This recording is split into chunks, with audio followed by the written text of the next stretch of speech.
Puzzles are critical thinking and logical reasoning problems that make candidates use their problem solving and analytical skills to find a solution. Interviewers prefer to ask these puzzles because it helps them understand your thought process, your ability to solve complex problems using strategies and higher order thinking. By practicing commonly asked puzzles during an interview, you can increase your chances of answering the question correctly. Additionally, how you approach a problem may impress the interviewer and give them evidence of your ability to solve real world problems. In this video, I have presented 100 commonly asked interview puzzles. This has been collected from various job portals and discussing the interview experiences with many people. Most of the time, puzzles presented in this video are directly asked in interview and sometimes with little modifications. If you know the logic, then you can solve the problem without any hiccups. Feel free to pause the video after each puzzle and give a try before checking the solution. Let's begin now.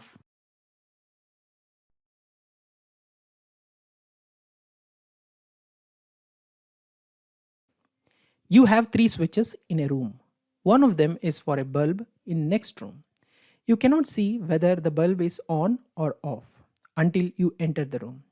What is the minimum number of times you need to go into the room to determine which switch corresponds to the bulb in next room? So to simplify, there are three switches in a room where one of them is assigned for a bulb in the next room. You can't see whether the bulb is on or off until you leave the room.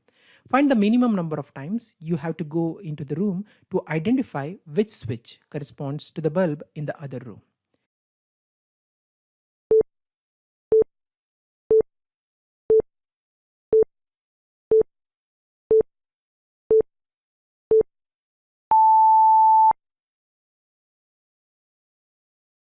Let me explain the solution now. The answer to this puzzle is 1. You need to enter the room only once to determine which switch corresponds to the bulb. Let me explain the solution in detail. First, switch on the first switch and wait for some time, say 5 minutes. Now switch off the first switch and switch on the second switch. Now enter the room. If you find the light bulb glowing, then the second switch corresponds to the bulb. If the light bulb does not glow, just touch the light bulb to check if it emits heat. If the bulb exhibits at least some heat, then the first switch corresponds to that bulb. If the bulb does not exhibit heat, then the third switch corresponds to the bulb. Let me repeat the solution now. You need to enter the room only once. First, you switch on the first switch and wait for some times, say some 5 to 10 minutes. Now switch off the first switch and switch on the second switch. Enter the room. If you find the light bulb glowing, then the second switch corresponds to the bulb. If the light bulb does not glow, just touch the light bulb to check if it emits heat. If the bulb exhibits at least some heat, then the first switch corresponds to that bulb. If the bulb does not exhibit heat, then the third switch corresponds to the bulb.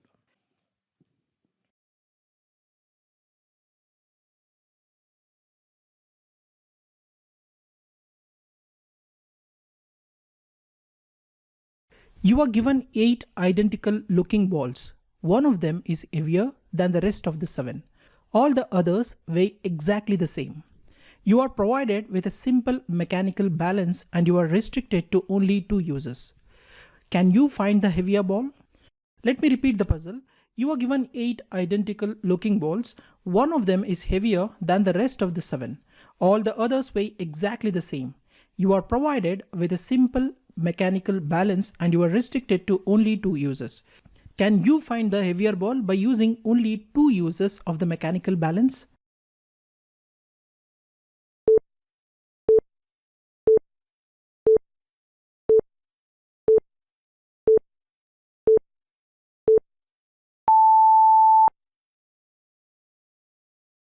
Let me explain the solution now. For convenience sake, let's name the balls 1 to 8. First, we weigh 1, 2, 3 on the left and 4, 5, 6 on the right. This is the first measurement. There are three scenarios which can arise from this. Let's consider the scenario 1. If the left side is heavier, then we know that one of 1, 2 or 3 is the heavier ball. Now in the second measurement, weigh 1 on the left and 2 on the right. We will know if 1 or 2 is heavier. If they balance out, then 3 is the heavier one. Thus, heavier ball is identified by exactly 2 measurements in this scenario. Let's consider the scenario 2. If the right side is heavier, then we know that either 4, 5 or 6 is the heavier ball. Now in the second measurement, weigh 4 on the left and 5 on the right. By doing this, we will know if 4 or 5 is heavier. If they balance out, then 6 is the heavier one. Thus, heavier ball is identified by exactly 2 measurements in the scenario 2. Let's consider the final scenario, that is scenario 3. If 1, 2, 3 and 4, 5, 6 balance out, then we know either 7 or 8 is the heavier one. Weigh both of them to find out which one is heavier. Again here, heavier ball is identified by exactly 2 measurements. Let me summarize. The first step is determining which set of 3 balls contains the heavier one. So choose balls 1, 2, 3 and balls 4, 5, 6 and weigh them. If one set is heavier, save those 3 balls. Pick 2 balls and place for measurement. By doing this, we will know which one is heavier. If they balance out, then other is the heavier one. If neither side is heavier in the first step, proceed with balls 7 and 8. In the final weighing, weigh both of them to find out which one is heavier. By following these simple steps, we can find which ball is heavier in just 2 measurements.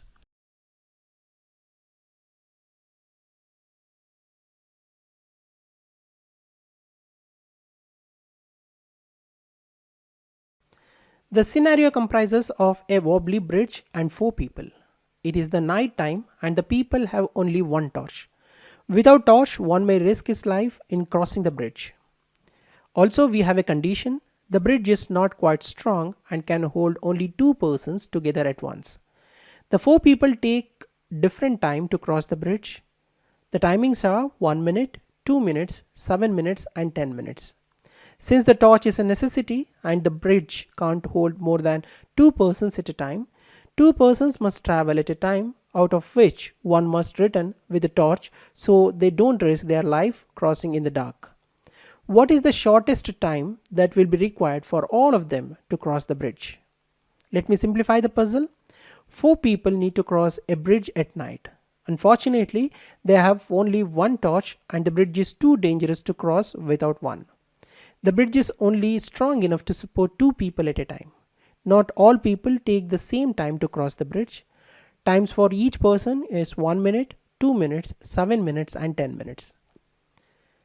For example, if the 2 people with the speed 7 and 10 minutes were to cross together, it would take 10 minutes, leaving 17 minutes for one of them to return and get the rest moving. Can you find what is the shortest time needed for all 4 of them to cross the bridge?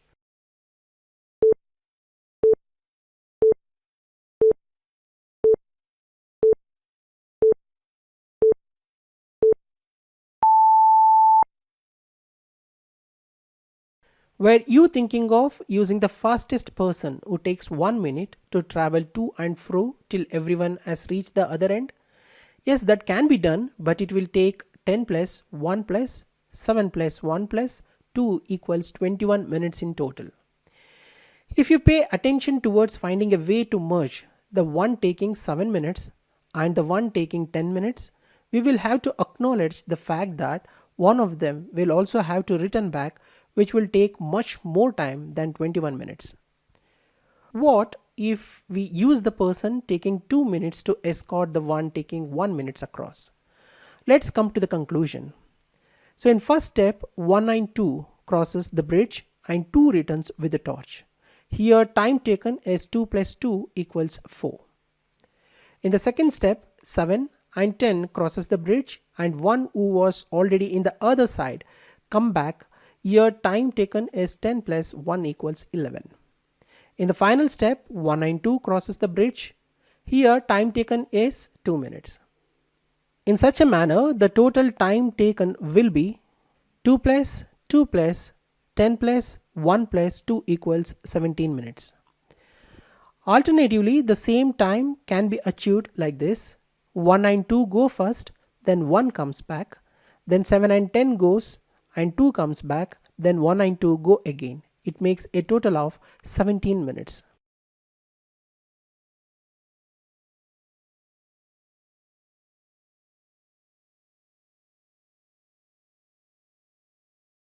You are a king of an empire. You have a servant working in your palace.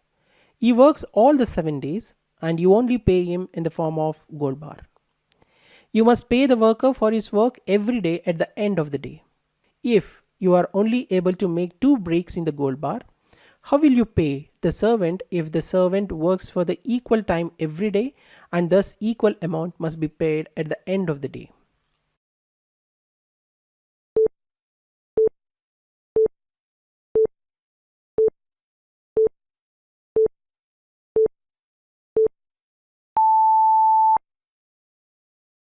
If you are thinking of how to cut in such a way that you are able to make 7 equal pieces, you are thinking in the wrong direction.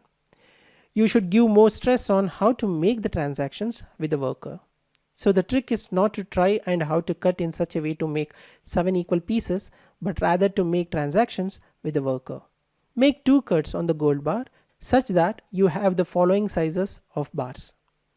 Bar A should be 1/7 of the bar, bar B should be 2/7 of the bar, bar C should be 4/7 of the bar. Let's check whether it is going to work.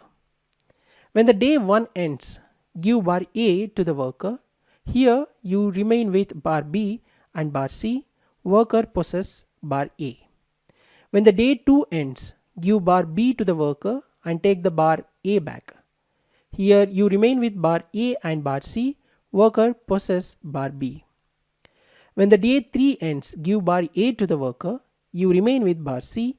Worker possess bar A and bar B. When the day 4 ends, give bar C to the worker and take back bar A and bar B. Here you remain with bar A and bar B. Worker possess bar C. When the day 5 ends, give bar A to the worker. You remain with bar B. Worker possess bar A and bar C. When the day 6 ends, give bar B to the worker and take back bar A. Here you remain with bar A. Worker possess bar B and bar C. When the day 7 ends, give bar A to the worker. Here you remain with no bar. Worker possess bar A, bar B and bar C. Thus by the end of 7 days, you have taken care of everything.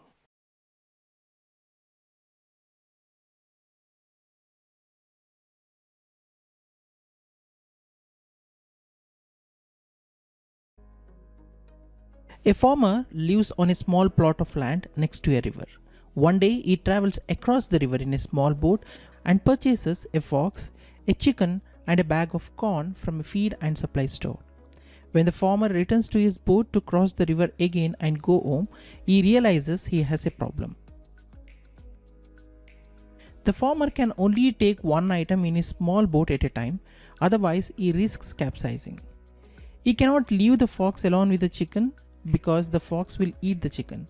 He cannot leave the chicken alone with the corn because the chicken will eat the corn.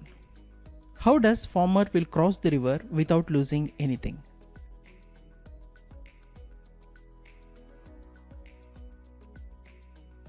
A farmer lives on a small plot of land next to a river. One day he travels across the river in a small boat and purchases a fox, a chicken, and a bag of corn from a feed and supply store. When the farmer returns to his boat to cross the river again and go home, he realizes he has a problem. The farmer can only take one item in his small boat at a time, otherwise he risks capsizing. He cannot leave the fox alone with the chicken because the fox will eat the chicken. He cannot leave the chicken alone with the corn because the chicken will eat the corn. How does farmer will cross the river without losing anything?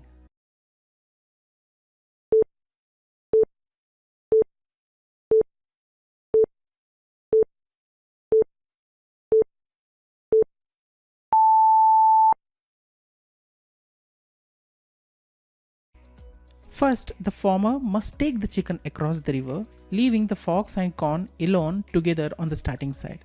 This is a good move because fox will not eat corn. Then the farmer goes back and gets the fox. When he takes the fox across the river to the other side, instead of leaving the fox alone with the chicken, he swaps them out and takes the chicken back to the starting side. In the starting side, he then swaps the chicken out for the corn and brings it across, leaving the fox and corn alone on the far side. Finally, he goes back to get the chicken, bringing all three items across the river to the far side without letting anything eat anything else. By following this simple logical approach, farmer brought all three across river without losing anyone.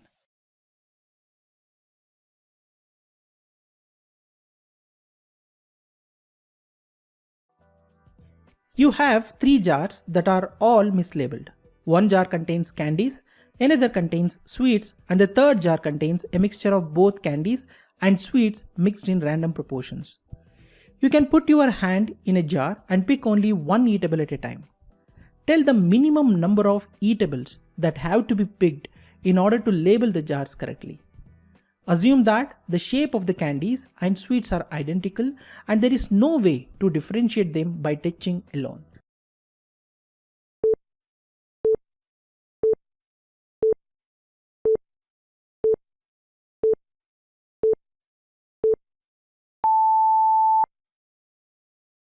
Let me explain the solution now.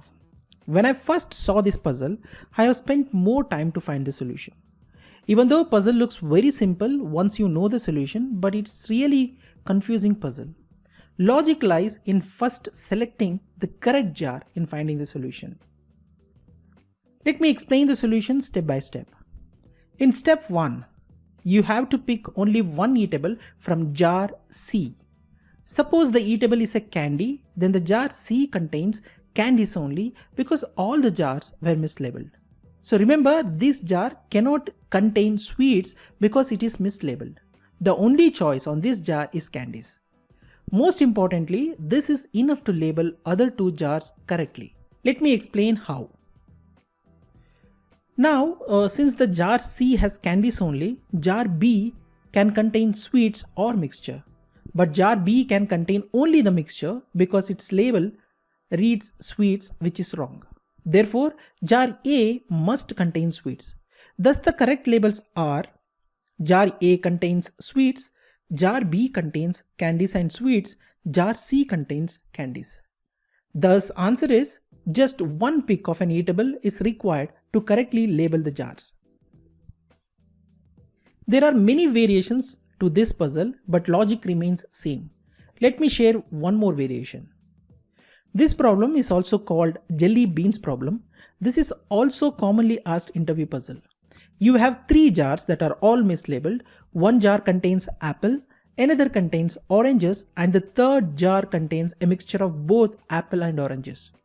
You are allowed to pick as many fruits as you want from each jar to fix the labels on the jars. What is the minimum number of fruits that you have to pick and from which jars to correctly label them? This puzzle also requires the similar logic which I have explained earlier. So let me explain the solution. Let's take a scenario. Suppose you pick from jar labeled as apple and oranges. You got apple from it. That means that jar should be apple as it is incorrectly labeled. So it has to be apple jar. Now the jar labeled oranges has to be mixed as it cannot be the oranges jar as they are wrongly labeled, and the jar labeled apple has to be oranges. Similar scenario applies if it's a oranges taken out from the jar labeled as apple and oranges. So you need to pick just one fruit from the jar labeled as apple and oranges to correctly label the jars. Thus the answer is just one pick of a fruit is required to correctly label the jars.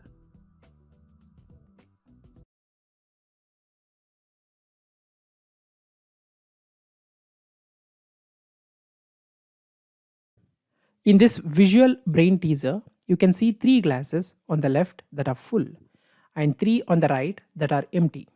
You can only move one glass to make a row of alternately full and empty glasses. Which one do you move? This is an interesting brain teaser, requires out of box thinking.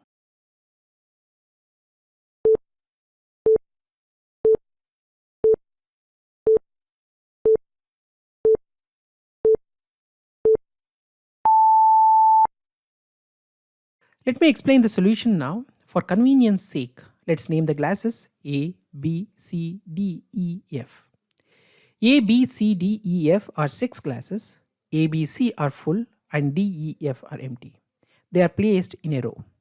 The important point here is in the brain teaser, it is mentioned that you can only move one glass, but there are no rules mentioned on the restrictions on operations that can be performed on that glass. So, what we can do is we have to move the full glass B and to pour total juice or water of it from glass B to the glass E. Then put the empty glass B in its own position. After performing this activity, B glass is empty and E glass is full. Now the row will be like this: A is full, B is empty, C is full, D is empty, E is full, F is empty. Thus, by moving only one glass, we can make a row of alternately full and empty glasses.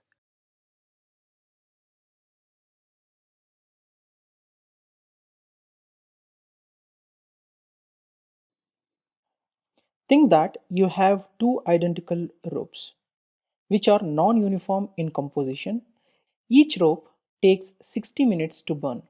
But the ropes are not identical, meaning 90% of the rope may burn in 5 minutes and rest 10% may take 55 minutes or any such composition. You don't have any watch but a lighter. How will you calculate 45 minutes? So I will repeat the puzzle.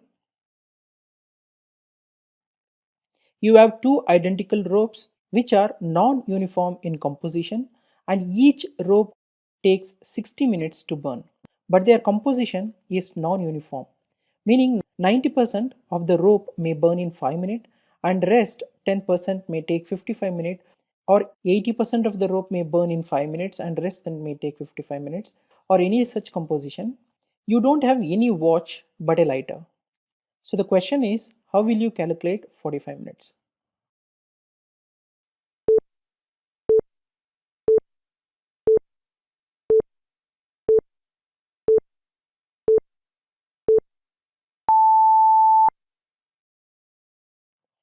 As it is told in the question, the ropes are non-uniform. It means that if you cut a rope in two half, then both half may not take 30 minutes each to burn.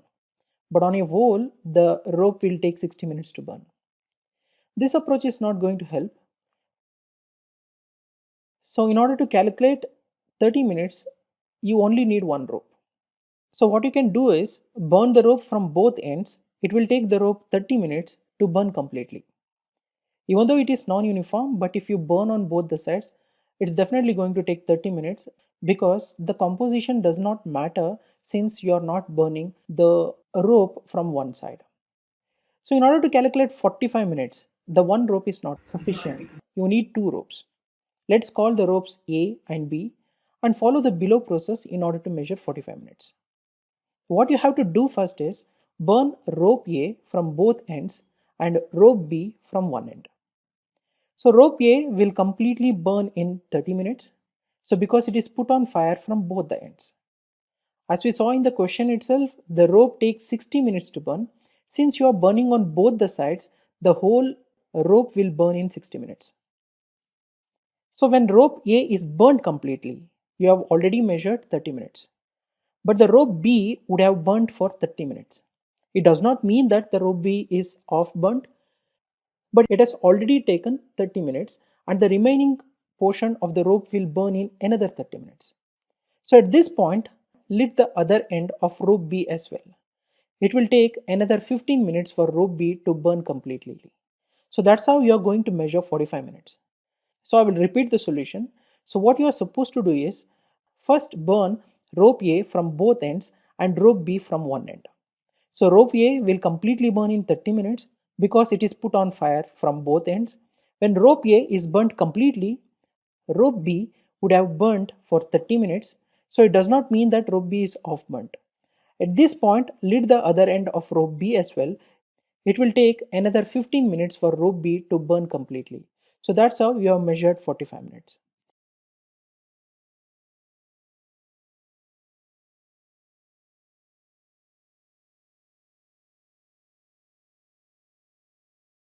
There is a square grid comprising 25 dots. A circle is attached to the grid. What is the largest number of dots the circle can pass through?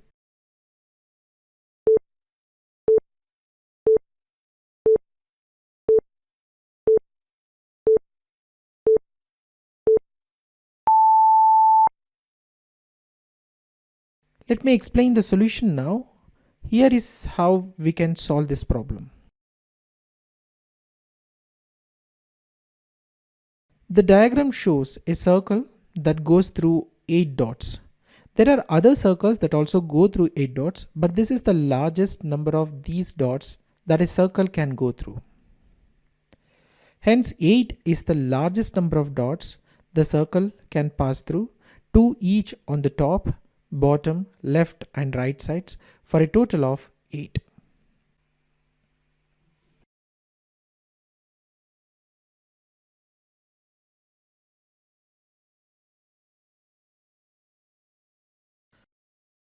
You have a torch that takes 2 working batteries.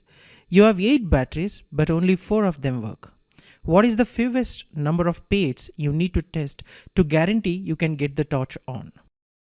So let me repeat the problem. You have a torch that takes 2 working batteries. You have 8 batteries, but only 4 of them work. What is the fewest number of pads you need to test to guarantee you can get the torch on?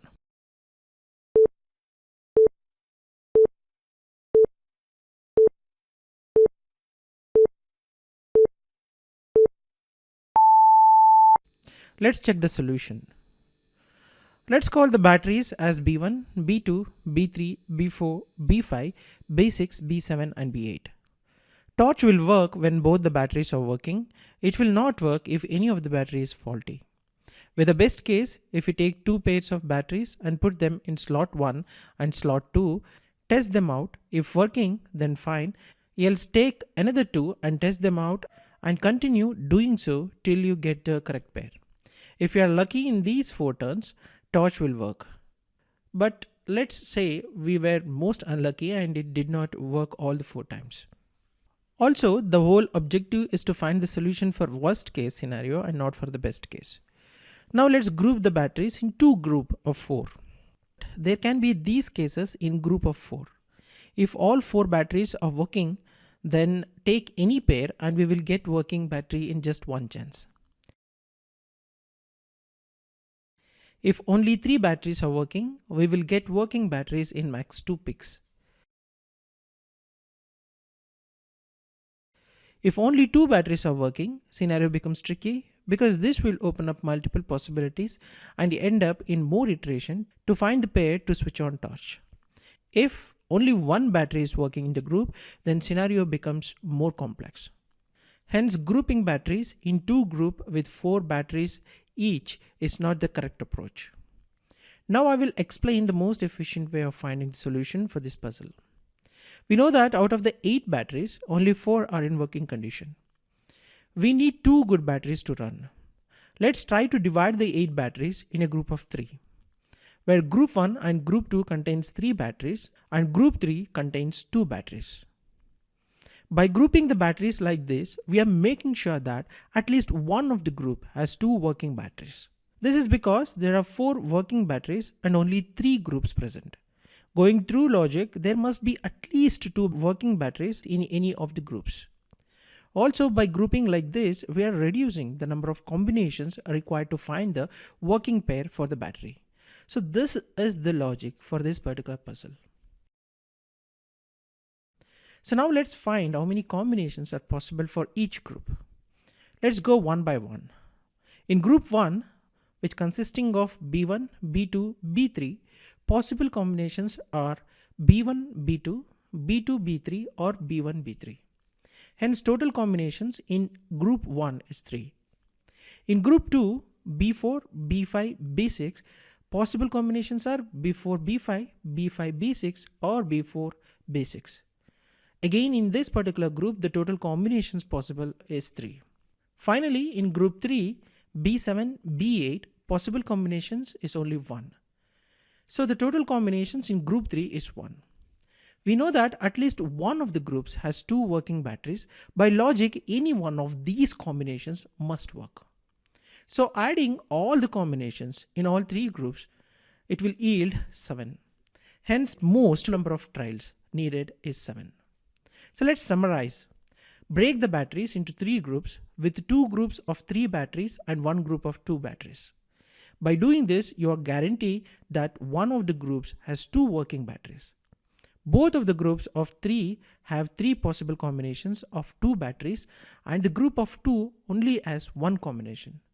So 3 plus 3 plus 1, which equals to 7, tries at most to find 2 working batteries.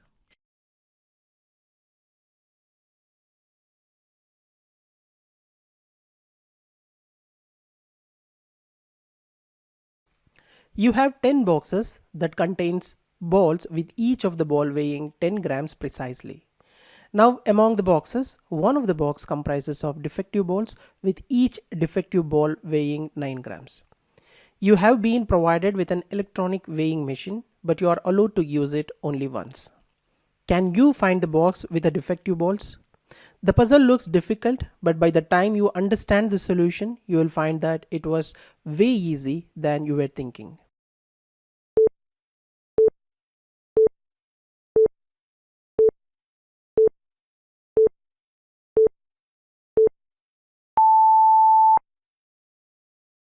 For convenience sake, let's name the boxes from 1 to 10. In order to solve this problem, you have to leverage the fact that you know exactly what each good ball is supposed to weigh and what each defective ball is supposed to weigh. Many of us instinctively will take one ball out of each box and try to find a way to make it work, but the trick is to take different number of balls from each box. The number of balls you pick from each bag is equal to the box number. For example, pick one ball from box 1, two balls from box 2, three balls from box 3, and so on, and finally 10 balls from box 10. In total, you will have 55 balls. If all of the boxes have good balls, then the total weight of these balls would be 1 plus 2 plus 3 plus till plus 10 times 10, which is equal to 550 grams. This is because each ball weighs 10 grams. 550 grams is not possible because we are already told in the puzzle description one of the box comprises of defective balls with each defective ball weighing 9 grams. So this is the catch to solve this puzzle. If box 1 has defective balls, then the total weight should be 1 gram less than expected. It is because only one ball weighing 9 grams. If box 2 has defective balls, then the total weight should be 2 grams less than expected. It is because 2 balls weighing 9 grams. Similarly, if box 3 has defective balls, then the total weight should be 3 grams less than expected. It is because 3 balls weighing 9 grams. So once you weigh the set of chosen balls, find out the difference between the total weight and the expected weight. That number represents the box number which contains the defective balls. By following these simple steps, we can solve this puzzle and defective box can be identified with single weigh.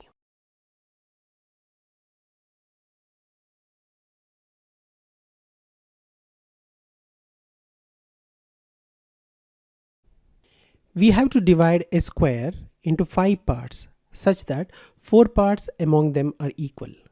The condition is that even once the pen does not get up. In simple words, solution to this puzzle must be achieved without lifting pen.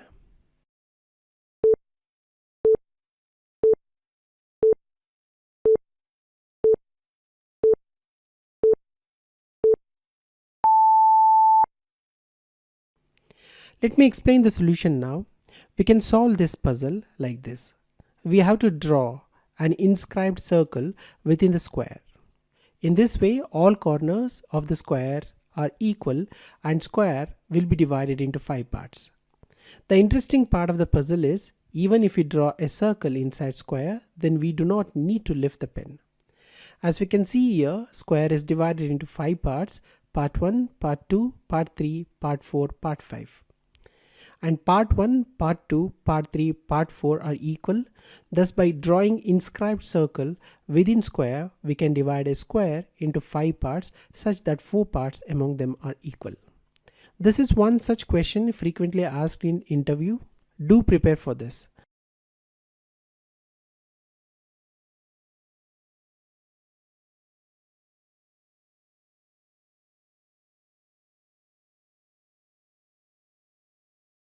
We are given a series of numbers which contains integers from 1 to 50, including both 1 and 50.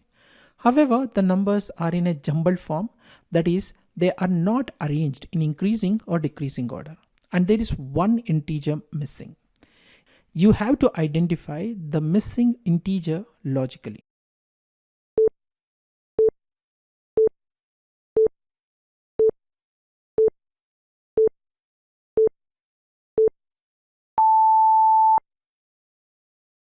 Let me explain the solution now. As per the puzzle, there are series of numbers which are given and it contains integers from 1 to 50 and which includes both 1 and 50. However, the numbers are in a jumbled form and there is one integer missing. Our task is to identify the missing integer logically. Okay, we know that the sum of all the numbers from 1 to n can be calculated by using the formula n times n plus 1 over 2, where n is the last number in the series. Remember, this formula is applicable for only positive natural numbers. Let's understand this equation with simple example.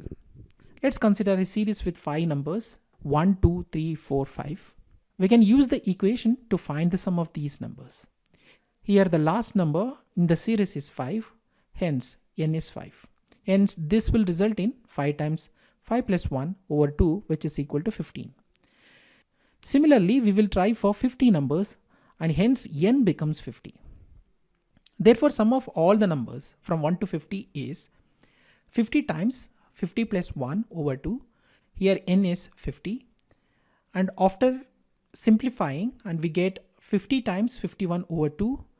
And further simplification, we get the value 1275.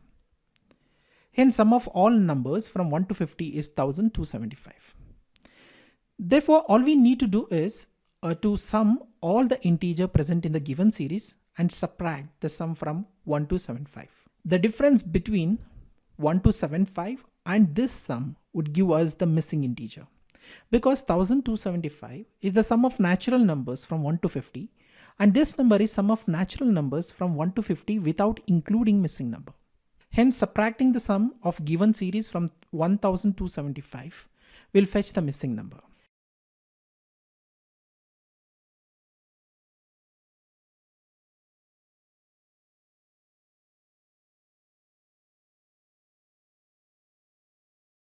There are 8 pills. They are all of the same size and color. One pill weighs slightly more and is poisonous. You have a balanced scale and can only use it twice. How can you find the poisonous pill?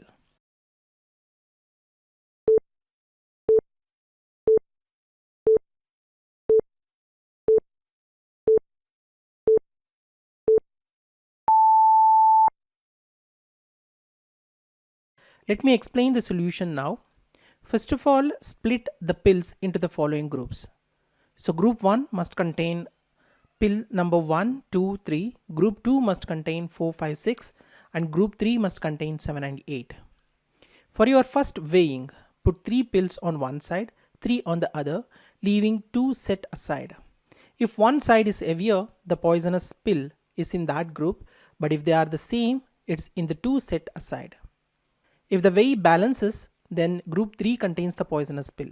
If they are different, the heavier group contains the poisonous pill. For the second weighing, pick the group the poison pill is in. Put one pill on each side and one off to the side, unless it was in the group of 2 from before, in which case don't set any aside. If the scale says a side is heavier, that's the side that's got the poison. If you picked a 3 pill group and the scales are the same, then the one you didn't weigh out of that group is the poison. So to simplify, if the poison pill in group 3 balance 7 against 8, the heavier one is the poisonous pill. If the poison pill in group 2 balance one of the pills against another in the same group, if they are the same, then the poisonous pill is the one not weighed. If they are different, the heavier one is the poisonous pill. Only two balances required to find the poisonous pill.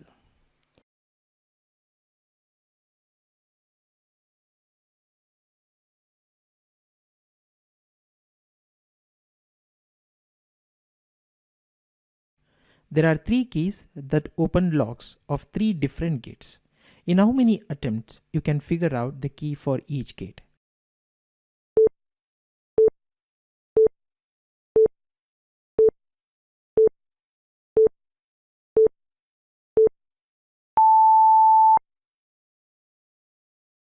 Let me explain the solution now.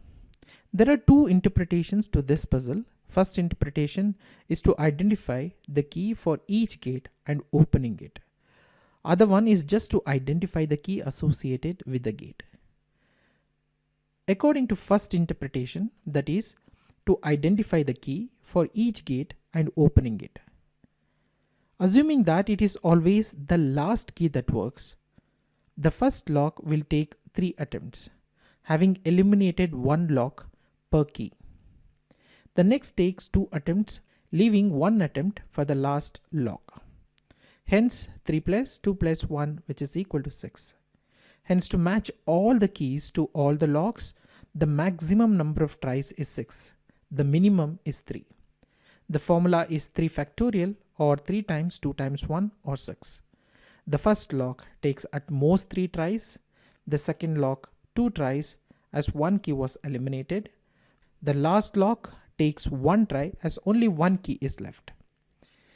Hence, the best performance in 3 attempts for 3 gates, getting right in the first attempts for all of the 3 gates, and for the worst performance in 6 attempts for 3 gates, getting right in the third attempt for the first gate, getting right in the second attempt for the second gate, and getting right in the first attempt for the third gate.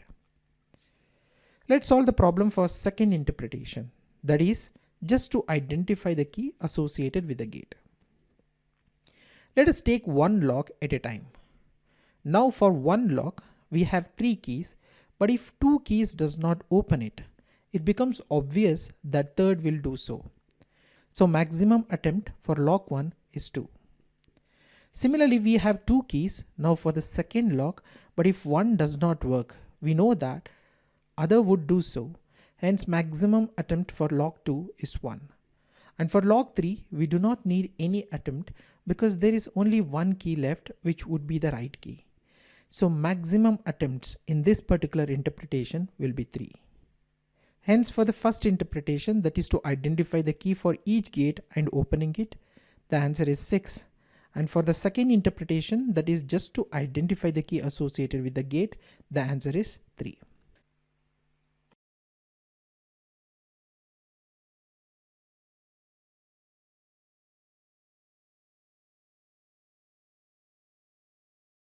You are on your way to visit your grandma who lives at the end of the valley.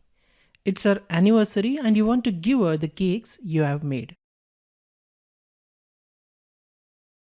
Between your house and her house, you have to cross 5 bridges, and as it goes in the land of make believe, there is a troll under every bridge.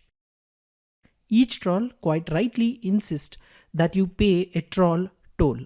Before you can cross their bridge, you have to give them half of the cakes you are carrying, but as they are kind trolls, they each give you back a single cake. How many cakes do you have to leave home with to make sure that you arrive at grandma's with exactly 2 cakes? Let me repeat the puzzle. You are on your way to visit your grandma who lives at the end of the valley. It's her anniversary and you want to give her the cakes you have made. Between your house and her house, you have to cross 5 bridges, and as it goes in the land of make-believe, there is a troll under every bridge. Before you can cross their bridge, you have to give them half of the cakes you are carrying, but as they are kind trolls, they each give you back a single cake. How many cakes do you have to leave home with to make sure that you arrive at grandma's with exactly 2 cakes?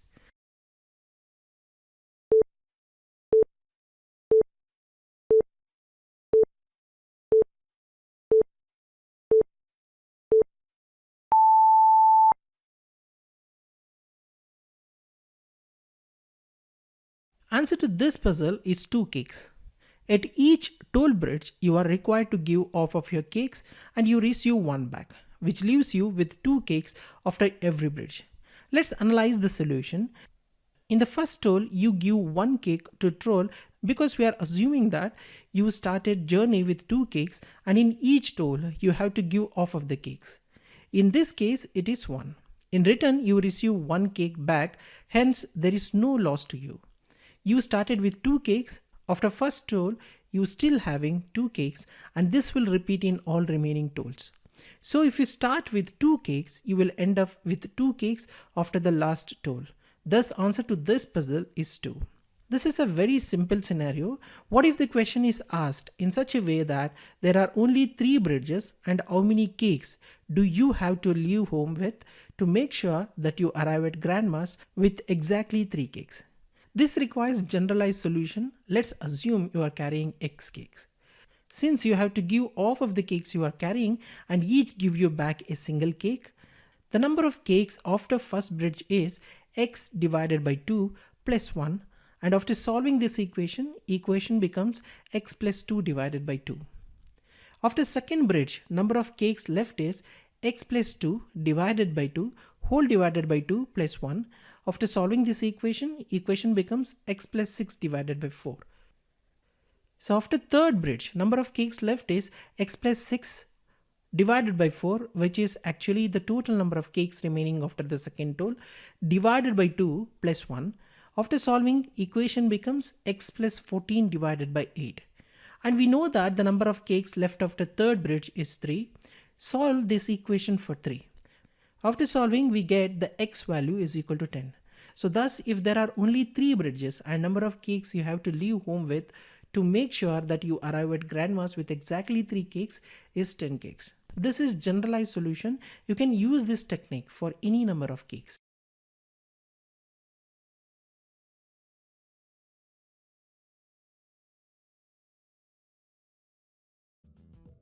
One person has some money in his pocket. He visits 4 churches on the way. As soon as he visits any church, the money in his pocket gets doubled and on his way out, he donates $100 to each church. In total, he visits 4 churches. After visiting the last church, his pocket is empty of all the money. So how much money he had initially? Let me simplify the puzzle. One person has some money in his pocket. He visits 4 churches on the way. As soon as he enters a church, his money gets doubled and he offers $100 in each church. Thus, his pocket gets empty after he returns from the 4th church. Now the question is, how much money he had initially?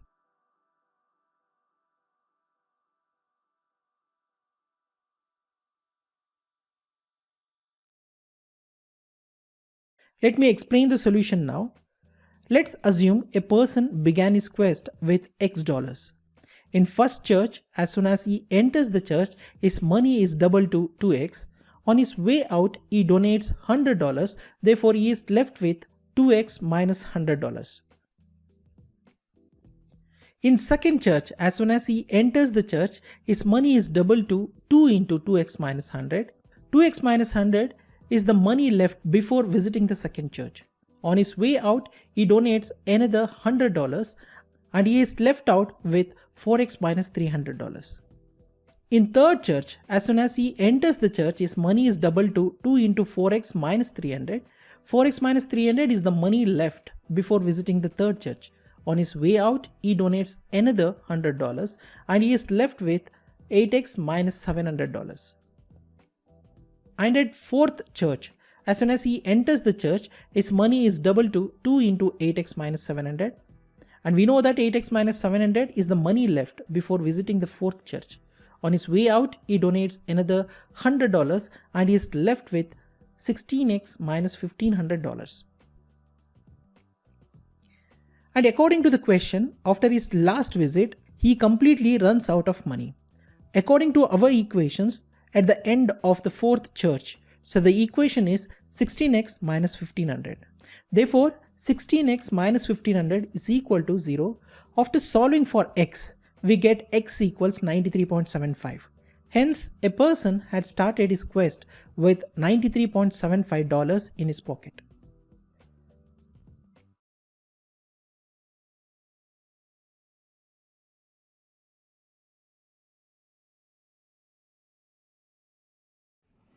John has 3 cakes. One cake is poisoned and he knows which one.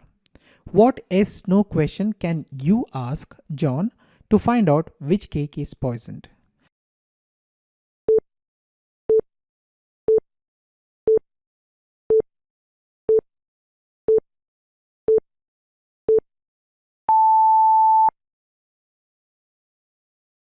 Let me explain the solution now. This particular puzzle can have multiple interpretations. Let me explain the solution which I think is the best solution. Let's make a couple of assumptions to answer this puzzle. The first one is that we are allowed to cut the cake, and second one is that John says the truth only among the two options, yes or no. So we have 3 pieces of cakes, say A, B, C. Let us cut the cake C into 2 equal portions, say C1 and C2. Now put C1 with A and C2 with B. So we have now 2 segments of cake pieces, that is AC1 and BC2. Now our question to John is AC1 more poisonous than BC2? If John says yes, that means A is poisoned, throw it out and eat B, C1 and C2. A is poisonous because A is larger in size compared to C1. If John says no, that means 2 options. First option is AC1 is less poisonous or BC2 is more poisonous. Second option is AC1 and BC2 are equally poisonous. Here it is clear that A is not poisonous. In this case, I suggest we better don't go for any adventures, eat the piece A, leaving B and C for John. In any case, he can't eat both. He would eat only the pure cake and would definitely throw away the poisonous one. Again, here there is no clear guarantee that poisonous cake is identified, but at least this will provide us the logical conclusion. Let me explain another interesting interpretation. According to this interpretation, one question is sufficient to finding a single non-poisonous cake, but one question is insufficient to determine the poisonous cake. Let's A, B and C be a labeling of the cakes. If you only have option to ask one question and can take no other action, there is no such question. A yes no question gives you one bit of information. You need 2 bits of information to distinguish the poisonous cake from the non-poisonous cakes. As I have already mentioned, one question is sufficient to finding a single non-poisonous cake. Let the cakes be labeled A, B and C as I have already mentioned. You can then ask the question, is the poisonous cake either A or B? If the answer is yes, then we know that the cake C is non-poisonous. If the answer is no, then you know both cakes A and B are non-poisonous. Note that this question is insufficient to determine the poison cake. If the answer to the question is yes, then all you know is that either A or B is poisonous, but not which one. You would need an additional question to determine that. So there is no single correct answer which can be a solution to this riddle. Do share your answer in the comment section. But what's important in interviews is the interpretation that you are presenting to the person who is asking you the question. If you give a broader picture how you interpreted this particular question, I think that should be sufficient for anybody to choose you for the company.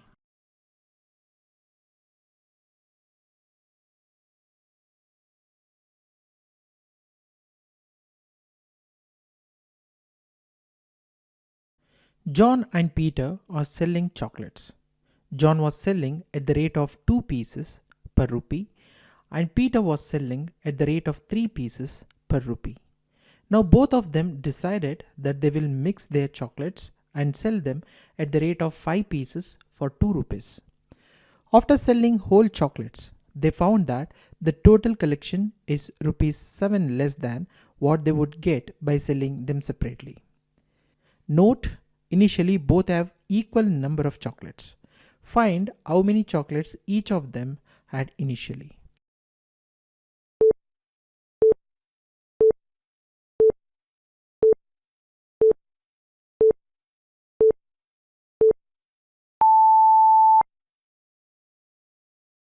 Let me explain the solution step by step.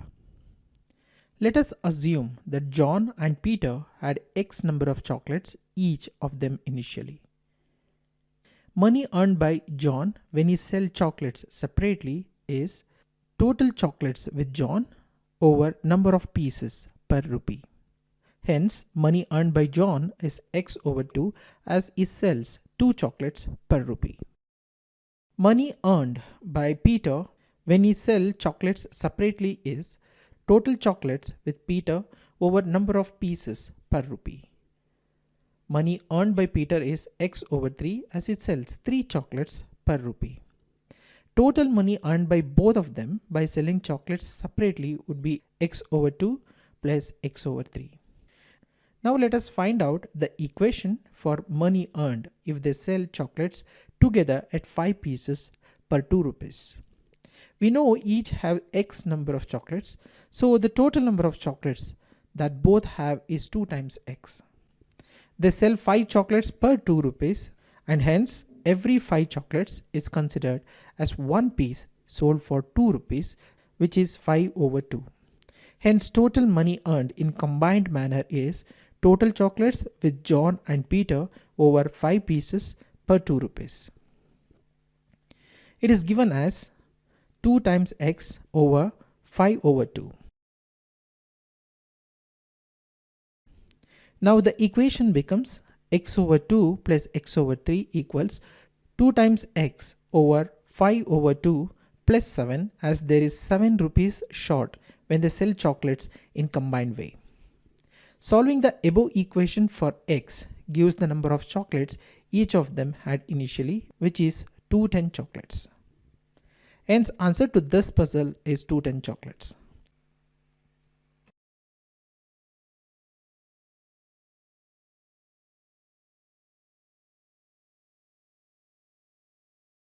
A horse and a camel were carrying boxes on their backs. The horse started complaining to the camel that his load is too heavy. The camel replied, "Why are you complaining? If you gave me one of your boxes, I would have double what you have. And if I give you one of my boxes, we too would have an even load. How many boxes do each of the animal, that is horse and camel, is carrying?"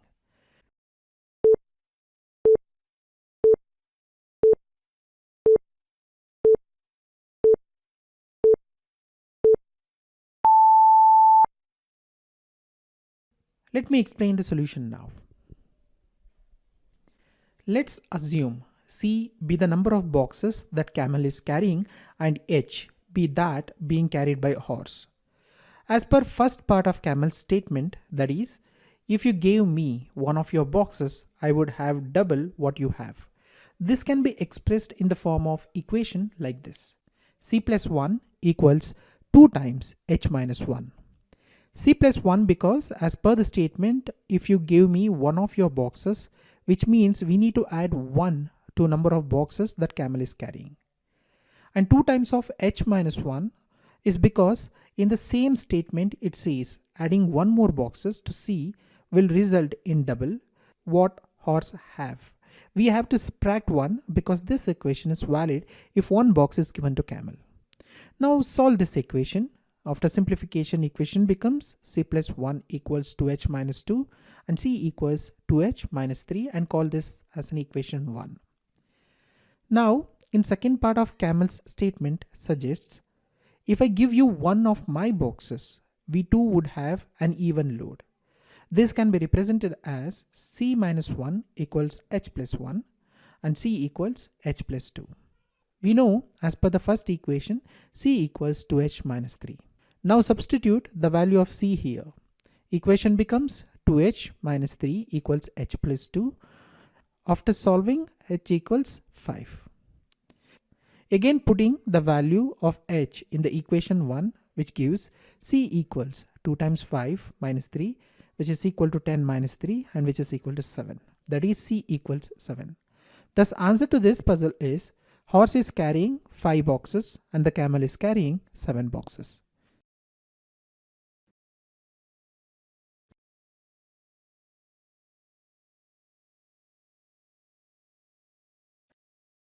Three ants are walking in the same direction. The first ant has two ants behind him, the second ant has one in front and one behind. But the third ant has one in front and one behind too. How is this possible?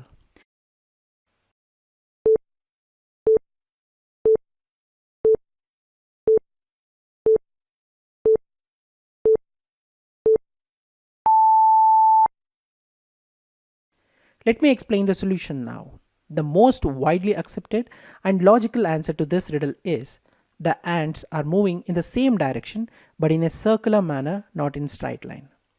Let's say the ants are A, B and C. A has B and C behind him, B has A in front and C behind, and C has B in front and A behind. In this way, third ant has one in front and one behind too. There can be other solution to this riddle. Do share yours in the comment section. But the most widely accepted answer to this riddle is the ants are moving in a circular manner.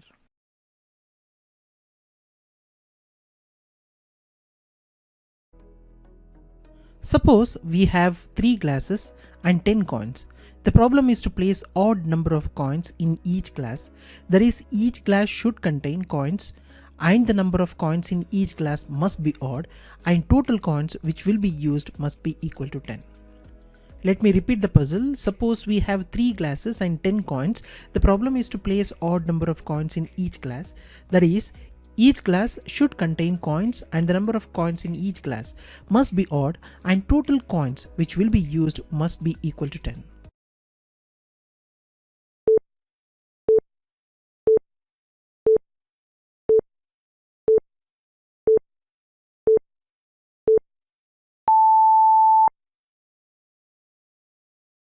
See, it is not possible to use all 10 coins with each glass having odd number of coins. This is because if you add odd number of coins odd number of times, then the result is always odd but not even. But here there are 10 coins which is even. That is the challenge here. There are even number of coins but number of glasses are odd. Therefore, we must think out of the box. Let's solve now logically. So in the first step, in the first glass, place 5 coins which is odd. After that, in the second step, in second glass, place 2 coins, and in the third step, in third glass, place 3 coins which is odd. Here the first glass contains 5 coins which is odd, second glass contains 2 coins which is even, and the third glass contains 3 coins which is odd. Now is the important step. After third step, glass 1 has 5 coins, glass 2 has 2 coins and glass 3 has 3 coins. Now place the entire third glass inside second glass. By doing this, we are making sure that the second glass has 5 coins. Hence, indirectly, now second glass contains 5 coins which is odd in nature.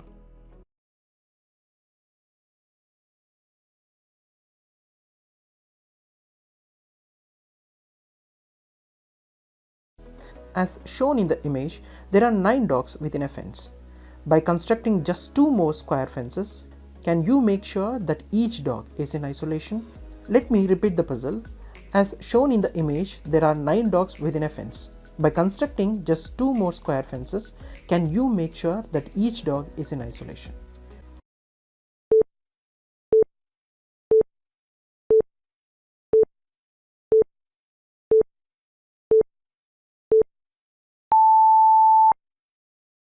If you are struggling to get the answer, let me explain the solution now. It might seem tricky at first, but there is a very simple way of working out the real answer. To solve this riddle, one just needs to draw a diagonal square and a straight square inside it. First, let's draw a diagonal square. Now, draw a straight square. As we can see now, by constructing just 2 square fences, each dog is in isolation. This is one of the most interesting riddle which requires out of the box thinking to achieve the correct answer.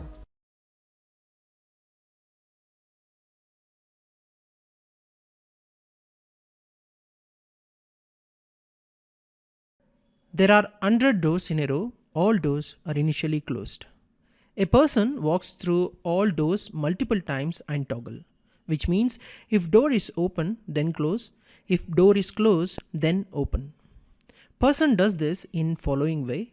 In first walk, the person toggles every door, that is first, second, third, fourth till 100th door.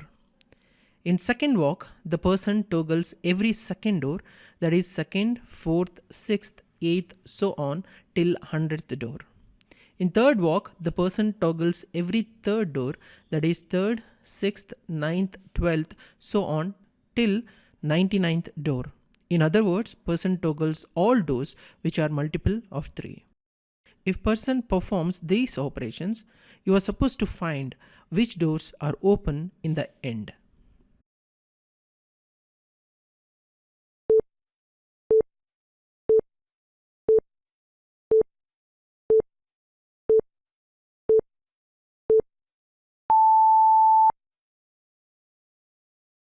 According to the problem statement, in first walk, the person toggles every door, that is first, second, third, fourth till 100th door.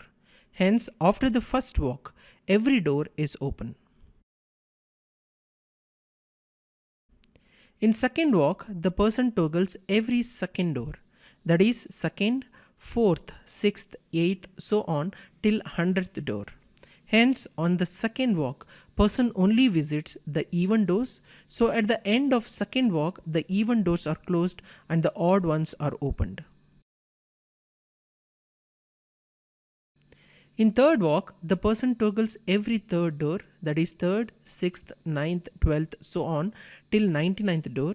In the third time, person will close door 3, opened from the first pass, open door 6, closed from the second pass.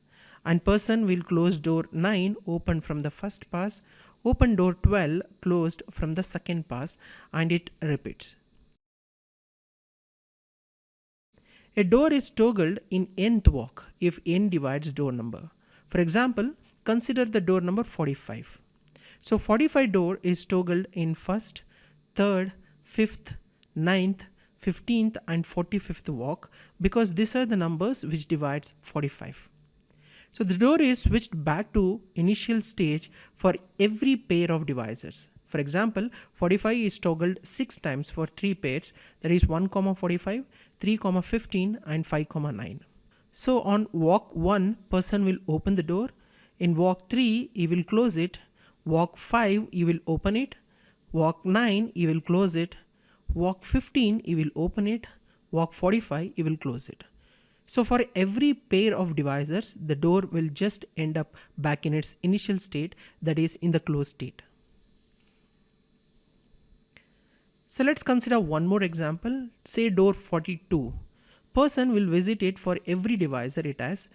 So 42 has 1 and 42, 2 and 21, 3 and 14, 6 and 7. So on pass 1, person will open the door. On pass 2, he will close it.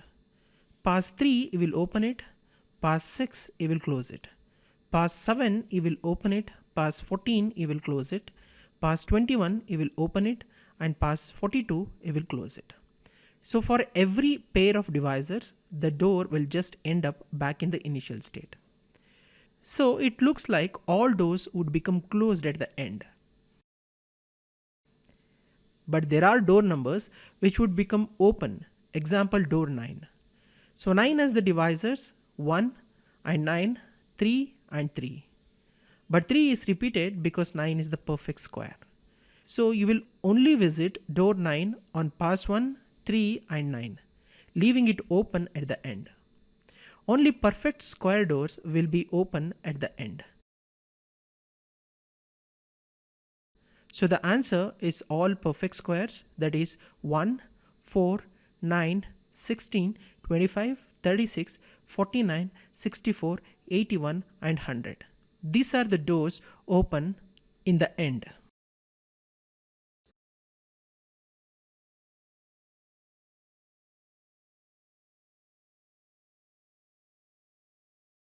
A prisoner is faced with a decision where he must open one of two doors. Behind each door is either a lady or a tiger. They may be both tigers, both ladies, or one of each. If the prisoner opens a door to find a lady, he will marry her, and if he opens a door to find a tiger, you will be eaten alive. Of course, the prisoner would prefer to be married than eaten alive.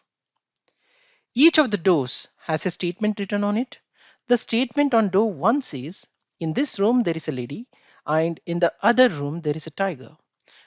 The statement on door 2 says, in one of these rooms there is a lady, and in one of these rooms there is a tiger.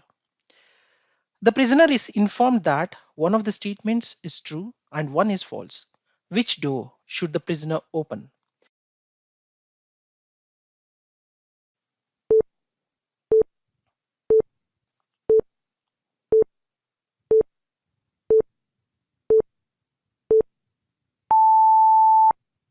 Let me explain the solution now.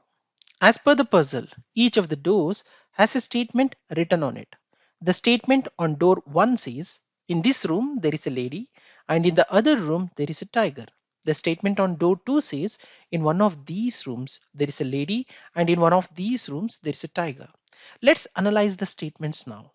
For a moment, let's assume that first statement is true. That is, the lady is behind the door 1 and tiger is behind the door 2. But this makes statement 2 also true, where it says there is tiger behind one of these doors and lady behind one of these doors. Hence, the statement 1 can't be true. Hence, statement 2 must be true. As per the second statement, only possibilities left are: first possibility, door 1 tiger, door 2 tiger. Second possibility, door 1 lady, door 2 lady. And the third possibility is door 1 tiger, door 2 lady. As per the second statement, in one of these rooms there is a lady, and in one of these rooms there is a tiger. Since the true second statement is suggesting there is lady behind one door and tiger behind the other door, the possibilities of both tigers or ladies are eliminated. The only remaining option is door 1 tiger and door 2 lady. That's why behind door 1 is tiger and behind door 2 is lady. Thus prisoner must open door 2 for survival.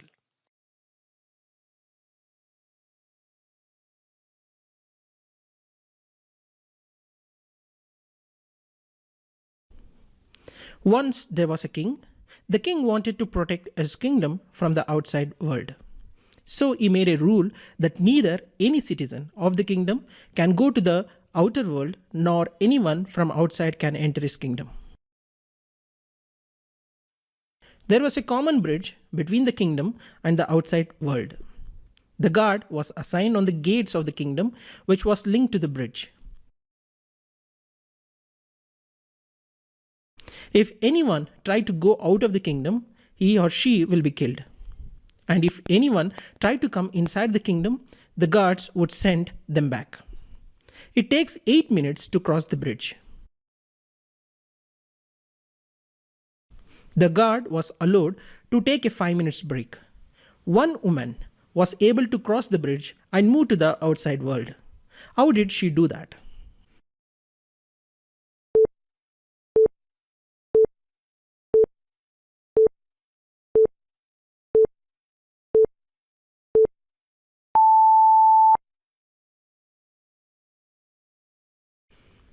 Let's check the solution now.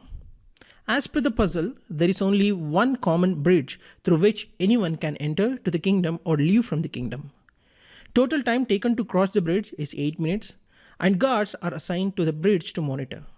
There is no way to cross the bridge without guards' notice, since total time required to cross the bridge is 8 minutes, but the guard was allowed to take maximum of 5 minutes break. The time when the guard was at rest, if the woman starts to walk towards the outer world, she will be caught after 5 minutes and will be killed. This is because, as per the king's order, if anyone tried to go out of the kingdom, he or she will be killed.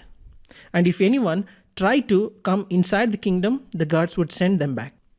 The solution to this puzzle requires out of the box thinking.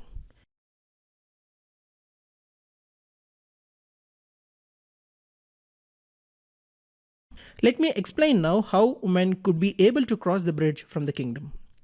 The time when the guard was at rest, the woman will start to walk towards the outer world. She will walk for 5 minutes and then will turn back towards the kingdom. Since she had no document with her, she was not allowed to come inside the kingdom. Now guards think that the woman is trying to enter the kingdom. Therefore, the guards sent her outside the kingdom. Hence, she was able to leave the kingdom. So this is how woman will make a plan in order to escape from the kingdom. If you have not understood the solution, please do watch again. So the trick is simple. Immediately, the time when the guard was at rest, the woman will start to walk towards the outer world. She will walk for 5 minutes and then will turn back immediately towards the kingdom. When the guards come back, they think that the woman is trying to enter the kingdom, not escaping from the kingdom. Therefore, the guards sent her outside the kingdom instead of killing her. Hence, she was able to leave the kingdom.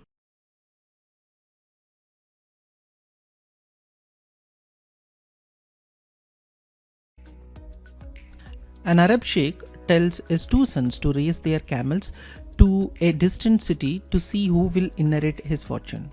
The one whose camel is slower will win. The brothers, after wandering aimlessly for days, ask a wise man for advice. After hearing the advice, they jump on the camels and race as fast as they can to the city. What does the wise man say? So let me repeat the puzzle. An Arab sheikh tells his two sons to raise their camels to a distant city to see who will inherit his fortune. The one whose camel is slower will win. The brothers, after wandering aimlessly for days, ask a wise man for advice. After hearing the advice, they jump on the camels and race as fast as they can to the city. What does the wise man say?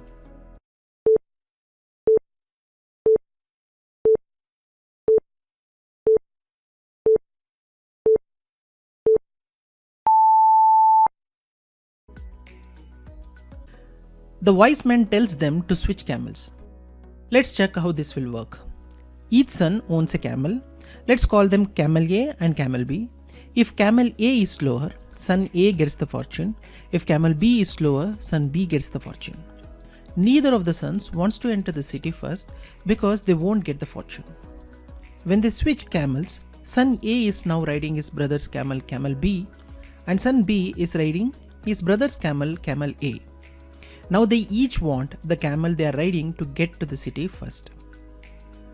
If son A wins the race on Camel B, that means his camel, that is Camel A, was slower and he wins the fortune. The same is true for the other way around if the second son wins the race on Camel A. Thus, the suggestion given by the wise man is tell them to switch the camels so that the task will be completed soon.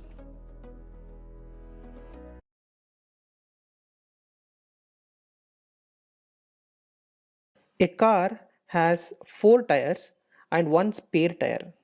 Each tire can travel a maximum distance of 20,000 kilometers before wearing off. So what is the maximum distance the car can travel? You are allowed to change the tires using the spare tire unlimited number of times. This is basically a condition. So the condition says you are allowed to change tires using the spare tire unlimited number of times. And there is one more important point to remember, that is all tires are used up to their full strength. So I will read it again. A car has 4 tires and 1 spare tire. Each tire can travel a maximum distance of 20,000 kilometers before wearing off. So what is the maximum distance the car can travel is the question.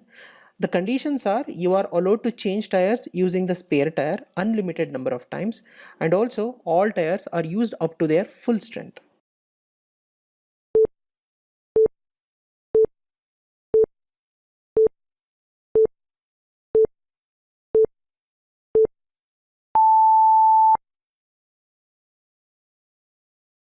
Let's check the solution now. See, what it is basically telling is a car has 4 tires and 1 spare tire. So you have a 4 tires. So I am calling it the tires as T1, T2, T3 and T4. And there is a spare tire. I am calling this spare tire as S1. So what you are supposed to do is divide the lifetime of spare tire into 4 equal parts. That is 5,000 and swap it at each completion of 5000 kilometers distance. What the idea is, instead of running 20,000 kilometers at one instance, so what you are supposed to do is, for an every 5000 kilometers, you are replacing the existing tires with a spare tire. So how it is going to help is, let's do the calculation now. So the first time, the first 5000 kilometers you are running with the original tires that is being attached to the car, that is with a T1, T2, T3 and T4. So after completion of 5000 kilometers, so you are replacing T1 tire with a spare tire S1. So now the T1 capacity is already 5000 kilometers, which is completed, and T2, T3, T4 have already completed 5000 kilometers. Now S1, which we have added, its capacity is still 20,000 kilometers. So now you will run for another 5000 kilometers. So with this condition, you will run for another 5000 kilometers, and after completion of 5000 kilometers, what you are supposed to do is, you are put T1 back to its original position and replace T2 with S1. Now the T1 has still 15,000 capacity and T3 has 10,000 capacity, T4 has 10,000 capacity and S1 still has 15,000 capacity. So and again continue the same procedure, like run it for another 5000 kilometers, and after completion of another 5000 kilometers, now replace the S1 with T2 tire and replace T3 with S1 tire. So now the T1 has 10,000 capacity and T2 still has 10,000 capacity and S1 has 10,000 capacity and T4 still have 5,000 capacity. So next continue the procedure and finally put T3 back to its original position and replace T4 with S1. So after completion of this particular step, all the tires maximum capacity, which is 20,000, is being fully utilized. So if you count the total number of kilometers that you have ran, so that will be 25,000 kilometers. So that would be the answer of this puzzle. So I will summarize the solution now. So divide the lifetime of spare tire into 4 equal parts, that is 5000, and swap it at each completion of 5000 kilometers distance. In the first step, so with the tires T1, T2, T3 and T4 run for 5000 kilometers, and in the next step replace T1 with S1. At 5000 kilometers replace T1 with S1, and at 10,000 kilometers put T1 back to its original position and replace T2 with S1. At 15,000 kilometers put T2 back to its original position and replace T3 with S1, and at 20,000 kilometers put T3 back to its original position and replace T4 with S1 and run for another 5000 kilometers. So in this way you can utilize all the tires capacity and the solution will be 25,000 kilometers.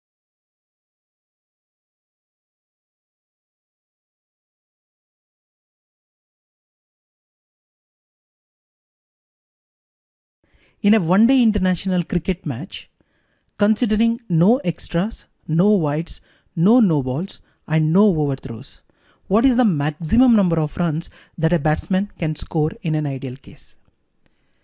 I will repeat the problem.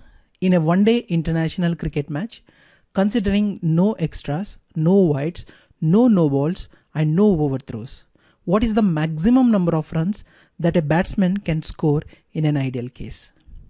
So note here we assume ideal and little practical scenario. We assume that batsman cannot run for more than 3 runs in a ball, as otherwise there is no limit. He can run infinite runs theoretically in a ball as far as opposite team does not catch the ball. So we are assuming that the maximum run batsman can run is 3 runs per ball.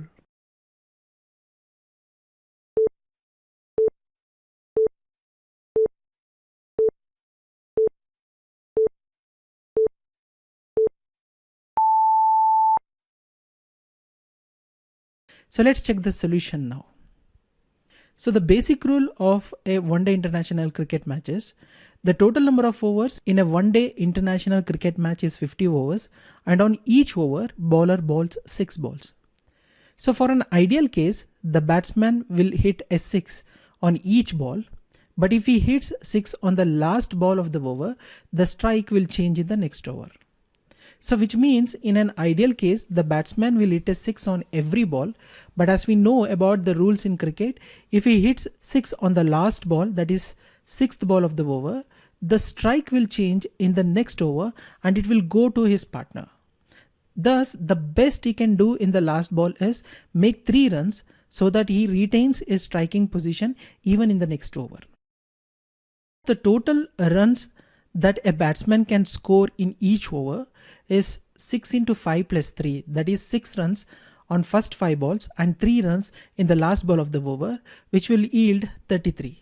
The most important point to remember in this case is this way it has to go till the 49th over and not in the 50th over. So in the last over basically he can hit a 6 in the last ball as well, because that will be the last ball of the match. Thus runs for the last over will be 6 into 6, that is 36. Hence the maximum number of runs that a batsman can score in an ideal case is, that means every over the first 5 ball is going to hit 6 and the last ball will be 3 runs, and this will continue till the 49th over. So the total number of runs a batsman can score till 49th over is 33 into 49. And in the 50th over he is going to hit 6 on all the balls, hence the last over score will be 36, which is 33 into 49 plus 36, which is going to yield 1653. So I will repeat the solution once again. So the total number of overs in a one-day international cricket match is 50. Now a batsman can score a maximum of 6 runs in each ball. But if a batsman scores 6 in the last ball, then the strike gets changed and the other batsman faces the ball. So the maximum run in the last ball can be 3. So in every over, a batsman can score 33 runs. So in 49 overs, the total score can be 49 into 33, that is 1617. In the last over, he can score 36 runs because now there is no need to change strike. So in the last over, the maximum runs can be 36. So therefore, the total score will be 1617 plus 36, which is equal to 1653. So the maximum runs a batsman can score in a one-day international cricket match in an ideal case is 1653.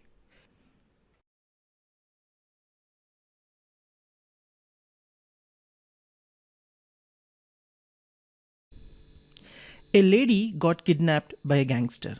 The gangster puts 2 bullets in consecutive order in an empty 6-round revolver, spins it, points it at her head and shoots. She is still alive. The gangster then asked her, "Do you want me to spin it again and fire, or pull the trigger again right away?" The question is, which option should be preferred? For each option, what is the probability that she will be shot?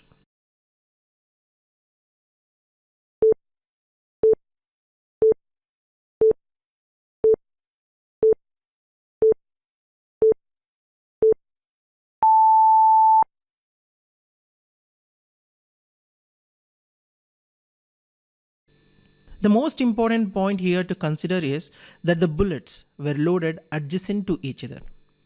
There are 6 ways to arrange the 6-round revolver with consecutive bullets. These are the possible scenarios which can be arranged with the 2 consecutive bullets. But the first shot went blank and hence the last 2 possibilities are of no use. We can easily eliminate these possibilities. Let me explain this in detail. As per the puzzle, Gangster already shot once and it is blank. This implies that in the combinations, first value cannot be B, it must be X, which is empty. Hence the combination starting with B must be eliminated.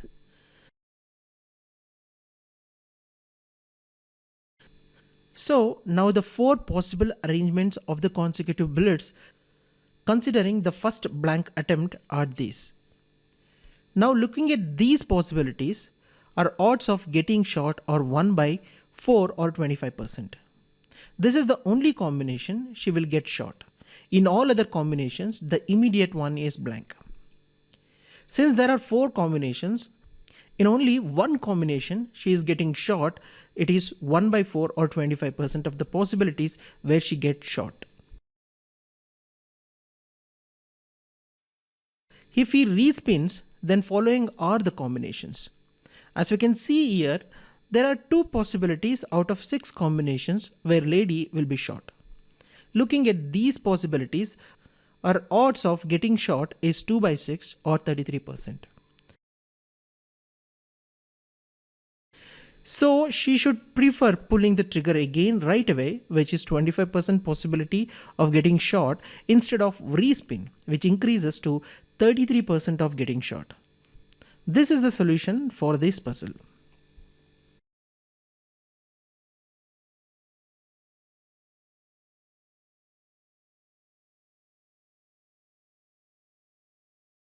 Suppose you have a regular hexagon made up of matchsticks with 3 diagonals in it. The task is to convert the given hexagon into 3 equilateral triangles by moving only 4 matchsticks. Before actually getting into the problem, let me explain what are hexagon and equilateral triangle. A hexagon is a 6-sided 2-dimensional geometrical figure. The total of the internal angles of any hexagon is 720 degree. A regular hexagon has 6 rotational symmetries and 6 reflection symmetries. All internal angles are 120 degrees. An equilateral triangle is a triangle in which all 3 sides and angles are equal. All 3 internal angles of equilateral triangle measure 60 degree. Let's get into the puzzle now. Here is a regular hexagon made up of matchsticks with 3 diagonals in it. The task is to convert the given hexagon into 3 equilateral triangles by moving only 4 matchsticks.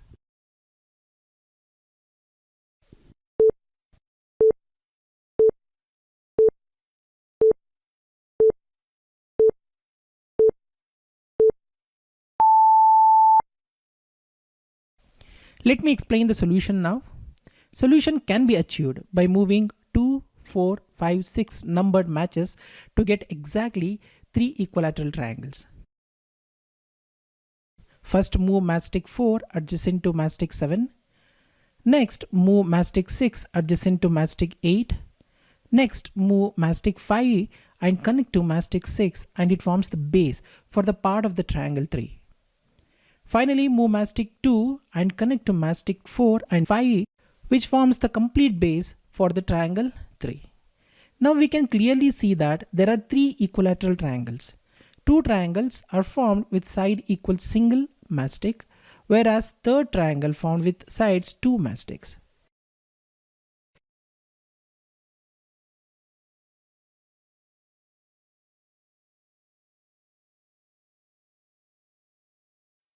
A father wants to divide his 17 luxury cars among his 3 sons.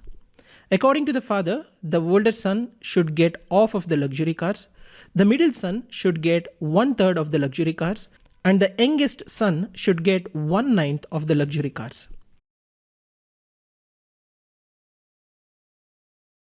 When the father died, his sons were not able to divide the luxury cars as the result was coming in fractions. As the sons were fighting on how to divide the luxury cars, a traveling mathematician driving by his luxury car came and heard their problem.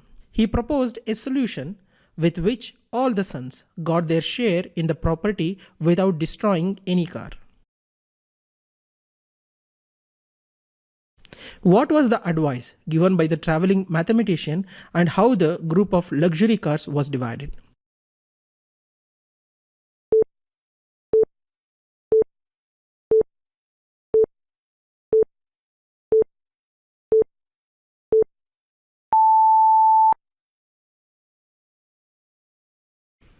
Let's check the solution now. Well, this puzzle is interesting. You have to think such that with the solutions everybody is happy and nobody suffer any loss. Let's see the problem first. We have 17 luxury cars to be divided among 3 sons with the ratio as given in the problem statement. As per the problem statement, the oldest son should get half of the luxury cars, hence first son will get the half of the luxury cars, that is 17 by 2, which results in 8.5, which is a fraction. And as per the problem statement, the middle son should get 1/3 of the luxury cars, hence second son will get the 1/3 of the luxury cars, that is 17 by 3, which results in 5.66, which is again a fraction. Finally, the youngest son should get 1/9 of the luxury cars. Hence, third son will get the 1/9 of the luxury cars, that is 17 by 9, which results in 1.88, which is again a fraction. As we can see, all the results are in fraction, so the luxury cars cannot be distributed like this. So what will the traveling mathematician do to solve it? Think outside the box to solve these puzzles. This is a simple puzzle. The traveling mathematician adds its luxury car to the group of luxury cars. As we can see in the puzzle, the traveling mathematician also traveling in a luxury car. So in total, we have 18 luxury cars now. Now let's see the scenario again. As per the problem statement, the oldest son should get half of the luxury cars. Hence, first son will get the half of the luxury cars, that is 18 by 2, which results in 9. This time it is not a fraction.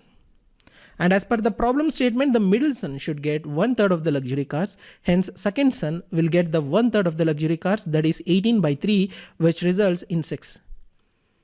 Finally, the youngest son should get 1/9 of the luxury cars. Hence, third son will get 18 by 9, which results in 2.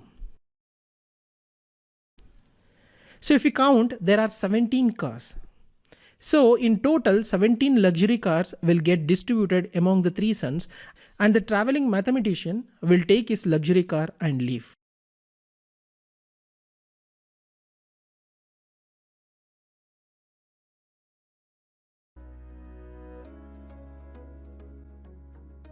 A man fell in a 30-meter deep well.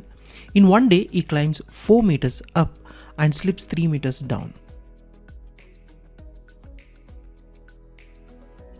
How many days would it take for him to come out of the well? Let me repeat the puzzle. A man fell in a 30-meter deep well. In one day, he climbs 4 meters up and slips 3 meters down.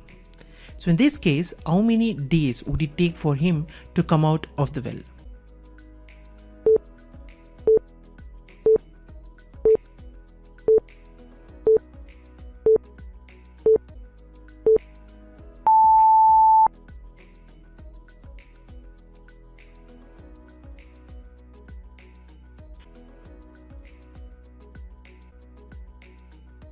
On first day, man climbs 4 meters up and slips 3 meters down, which means that on first day in total, man climbs only for a meter.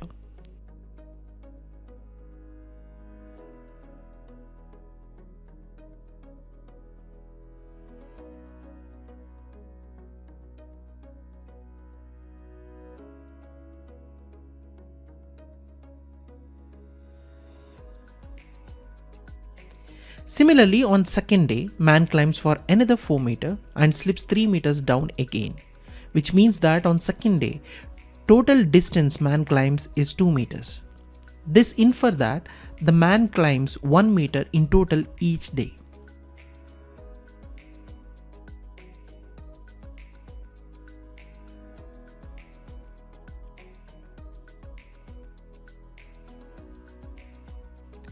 So like this, on 26th day, you would have climbed 26 meters. The interesting part comes on the 27th day. And on 27th day, he will climb 4 meters again. So on 27th day, man climbs full 30 meters because on 26th day, he already climbed 26 meters. And remember, on 27th day, man will not slip since he is already out of the well. This is the place where many candidates fail to analyze the problem. Many candidates will answer this as 30 days, which is incorrect. Think logically and you can easily solve this problem without any difficulties. Thus, in this puzzle, a man climbs a total of 30 meters in 27 days. He will be out of the well on 27th day.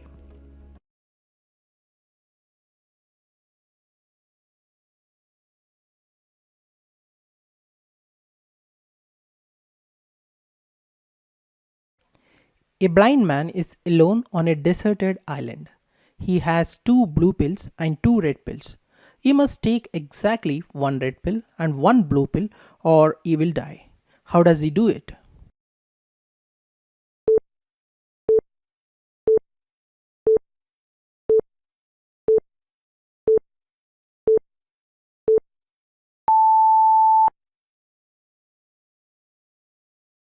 Let me explain the solution now. There are multiple solutions to this puzzle. The first and probably the most accepted answer is break each of the pills in half.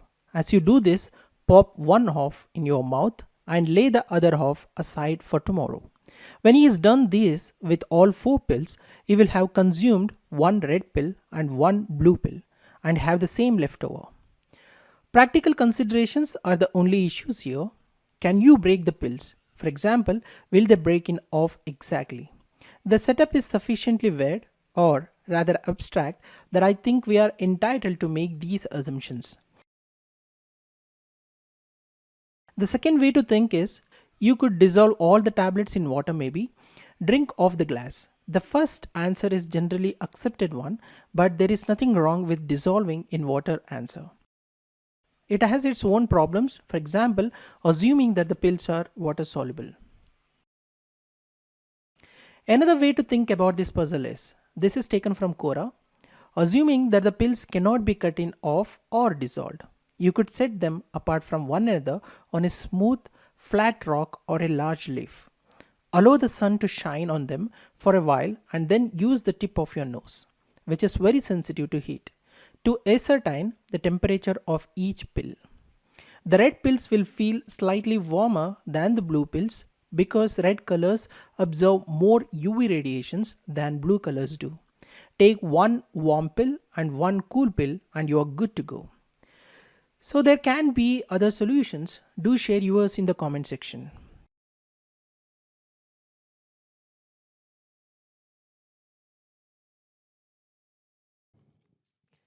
Consider a two-player coin game where each player gets turned one by one.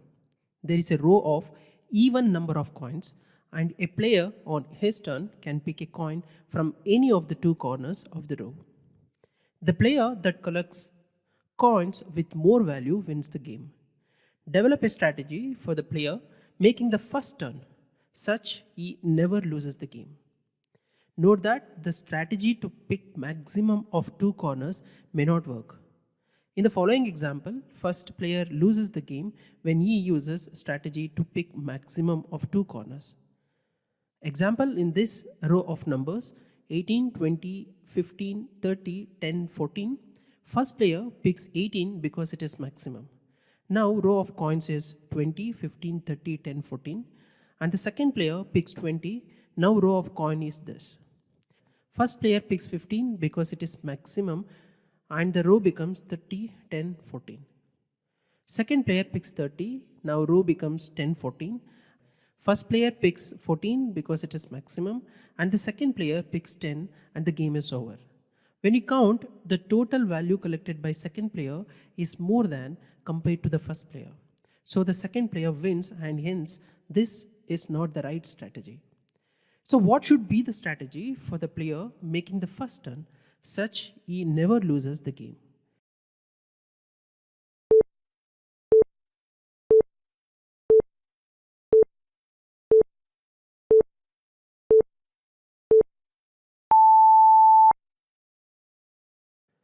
Let's check the solution now.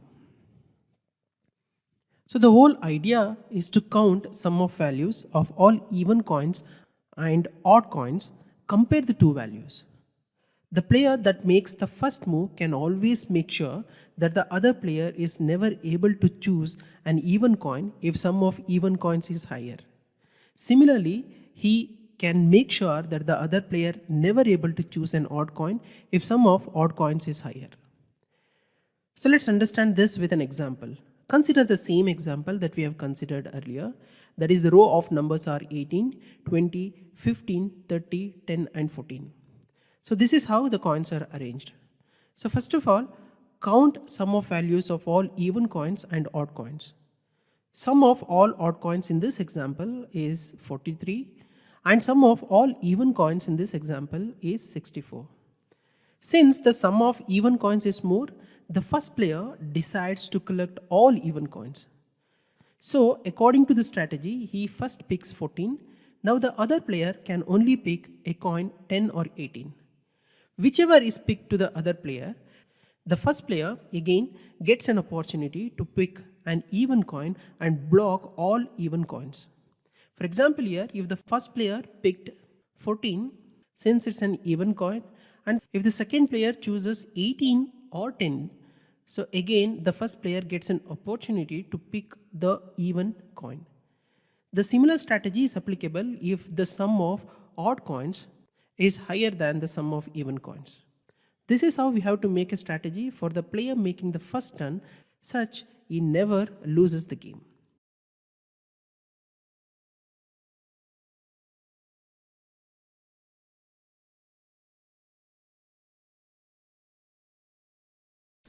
There are two candles of equal length and of different thickness. The thicker one lasts of 6 hours, the thinner 2 hours lesser than the thicker one. Ramesh lights the two candles at the same time. When he went to bed, he saw the thicker one is twice the length of the thinner one. How long ago did Ramesh light the two candles?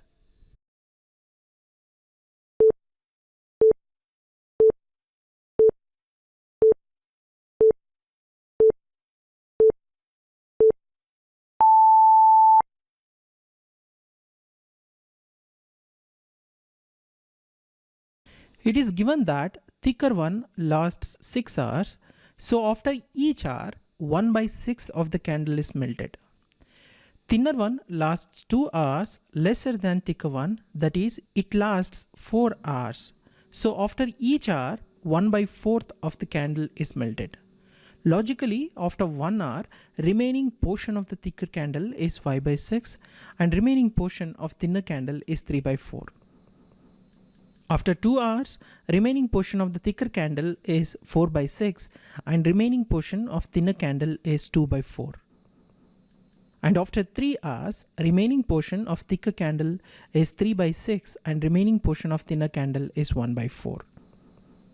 Here we can notice that after 3 hours, the remaining portion of the thicker candle is 3 by 6, which is 0.5 or half. Remaining portion of thinner candle is 1 by 4, which is 0.25 or quarter, which is basically the thicker one is twice the length of the thinner one. Therefore, the answer is 3 hours.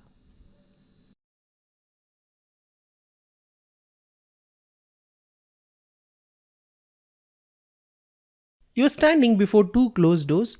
One of the doors leads to heaven and the other one leads to hell. Two watchmen are standing, one in front of each door. You know one of them always tells the truth and the other always lies.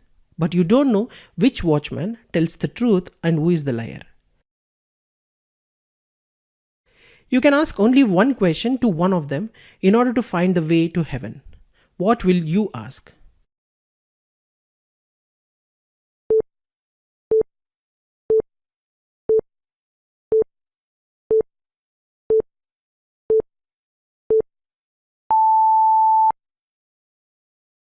Let's check the solution now.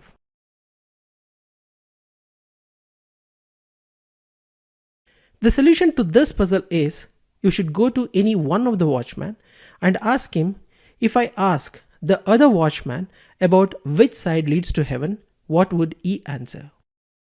If you ask a direct question, which door leads to heaven, then the honest one will tell the truth and the liar watchman will point toward the door that leads to hell. But here we are not asking the direct question, we are asking one watchman about how the other will answer. Let me explain how this particular solution holds good for this situation. If you ask the honest watchman how the other, that is liar, will answer, he knows that the liar will point towards hell. So he will tell you that the answer will be the hell's door. If you ask the liar watchman how the other, that is honest, will answer, he knows that the honest one will point towards heaven door, but since he is a liar himself, he will tell you the other door, which is the door of hell. Hence, in both the cases, irrespective of whether the watchman is honest or liar, he is pointing to the hell's door. So you can choose the other path to continue your journey to heaven.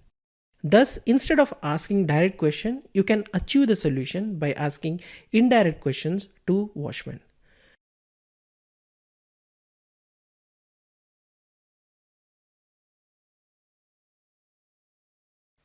Having an infinite supply of water and two containers, one for 3 liters and one for 5 liters, how would you measure 4 liters?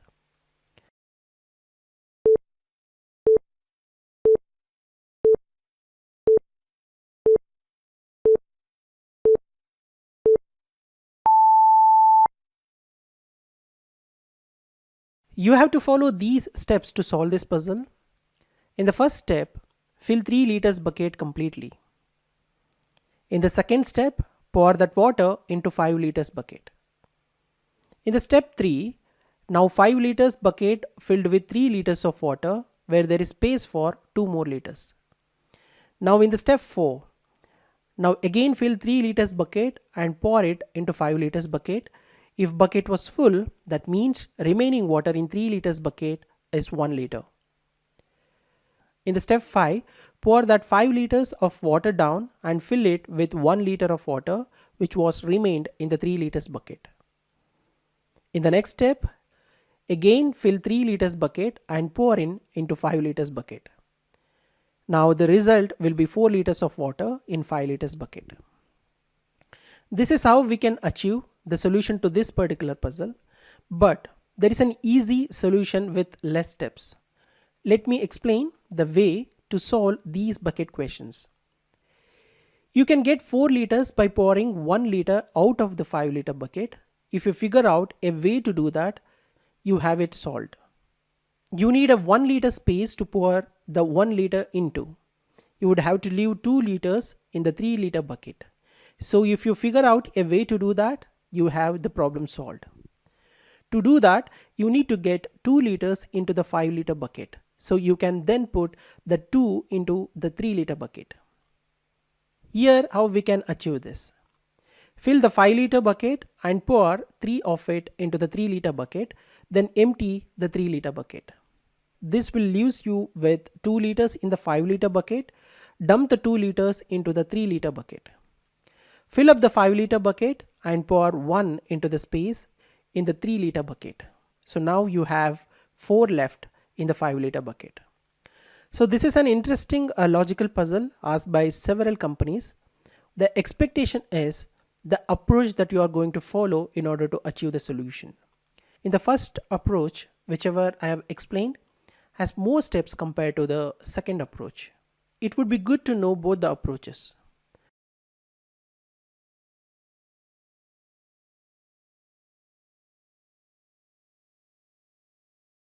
At a party, everyone shook hands with everybody else. There were 66 handshakes. How many people were at the party?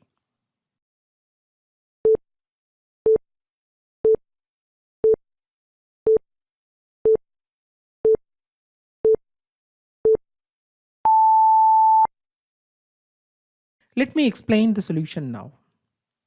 Let's suppose that there are n number of people in the party. The first person will shake hand with n minus 1 people. The second person will shake hand with n minus 2 people. The third person will shake hand with n minus 3 people. In this way, n minus 1th person, that is, last but one person, will shake hand with n minus 1, which is equal to 1 person, that is the last person. Now add all the number of handshakes, n minus 1 plus n minus 2 plus n minus 3 plus so on till 3 plus 2 plus 1. If you observe this particular series carefully, this is nothing but the sum of n natural numbers, but only difference is here the n is n minus 1. We know that the sum of natural numbers formula is obtained by using the arithmetic progression formula where the common difference between the preceding and succeeding numbers is 1. Natural numbers are also called counting numbers, start from the number 1 until infinity, such as 1, 2, 3, 4, 5, 6, 7 and so on. Sum of n natural numbers formula is represented like this: n times n plus 1 over 2, where n is the last number. In this case, we know that n is n minus 1, hence formula becomes n minus 1 times n minus 1 plus 1 over 2. After simplification, formula becomes n times n minus 1 over 2. Also, we know that in the puzzle, the total handshakes given are 66. Hence, the equation becomes n times n minus 1 over 2, which is equal to 66. After simplification, it becomes n times n minus 1 equals 132. Further simplification results in n square minus n minus 132, which is equal to 0. This is nothing but the quadratic equation. After solving quadratic equation, we get n minus 12 or n plus 11 equals 0. Here, either n equals 12 or n equals minus 11. Since number of people can't be negative, n will be 12. Hence, there are 12 people in the party.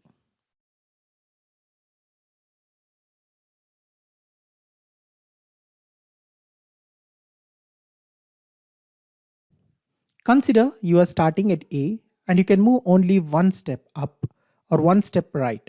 How many different paths from A to B are possible?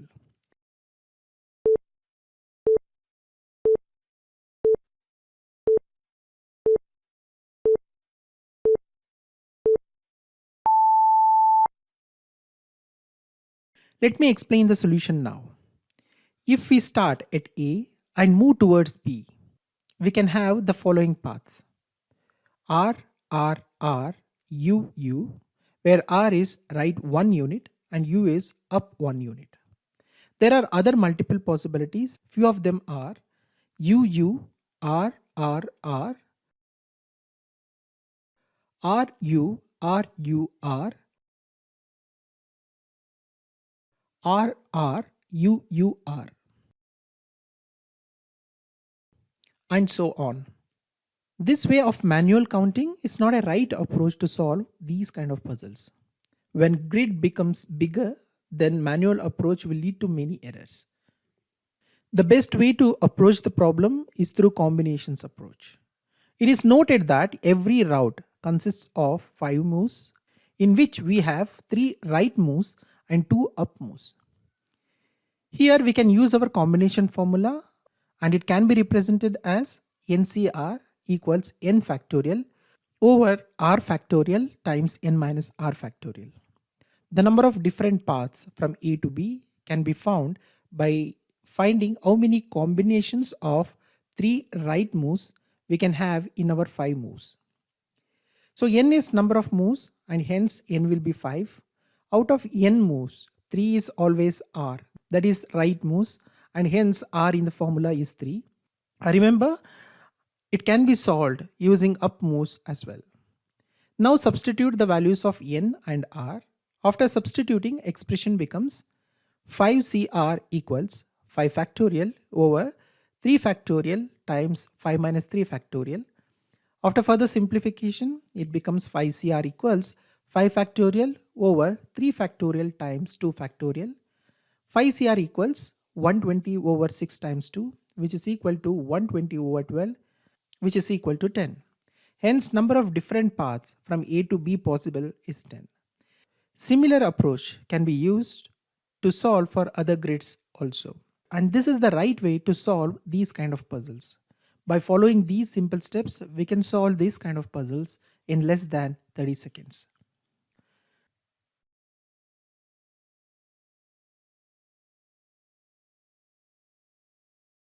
You have a 5-liter jug and a 9-liter jug. Your mother asks you to use these 2 jugs to measure 1 liter of orange juice. How would you do it? There are multiple solutions to this particular puzzle. Try to find the optimal solution.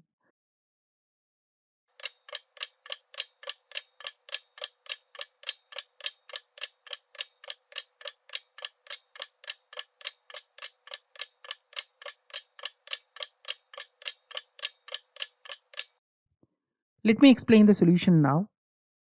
To start with, first fill the 5-liter jug and then pour all the orange juice in the 9-liter jug. This would leave with 4 liter of space in the larger jug and 5-liter jug is empty. Next, refill the 5-liter jug and fill up the remaining portion of the 9-liter jug. As we know already that the space remaining in 9 liters jug was 4 liters, hence you have transferred 4 liters orange juice from 5 liters jug and 1 liter of orange juice is still in 5 liters jug. So this way we will have 1 liter orange juice left in the 5-liter jug which was asked in the puzzle. As you can see here, it can be achieved in just 2 steps. There can be other ways in which you can achieve the solution, but this is the most optimal solution.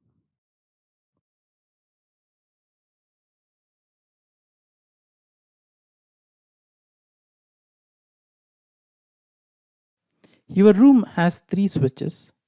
One of these switches is for a fan in the next room. You cannot see whether the fan is on or off unless you come out of the room.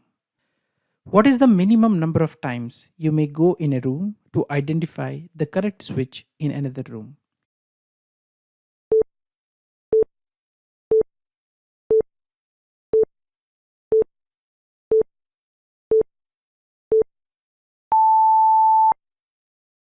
Let me explain the solution now. I would go only once to the other room to find out the accurate switch for the fan. Here is the step-by-step explanation. I would turn on the first switch and keep it on for 2 to 3 minutes. Next, I would turn off the first switch and turn on the second one. I would run to the other room as soon as I switched on the second switch. Here, there are 3 possibilities. If the fan is running, the second switch is for the fan. If the fan is not running, obviously, second switch is not the right switch. If the blades are rotating slowly, the first switch corresponds to the fan. It's because fan will not immediately stop when the switch is turned off. Speed will reduce gradually and finally come to stationary, and for this it takes time. If fan is not running and it is not rotating slowly, that is, if the fan is in stationary, then the correct switch of the fan is the third one. Thus, minimum number of times you may go in a room to identify the correct switch in another room is just 1.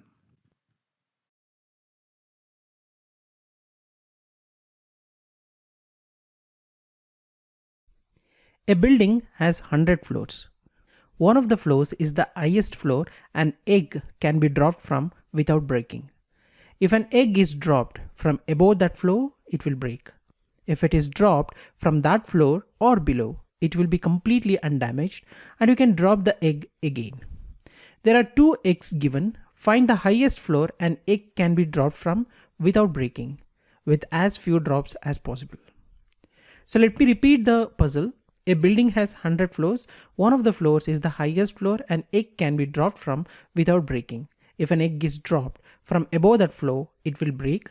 If it dropped from that floor or below, it will be completely undamaged and you can drop the egg again.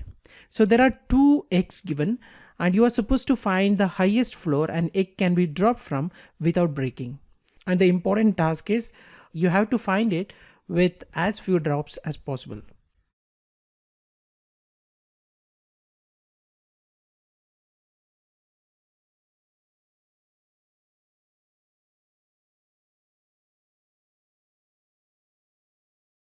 Let me explain the solution now.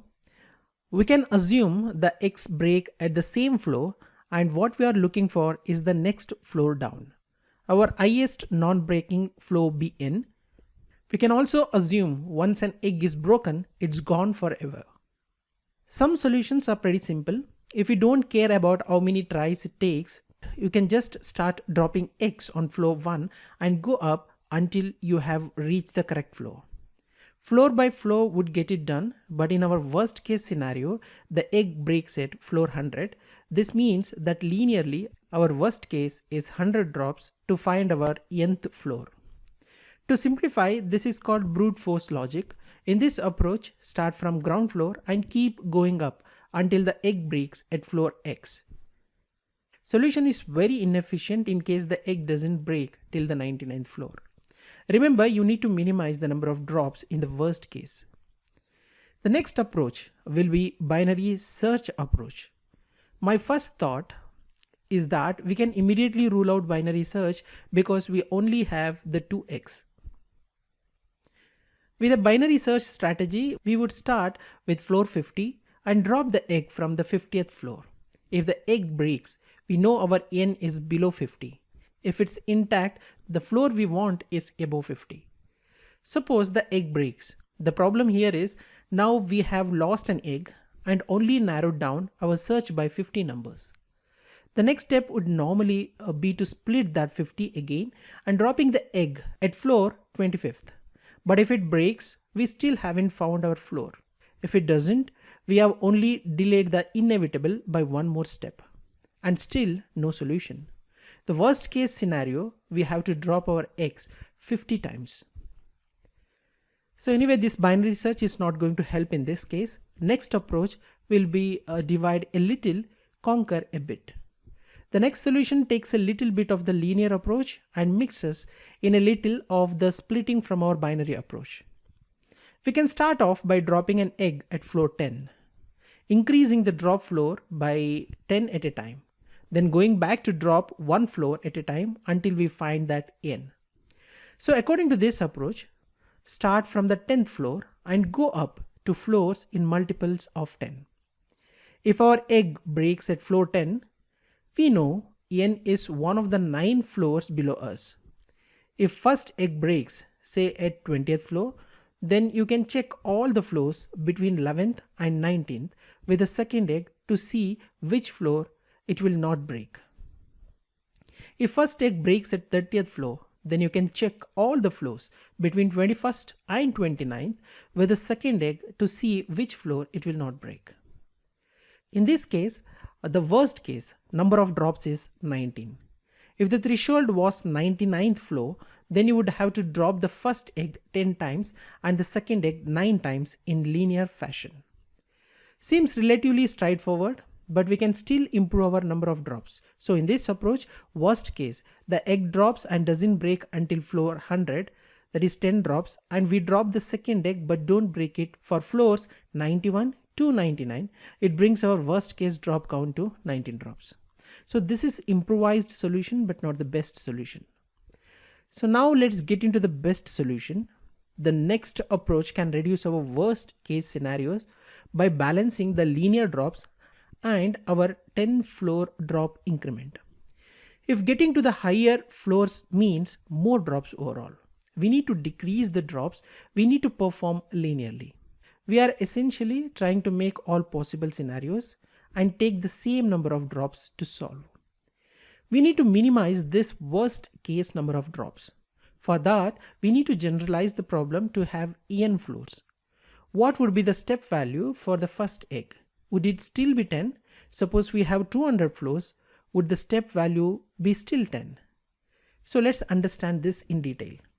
The point to note here is that we are trying to minimize the worst case number of drops, which happens if the threshold is at the highest floors.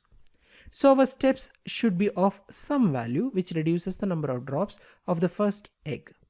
Let's assume we take some step value x initially if every subsequent step is x minus 1. If we drop our first egg from floor x, 10 in our 10 floor strategy, the linear portion of our strategy is x minus 1, that is 9 in the above strategy. So our drop count is x plus x minus 1. If the egg doesn't break on the first drop, our drop count increases by 1. So we will need to remove a drop from our floor to floor drop count. The next drop should be from x minus 1 floors up. Every additional floor jump will need to have one less floor, so that when we get the linear portion of the solution, we will have one less floor to check. We continue removing one floor until we only have one floor to check.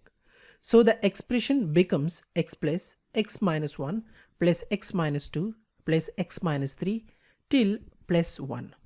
So this is nothing but the sum of n natural numbers, and it can be calculated using the formula x times x plus 1 divided by 2.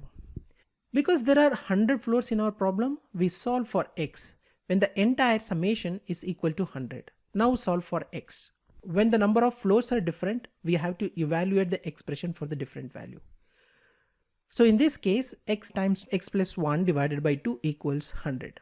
So after solving this equation, we get x equals 13.651. This means we want to start dropping from floor 14.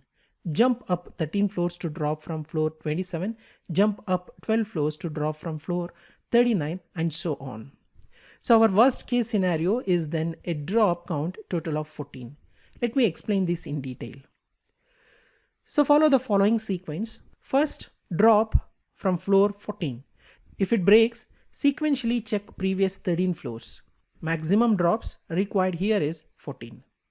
Else drop from floor 27 because 14 plus 13 equals 27. This is by the logic x plus x minus 1 plus x minus 2. So we are decreasing one floor in every step. So if it breaks sequentially, check previous 12 floors, that is from 26th to 15th floors. Else drop from floor 39 because 27 plus 12 equals 39. If breaks, check previous 11. Else drop from floor 50 because 39 plus 11 equals 50. If breaks, check previous 10. Else drop from floor 60. If breaks, checks previous 9. Else drop from floor 69. If breaks, checks previous 8. Else drop from floor 77. If breaks, check previous 7. Else drop from floor 84. If breaks, check previous 6. Else drop from floor 90. If breaks, check previous 5. Else drop from floor 95. If breaks, check previous 4. Else drop from floor 99. If breaks, check previous 3. Else 100 is the answer. So the total number of steps required in this case is 14. And this is the most optimal solution for this particular problem.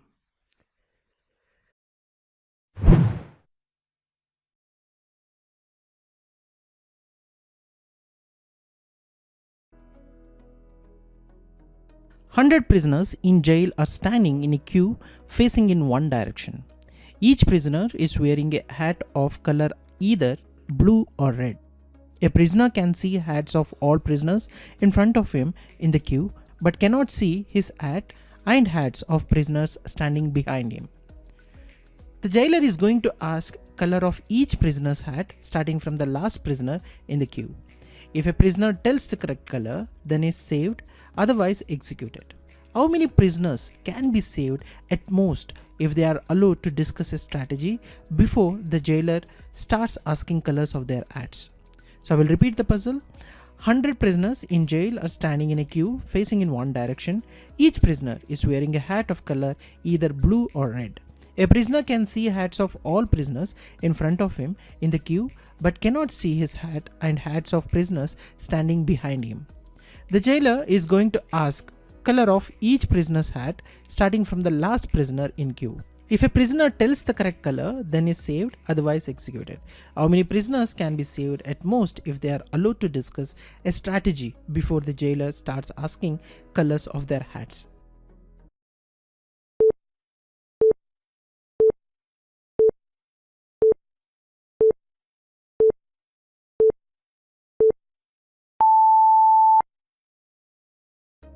Let me explain the solution now. This puzzle appears in a book called Are You Smart Enough to Work at Google? Quite incredibly, in February 2016, it seems to have been solved by Google's own artificial intelligence program. The solution to this puzzle is, at most 99 prisoners can be saved and the 100th prisoner has 50-50 chances of being executed. So how?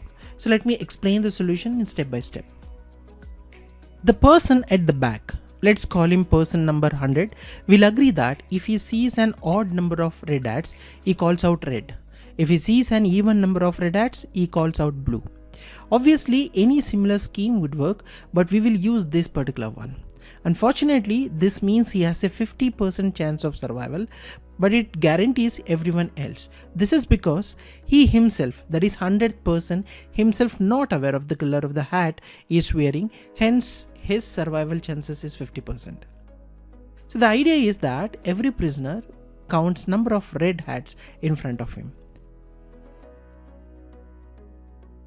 Consider an example of just 5 people.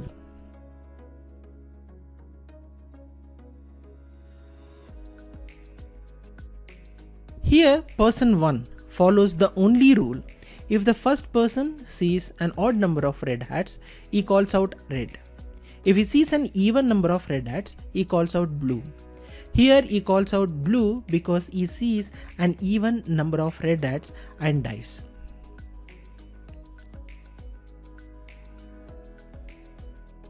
So person 2 knows that including himself, there are an even number of red hats. He looks forward and can also see an even number of red hats. This means he is wearing a blue hat. Had he been wearing a red hat, then the person behind him would have seen 3, an odd number, which he knows not to be the case. Person 3 knows that to start there were an even number of red hats. He knows that none of them have gone, that is to say nobody other than possibly the first person has declared themselves to be wearing a red hat.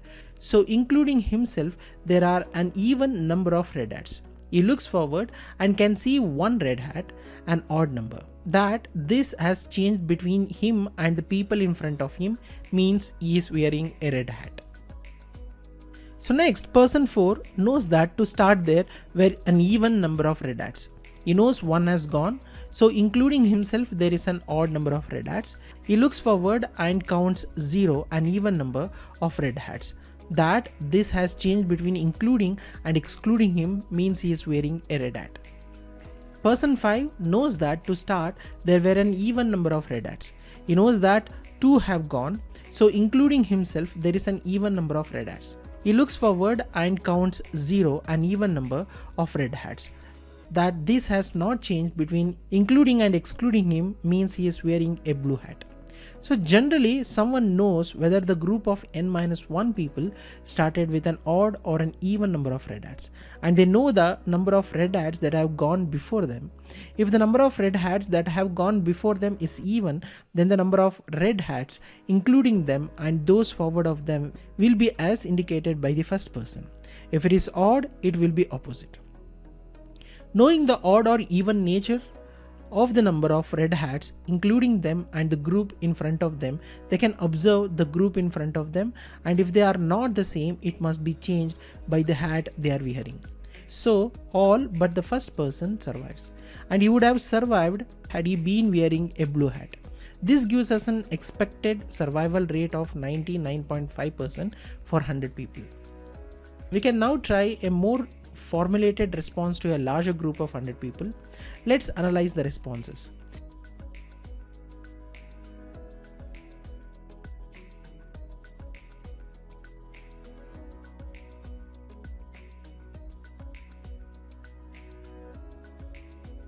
If 100% said red, there must have been odd number of red hats in front of him. If 99th prisoner sees odd number of red hats in front of him, then his color is blue. If the 99th prisoner sees even number of red hats in front of him, then his color is red.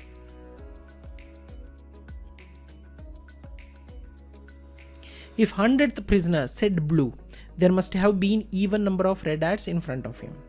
If 99th prisoner sees odd number of red hats in front of him, then his color is red. If 99th prisoner sees even number of red hats in front of him, then his color is blue.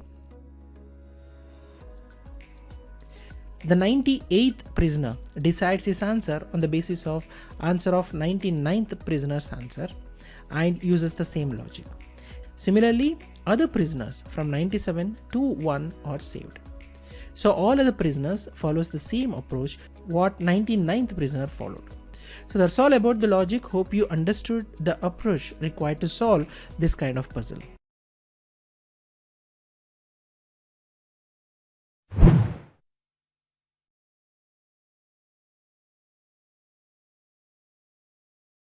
There is an island of puzzles where numbers 1 to 9 want to cross the river. There is a single boat that can take numbers from one side to the other. However, maximum 3 numbers can go at a time, and of course, the boat cannot sail on its own, so one number must come back after reaching to another side. Also, there is a condition which states that the sum of numbers crossing at a time must be a square number. For example, 1, 2, and 3 cannot cross the river because sum of these numbers is 6, which is not square of any number 1 to 9. You need to plan trips such that minimum trips are needed. What is the minimum number of trips required for numbers 1 to 9 to cross the river? This is an interesting math puzzle. Feel free to pause the video and give it a try before checking the solution.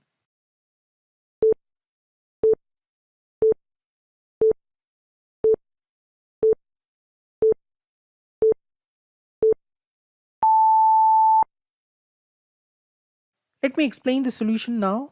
Answer to this puzzle is we need only 7 trips to send all digits across the river.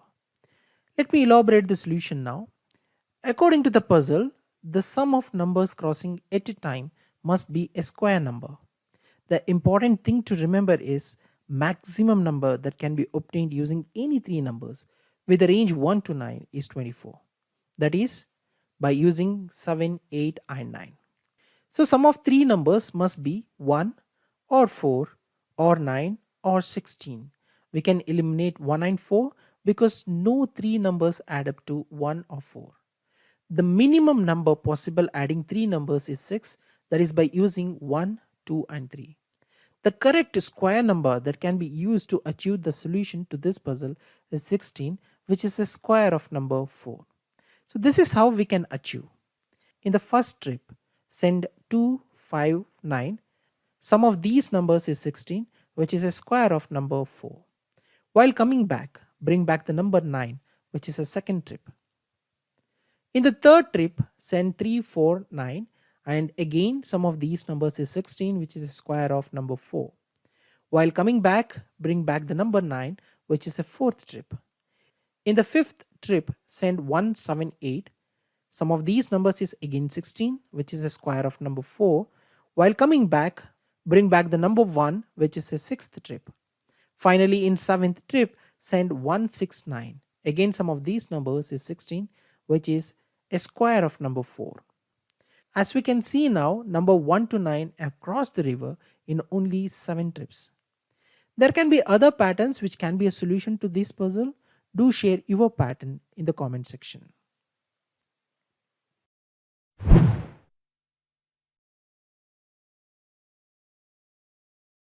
A girl meets a lion and unicorn in the forest. The lion lies every Monday, Tuesday, and Wednesday, and the other days he speaks the truth. The unicorn lies on Thursdays, Fridays, and Saturdays, and the other days of the week he speaks the truth. Yesterday I was lying, the lion told the girl. So was I, said the unicorn. What day is it? Based on the statements made by the lion and the unicorn, and you are supposed to identify what is the current day.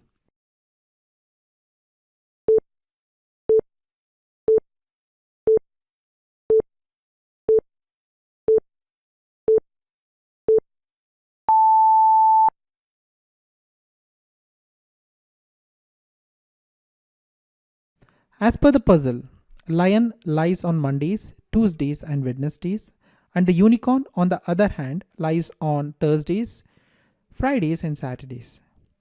Let's create a table, and table looks like this. As per the table, lion lies on Mondays, Tuesdays, and Wednesdays, and the other days lion tells the truth.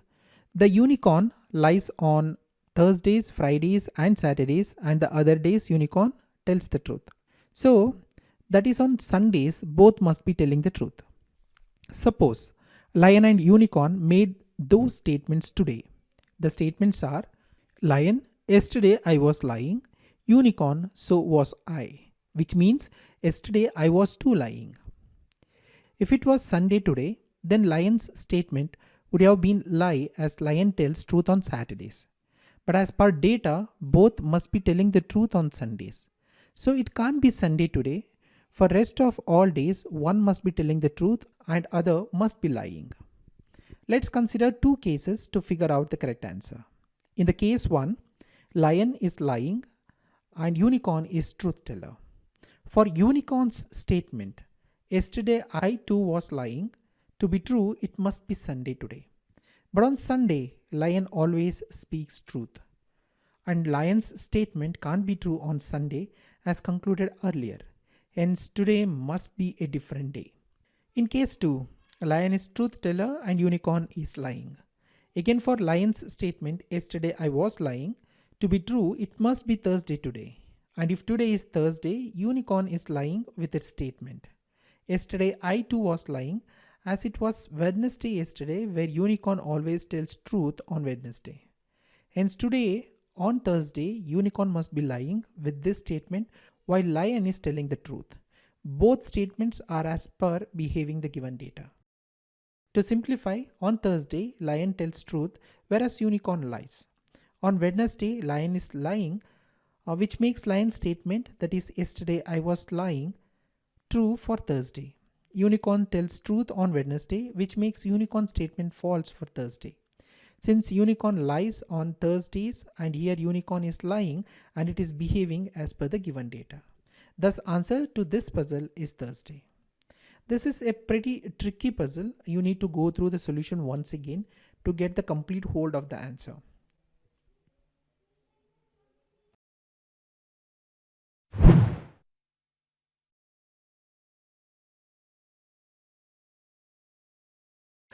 How can 4 employees calculate the average of their salaries without knowing others' salary? Here 4 employees want to know the average of their salaries. They are not allowed to share their correct individual salaries. How this can be achieved and what is the right way to solve this problem?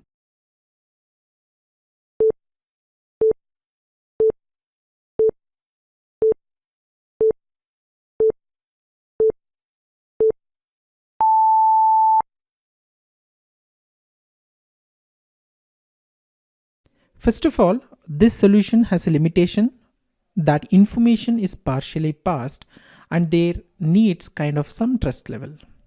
So let's say the 4 co-workers are A, B, C and D and their individual salaries are SA, SB, SC and SD respectively.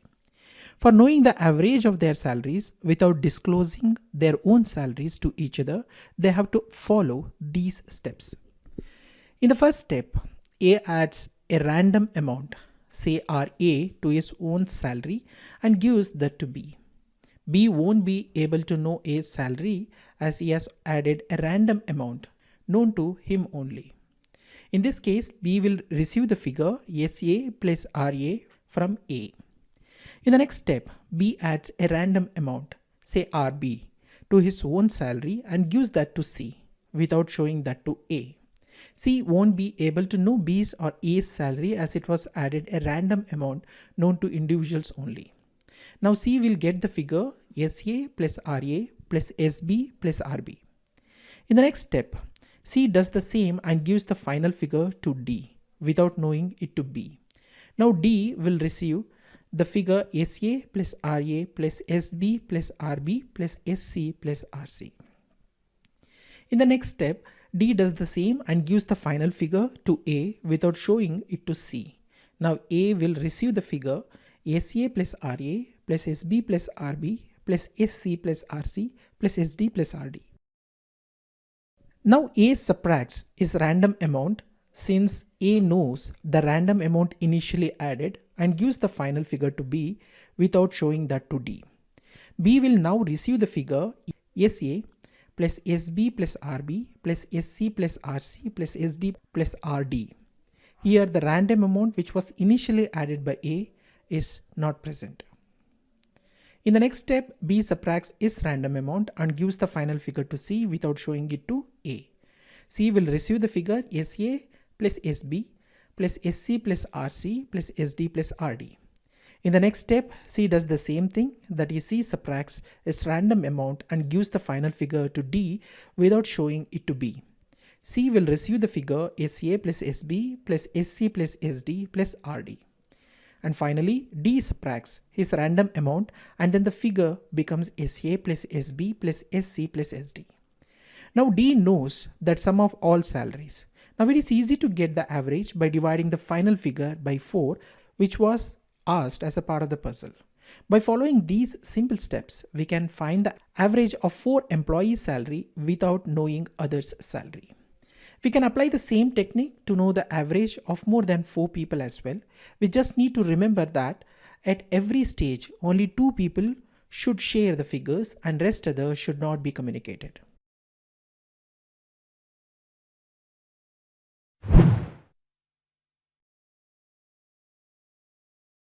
Monty Hall was the host of a game show called Let's Make a Deal, on which this puzzle is based.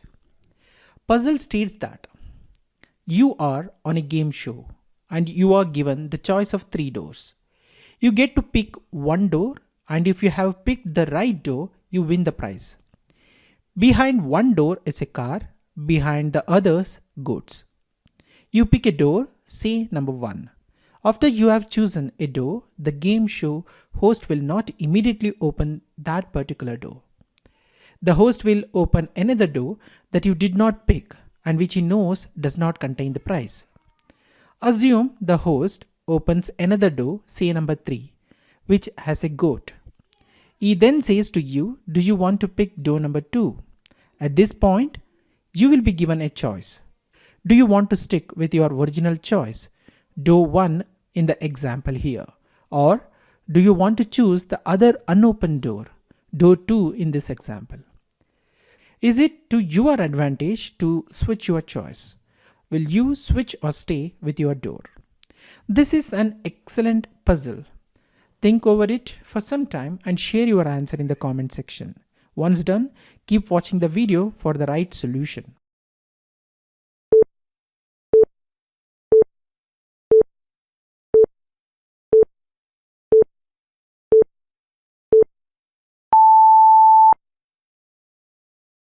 So let me explain the solution now.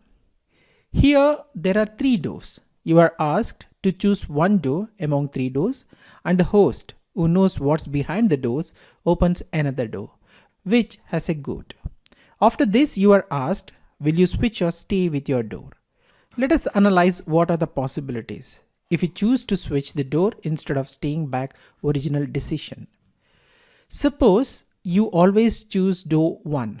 Then host will open door 2 or door 3 behind which car is not there. There are 3 possibilities. In the first possibility, if the car is behind the door 1, then host will open the door 2 or door 3, and if you switch to remaining door 3 or door 2, you will find goat behind it and you will lose. And in the second possibility, if the car is behind the door 2, then host will be forced to open door 3. Now if you switch your choice to door 2 from door 1, then you will win the car behind the door. In the third possibility, if the car is behind the door 3, then host has to open the door 2 behind which goat is there. And now if you switch your selection from door 1 to door 3, then you will be winning the car. So out of 3 possibilities, in 2 you will be winning the game show if you switch your choice. The probability of winning the game show is 2 over 3. And if you stay with your first choice, then probability of having car behind selected door is 1 over 3. So to conclude, there is a 1/3 chance of the car being behind door number 1 and a 2/3 chance that the car isn't behind door number 1. After Monty Hall opens door number 2 to reveal a goat, there is still a 1/3 chance that the car is behind door number 1 and a 2/3 chance that the car isn't behind door number 1. A 2/3 chance that the car isn't behind door number 1 is a 2/3 chance that the car is behind door number 3. So it's better to switch the choice as it increases the probability of winning the game show from 1/3 to 2/3. So does this logic applies for any number of doors? Let's analyze. Imagine that instead of 3 doors, there are 100. All of them have goods except one, which has the car. You choose a door, say door number 23. At this point, Monty Hall opens all of the other doors except one and gives you the offer to switch to the other door. Would you switch?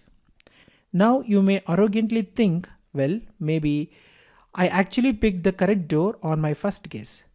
But what's the probability that happened? It is 1 over 100. So there is a 99% chance that the car isn't behind the door that you picked. And if it's not behind the door that you picked, it must be behind the last door that Monty left for you. In other words, Monty has helped you by leaving one door for you to switch to that has a 99% chance of having the car behind it. So in this case, if you were to switch, you would have a 99% chance of winning the car. Hence, here also it is better to switch to choice as it increases the probability of winning the game show.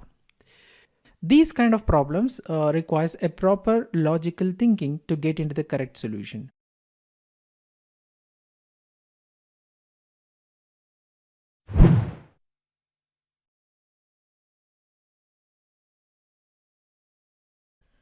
There was a magical pond between three temples. If anybody would wash the flowers in the pond, the flowers doubled. So once a person went to a garden, plucked some flowers and washed it in the magical pond and kept some flowers in one temple. After that, he went to the pond and washed the remaining number of flowers and kept the exact number of flowers that he kept in the first temple in the second temple. He again washed the remaining number of flowers and again kept the same number of flowers he kept in the first and second temple in the third temple, and he was at last left with 0 flowers. So what are the number of flowers he plucked from the garden and what are the number of flowers he kept in every temple? This is a popular interview puzzle asked in several job interviews. Feel free to pause the video and give a try before checking the solution.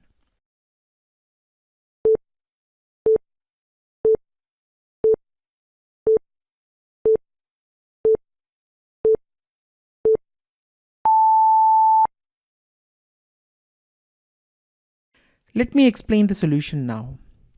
According to the puzzle, there are 3 temples and 1 magical pond. If anybody would wash the flowers in that pond, the flowers doubled. In all the temples, there are exact number of flowers kept.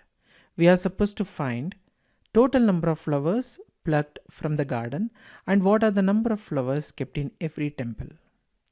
Suppose a person start the trip with X flowers and he leave Y flowers at each temple. Here are the number of flowers person have it after each stage of the trip. So at the start, let the number of flowers he plucked be X. Now in pond, he washed X number of flowers. This will result in 2X because if anybody would wash the flowers in that pond, the flowers doubled. Now let the number of flowers he kept in each temple be Y. Hence, at temple 1, Y number of flowers are kept. After this, number of flowers left will be 2X minus Y. Now again in pond, he washed 2X minus Y number of flowers. This will result in 2 times 2X minus Y, which is equal to 4X minus 2Y. This is because we already know if anybody would wash the flowers in that pond, the flowers doubled. So now at temple 2, Y number of flowers are kept again. After this, number of flowers left will be 4X minus 2Y minus Y, which is equal to 4X minus 3Y. Again in pond, he washed 4X minus 3Y number of flowers. This will result in 2 times of 4X minus 3Y, which is equal to 8X minus 6Y. Because we already know that if anybody would wash the flowers in that pond, the flowers doubled. Finally, at temple 3, Y number of flowers are kept. After this, number of flowers left will be 8X minus 6Y minus Y, which is equal to 8X minus 7Y. As per the puzzle, after placing flowers at the third temple, person have no flowers. This means the final equation is equal to 0. Here the final equation is 8x minus 7y, hence 8x minus 7y equals 0. After simplifying, x equals 7 over 8 times y. We want to find whole number solution to this equation. As the fraction 7 over 8 cannot be reduced any further, the variable y needs to be a multiple of 8 to eliminate the denominator. The smallest value for y is 8, which means the smallest value for x is 7. So the answer is Person started with 7 flowers and he left 8 flowers at each temple. So let's validate the solution now. At start, let the number of flowers he plucked is 7. In pond, he washed 7 flowers. This will result in 14 because if anybody would wash the flowers in the pond, the flowers doubled.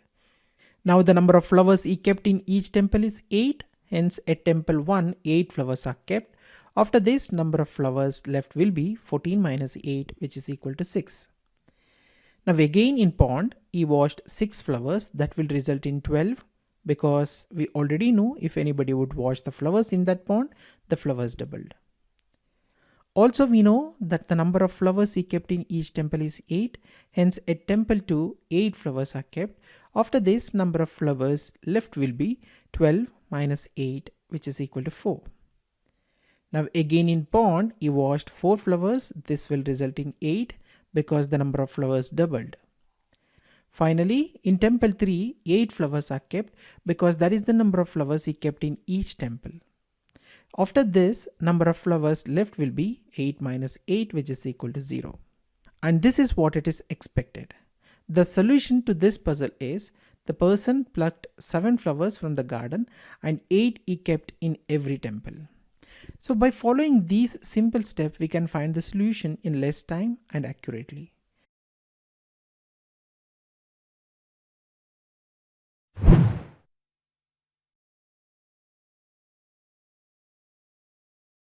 There are 4 prisoners. All 4 prisoners will be freed if at least one of them correctly guesses the color of the hat on his head. They can't speak to each other and they can't touch each other. However, if they take part and one of them gives a wrong answer or none of them can work out the answer at all, then their sentences will be doubled.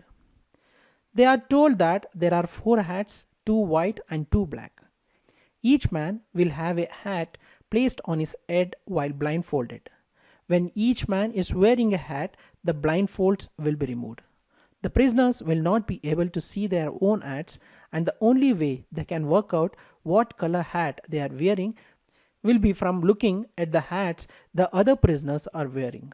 All they have to do to win their freedom is for one of them to work out what color hat he is wearing. But there is a twist.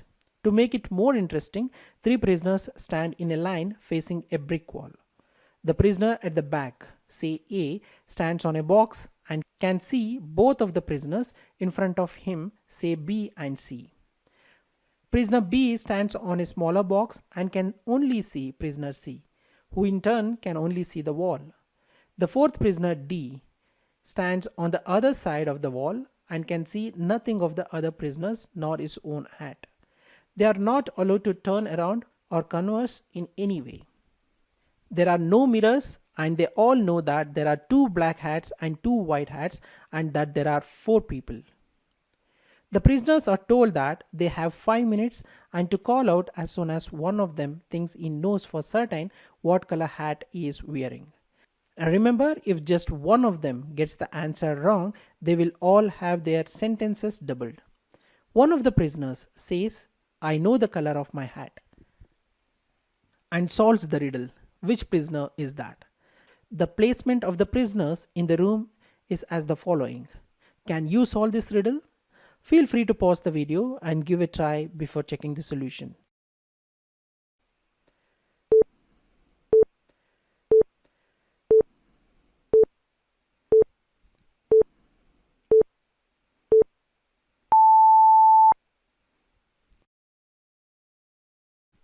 Let me explain the solution now. Each one of the prisoners knows that there are 4 hats, 2 black and 2 white. If prisoner A observes that prisoner B and C have the same colored hats, he would assume that he has the opposite color and solve the riddle. However, since prisoner B and C have different colored hats, prisoner A doesn't say anything. After waiting about 4 minutes, prisoner B calls out the right answer. You can see that C is wearing a white hat. If B was wearing a white hat too, then A would have seen 2 white hats and would have known that his hat was black. As A didn't say anything, B knew that he and C must have different color hats on, and as C's hat is white, B knew that his hat must be black. Through this logical approach, prisoner B could able to answer the right hat color, and all 4 prisoners will be freed.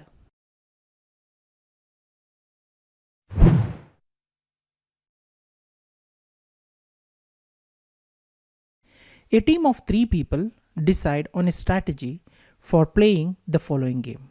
Each player walks into a room. On the way in, a fair coin is tossed for each player, deciding that player's hat color either red or blue. Each player can see the hat colors of the other 2 players but cannot see his own hat color.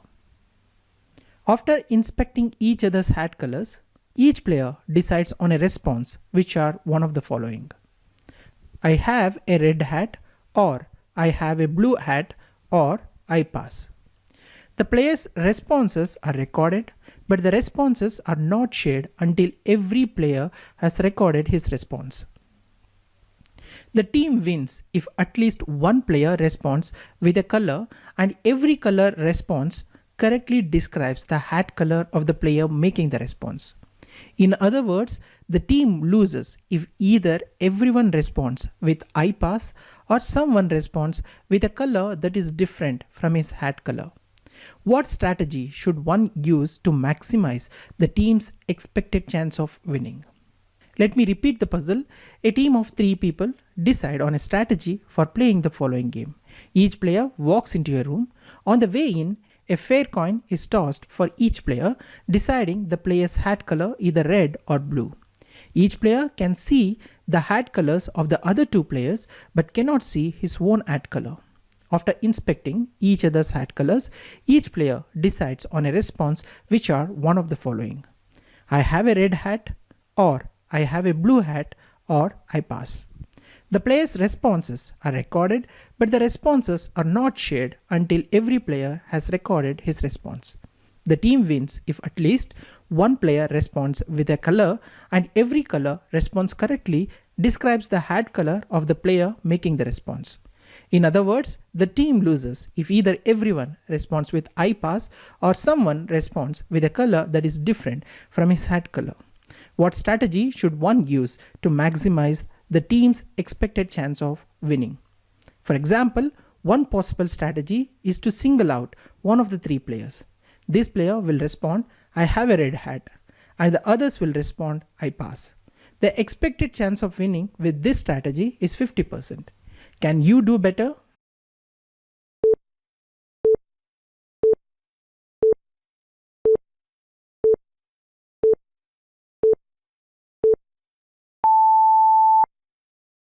A better solution exists for 75% chances of winning. Let me explain the solution in detail. Let the players be player A, player B, and player C. With 3 players and 2 hat colors, there are a total of 8 likely outcomes. Here are the outcomes. One special feature about the distribution is that most outcomes, that is 6 of them, include at least one hat of both colors. Here are the 6 outcomes which have at least one hat of both colors.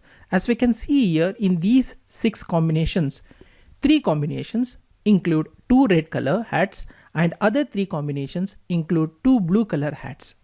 Only 2 extreme outcomes don't have at least one hat of both colors. Remaining are the ones with all red hats or all blue hats. We can analyze further. Among outcomes with both hat colors, there logically has to be 2 hats of one color. We call it as the majority color, and 1 hat of another color. We call it as the minority color. Here is the representation of majority and minority colors. Here in the outcomes, in first, second and fourth combinations, red is majority color and blue is minority color. But in third, fifth and sixth combinations, blue is majority color and red is minority color. Now, by looking at the other hats, player can identify whether they are wearing a majority color or a minority color. For instance, if a player sees both a red and blue hat, then the player must be wearing the majority color, which could be red or blue. If a player sees two blue or two red hats, then the player must be wearing the minority color, which will be the opposite color of what the player sees. Here is what players can reason among the 6 choices. If the player is wearing minority color, then he knows that the color, which will be the opposite a color of what the player sees. For example, if a player sees two blue or two red hats, then the player must be wearing the minority color, which will be the opposite color of what the player sees. Here in the first combination, if the player C is guessing the hat, now the player sees two red hats, then the player must be wearing the minority color, which will be the opposite color of what the player sees. Here in this case, it is blue color. In the second combination, if the player B is guessing the hat, now the player sees two red hats, then the player must be wearing the minority color, which will be the opposite color of what the player sees. Here in this case, it is blue color. Similarly, in the third combination, if the player A is guessing the hat, now the player sees two blue hats, then the player must be wearing the minority color, which will be the opposite color of what the player sees. Here in this case, it is red color. So now the idea is to get the player with the minority hat color to guess and force the other people to pass. So here is the strategy. If you see both a red and a blue hat, then pass. If you see two red hats, then guess blue. If you see two blue hats, then guess red. This strategy wins in all 6 cases with at least one hat of each color. It only loses in the 2 cases of all red or all blue, in which all players guess incorrectly. Here is how players would guess. Here in the first combination, player A sees two red hats. Then the player thinks he will be wearing the minority color, which will be the opposite color of what the player sees. Here in this case, it is blue color. Since he is wearing a red color hat, team will lose. Same happens with player B and player C. Similarly, in the fifth combination where all players wearing blue hats, here also team loses. Here in the combination, player A sees two blue hats. Then the player thinks he will be wearing the minority color, which will be the opposite color of what the player sees. Here in this case, it is red color. Since he is wearing blue color hat, team will lose. Same happens with player B and player C. So now let's consider the second combination. Here player A see one red and one blue hat, hence player replies as I pass. Player B again see one red and one blue hat, hence player replies as I pass. Player C see two red hats, then the player thinks he will be wearing the minority color, which will be the opposite color of what the player sees. Here in this case, it is blue color and it will matches and team wins. Now let's consider the third combination. In the third combination, player A sees one red and one blue hat, hence player replies as I pass. Player B see two red hats, then the player thinks he will be wearing the minority color, which will be the opposite color of what the player sees. Here in this case, it is blue color and it will matches and team wins. Finally, player C see one red and one blue hat, hence player replies as I pass. The same logic is applied for other 4 combinations and team wins in all these combinations. So the group wins in 6 of 8 possible outcomes, a whopping 75% chance. So if you follow this strategy, there is a 75% chances of winning the game. This is a little complex puzzle, requires solid strategy in order to solve this problem.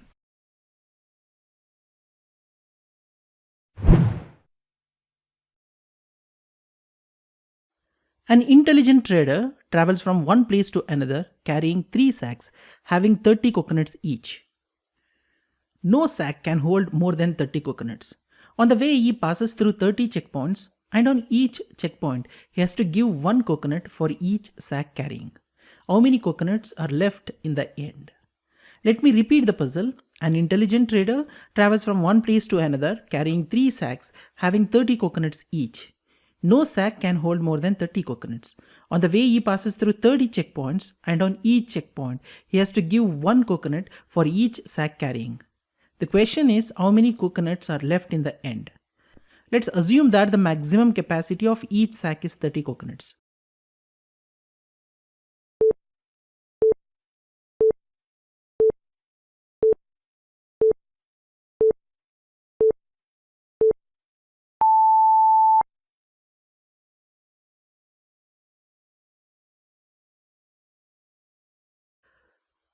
In the first view, most of the people thinks that the answer to this puzzle is 0.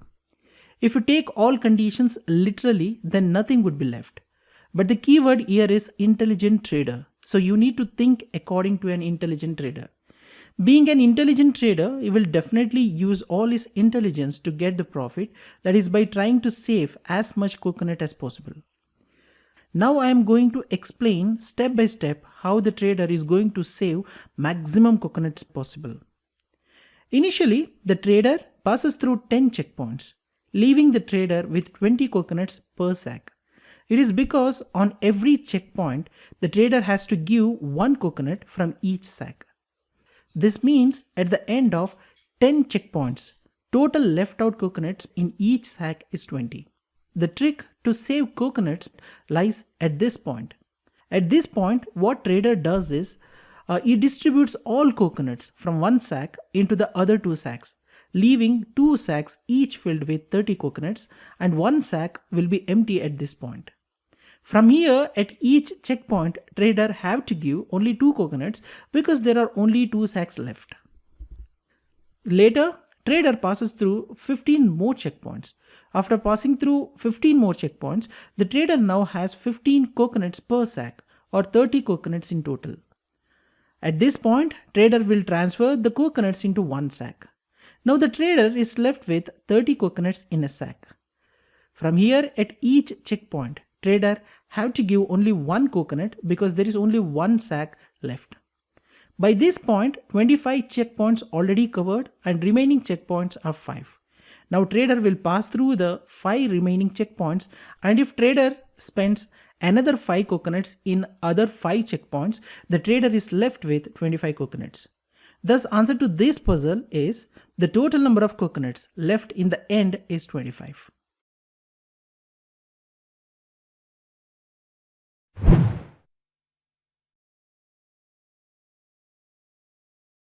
Out of 200 fish in an aquarium, 99% are red. How many red fishes must be removed in order to reduce at 98%? This is an amazing math puzzle. Though looks simple, it is more trickier than we think.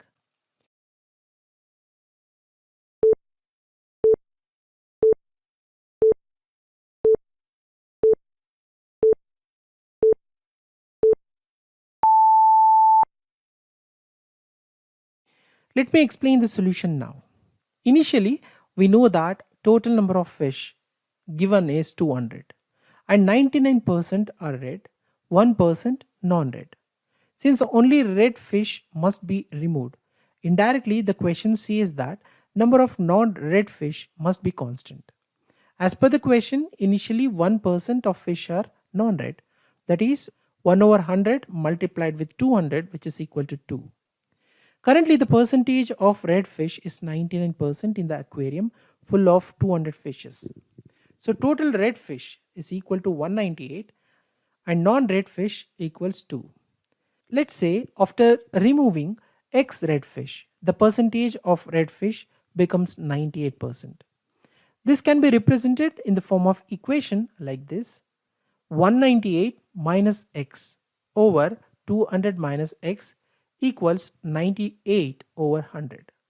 198 minus X represents number of red fishes in aquarium after removing X red fish. 200 minus X represents total number of fishes remains in aquarium, which includes non-red fishes as well. RHS represents the percentage what we need to achieve. So let's solve this equation. After simplification, equation becomes 50 times 198 minus 50x equals 49 times 200 minus 49x. So x equals 9900 minus 9800, which is equal to 100. So now x equals 100. So it is tough to imagine that we will have to remove 100 fishes out of 198 red fish to bring the percentage down by 1% in a total of 200 fishes. The point to be paid attention is that when we are removing the red fish from the aquarium, we are decreasing the total number of fishes in the aquarium. So had we been converting every red fish taken out to a non-red fish and kept them back in the aquarium, Only converting 2 red fish to non-red would have brought the percentage of red fish in the aquarium down to 98%. When something is subtracted from both numerator and denominator, the overall effect on the fraction is quite small, especially if numerator and denominator are large compared to the small amount subtracted from both. In this question, if you remove 2 red fish out of the 198 red, the new percentage is 98.989898, which is quite close to the original 99%. In fact, when a small amount delta is subtracted from both numerator and denominator, the change in the value of the fraction is a small number new delta, and the increase in delta is proportional to the increase in new delta, which is also the decrease in the value of the fraction. Here the fraction value decreases approximately by 0.005%. When we decrease the number of red fish by 1, this rate of change can be calculated by differentiating the above equation. And this is another way to solve this question. So we have to remove 100 red fish. So the number of red fish in total becomes 98%. It is quite unbelievable answer. The difference of percentage is 1, but the difference in number is 100.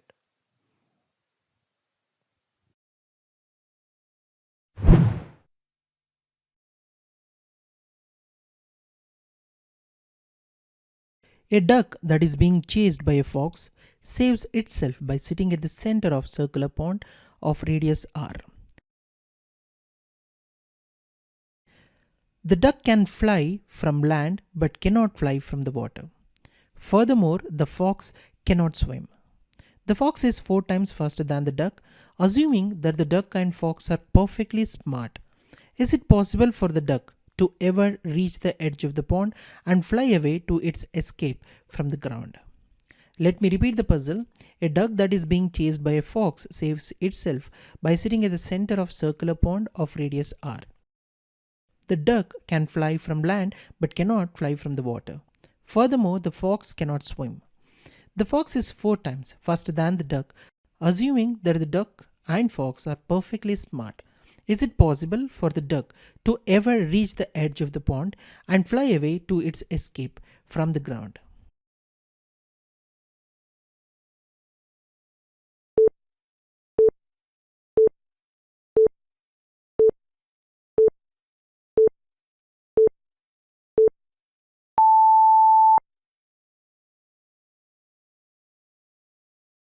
Let's check the solution now.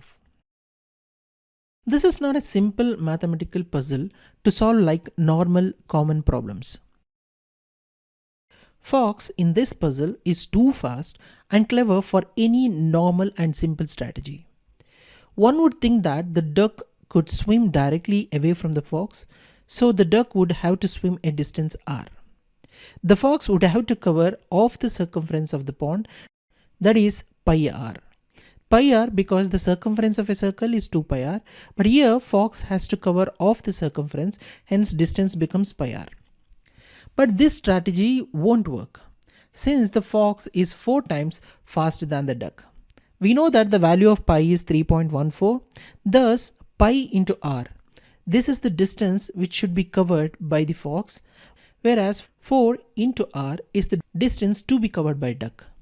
But as we know that since the value of pi is 3.14, pi r is less than 4 into r. Hence in this strategy, by the time duck swims to near the land, fox would have already reached, which puts duck into danger. This would make it seem like it is impossible for the duck to escape, but there is a way to escape. So how could the duck make life more difficult for the fox?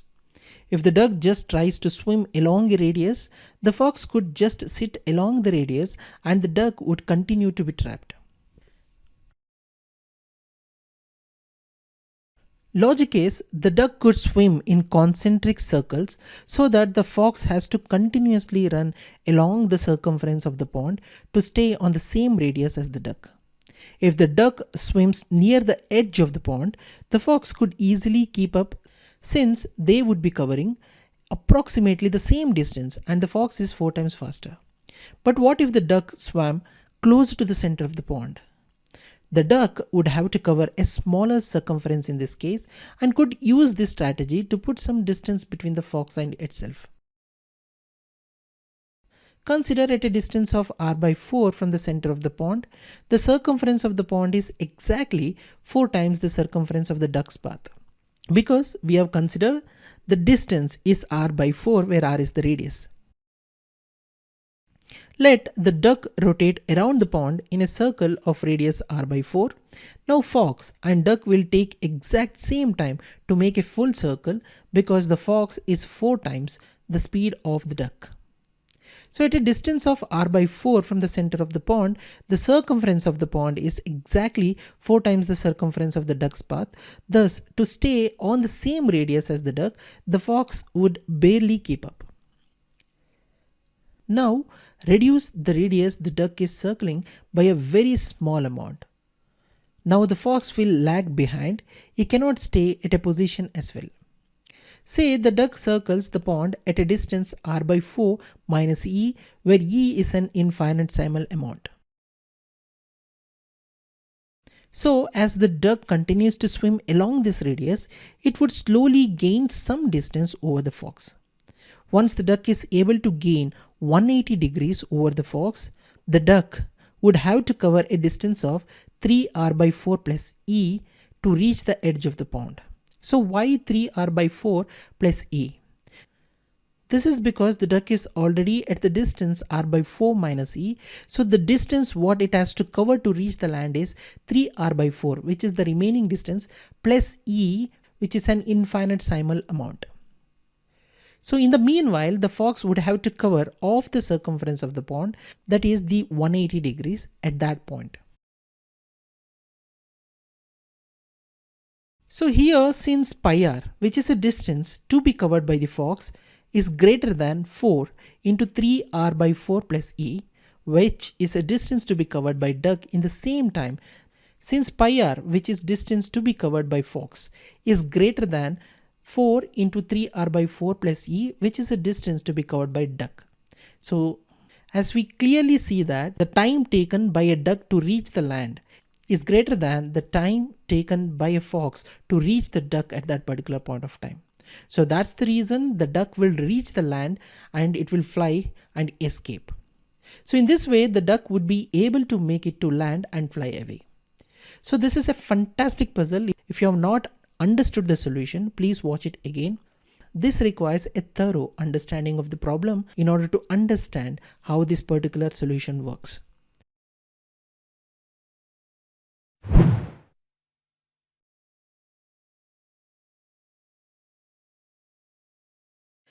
In a medical laboratory, you have 240 injections, one of which is for anesthesia for a rat.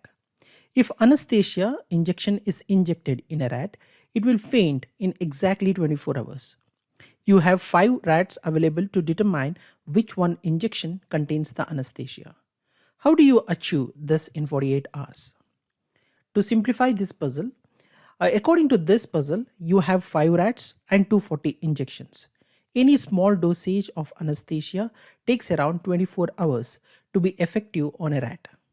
Given the nature of anesthesia, effectiveness refers to its tendency to make the rat faint. Thus, any dosage of this anesthesia should make them faint in approximately 24 hours. As the rest of 239 injections shows no effect, how will you find that particular injection which has anesthesia in it using the 5 rats you have within a period of 48 hours, that is in 2 days? This is an interesting logical puzzle asked in several job interviews. Now take your time to arrive at a solution and continue to watch further once you are done.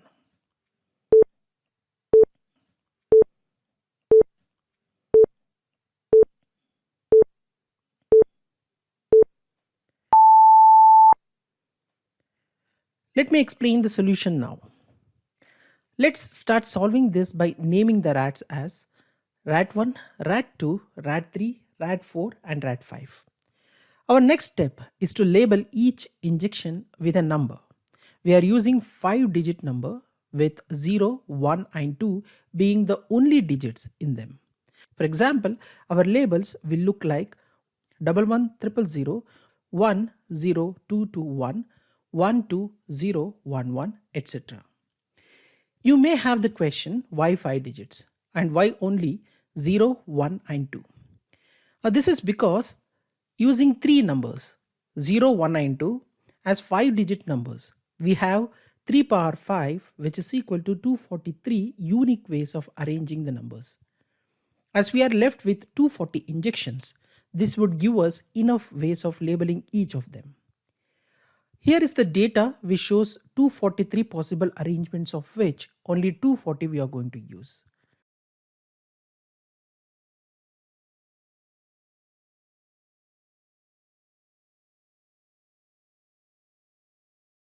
So far we have labeled them. Now what are we going to do with this?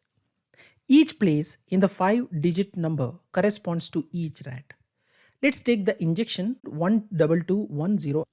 Here the leftmost digit, that is 1, corresponds to rat 1, and the rightmost digit, that is 0, corresponds to rat 5.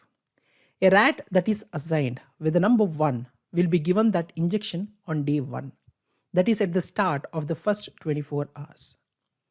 Similarly, a rat that is assigned the number 2 will be given the injection on day 2, that is at the start of next 24 hours. And a rat which is assigned with the number 0 will not be given that injection at all. So to make this easier, consider an injection labeled 12210. Since the leftmost digit belongs to rat 1, a small dosage of this injection will be given to rat 1 on the first day. Second place corresponds to rat 2, so another small dosage of the same injection will be given to it on day 2 because we have the digit 2 in that place. Third place belongs to rat 3 and it will be injected on day 2. Fourth place belongs to rat 4 and it will be injected on day 1. Fifth place belongs to rat 5 and the corresponding digit being 0, rat 5 will not be given this injection on both days. Our rat 5 is so unlucky that it never gets to taste it. In a similar way, we inject each of those 240 injections by following the label instructions given on them. Here I have made a list of injections received by each rat on both days. Have a quick glance at them if you are still confused with the labeling.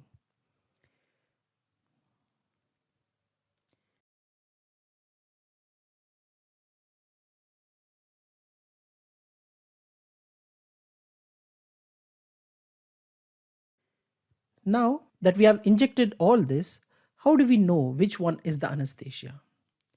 Let's again take the injection labeled 12210 as an example.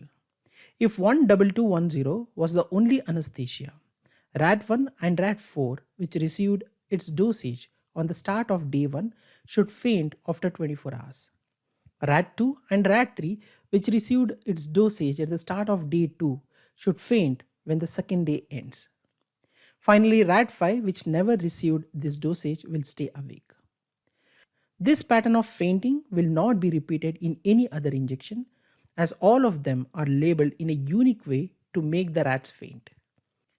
Remember, if any of the rats fainted at the end of day 1 itself, it will not be given any further injections as it is already under the influence of anesthesia. So at the end of 48 hours, by observing the fainting pattern of rats, we can find the anesthesia by matching the pattern to the label provided on the injection. Apart from the method which I have explained now, there is another way of arriving the solution. Split 240 injections among 5 rats and inject each of them with 48 unique dosages. Consecutive injections should be given at a regular interval of 30 minutes so that at the end of day 1, all the injection, that is 48 times 5, which is equal to 240, will be distributed among the rats.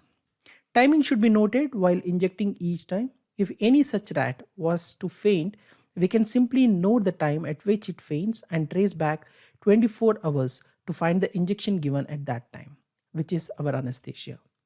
Unlike the previous method in which we observed a pattern of fainting, here we will observe only one rat getting fainted, as the injection it received wouldn't have been injected to any other rats.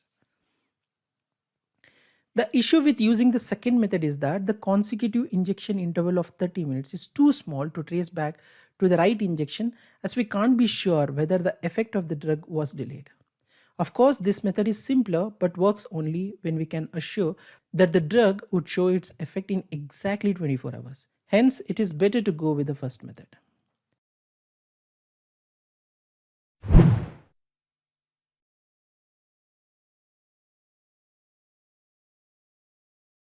Suppose a newly born pair of rabbits, one male, one female, are put in a field. Rabbits are able to mate at the age of 1 month, so that at the end of its second month, a female can produce another pair of rabbits. Suppose that rabbits never die and that the female always produces one new pair, one male and one female, every month from the second month on. How many pairs will there be in 1 year?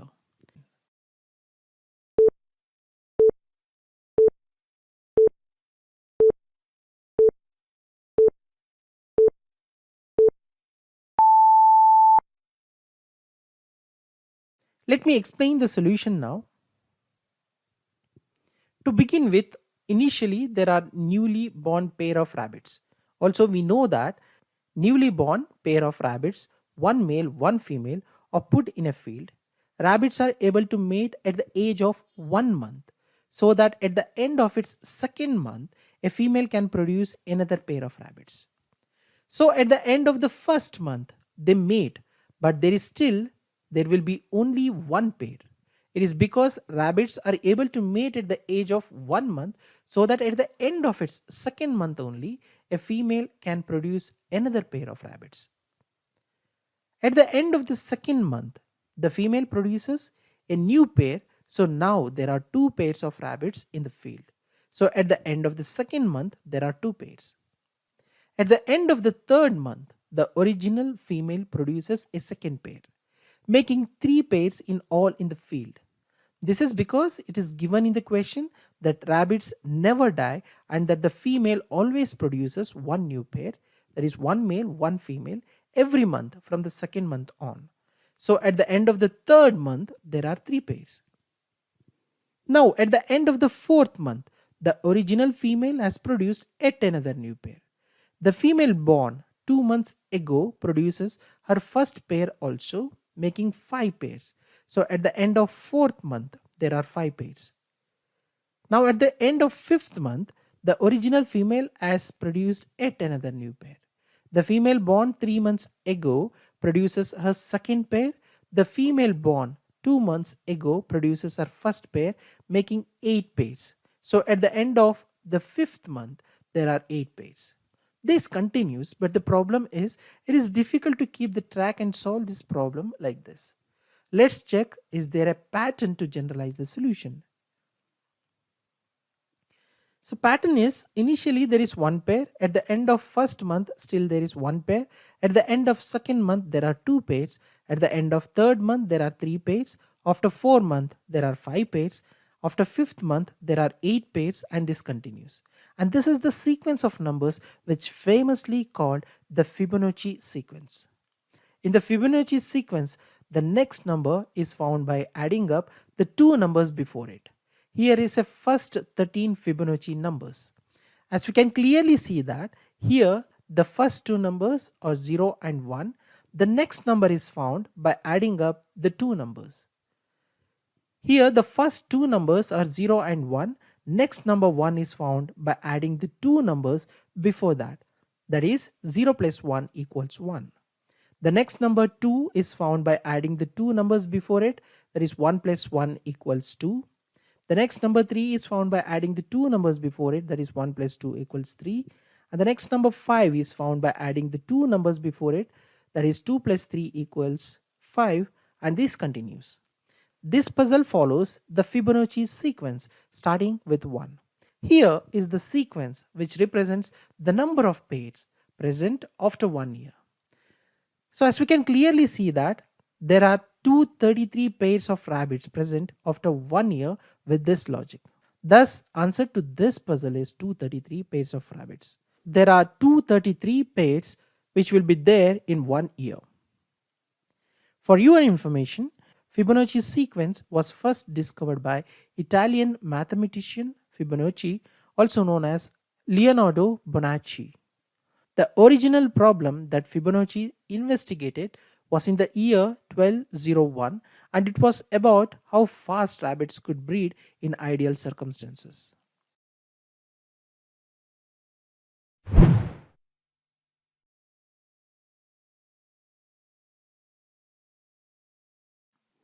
A stick 100 units long needs to be cut into 100 unit pieces. What is the minimum number of cuts required if you are allowed to cut several stick pieces at the same time? This is an interesting interview puzzle. Don't come to conclusion immediately. This requires a proper logical thinking to find the correct solution.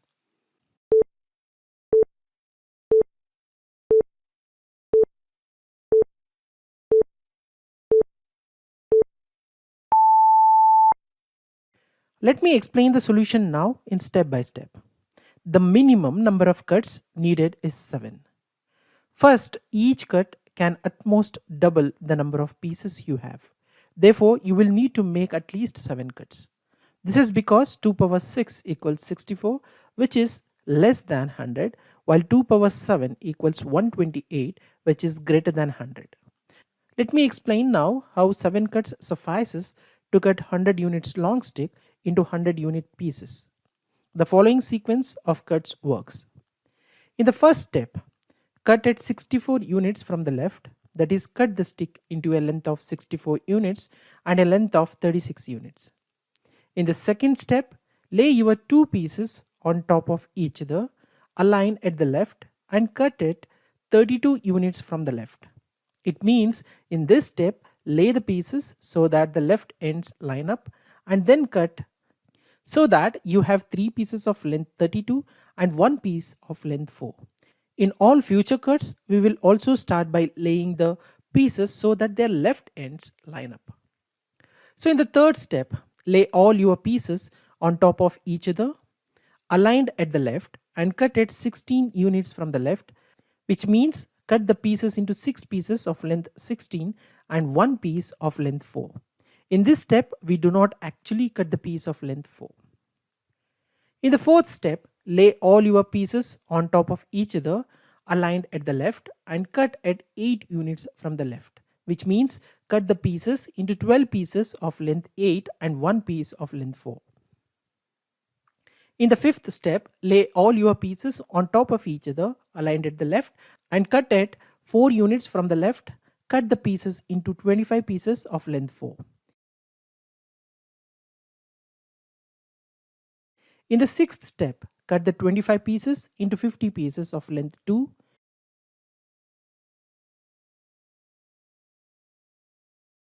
In the final step, cut the 50 pieces into 100 pieces of length 1.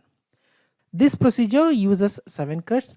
To see that 6 or less cuts cannot solve the problem, note that a cut can at most double the number of pieces. So after 6 cuts, you cannot have more than 64 pieces. So answer to this puzzle is there are 7 cuts required to cut 100 units long stick into 100 units pieces. I believe that this algorithm of always cutting the largest power of 2, which is smaller than the largest pieces, will be optimal in general, not just for 100 pieces.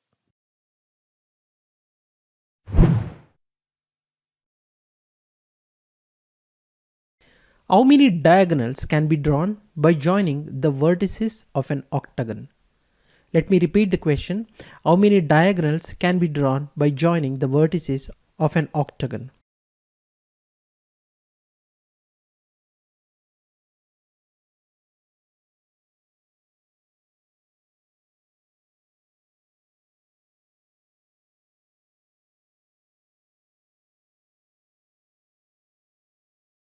Let me explain the solution now. Octagon is 8-sided polygon. If you draw an octagon, select one vertex and construct each diagonal from this vertex. You will see there are 5 such diagonals. Thus, for each of the 8 vertices, you can draw 5 diagonals, and hence there can be 5 times 8, which equals to 40 diagonals. But remember, each diagonal is counted twice, once from each of its ends. Thus, there are 20 diagonals in a regular octagon. So to summarize, each point on the octagon can be connected to 8 minus 3 points. This is because you cannot draw diagonal by joining the adjacent vertex. Hence, we need to subtract 3 vertices. So each point can form 5 diagonals. So we get 40 in all. However, this includes similar pairs, that is 1 6, 6 1, 2 4, 4 2, etc. So we divide this by 2, so answer is 20. We can generalize the solution for any polygon. If n is the number of vertices, we can derive the formula. To draw a diagonal, you have to select 2 vertices out of n. But you cannot draw diagonal by joining the adjacent vertex. Hence, number of diagonals can be calculated using the technique of combination. Number of diagonals equals n c2 minus n, where n is the number of sides of the polygon. So for octagon, n equals 8. Hence, number of diagonals equals 8c2 minus 8. So 8c2 is nothing but 8 times 7 divided by 2 times 1. So after solving this, the expression becomes 28 minus 8, which is equal to 20. There is another way which is easier compared to this technique.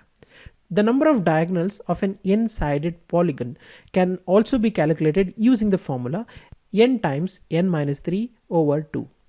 For example, in a square, there are 4 vertices. In this case, n becomes 4.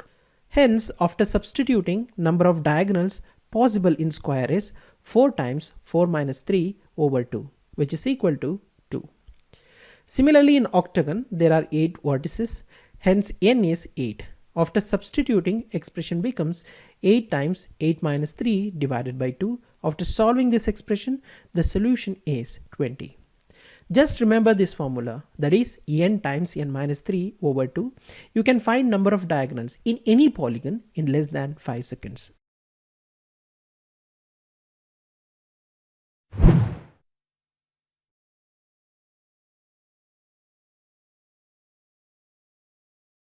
You need to fill in the gaps with the digits from 1 to 9 so that the equation makes sense. Here the column means divide. Follow the order of operations, multiply first, then division, addition and subtraction last. There is no complicated maths involved, only basic arithmetic, but it's not an easy one. This problem is difficult even for adults good at math. All you need to do is place the digits from 1 to 9 in the grid.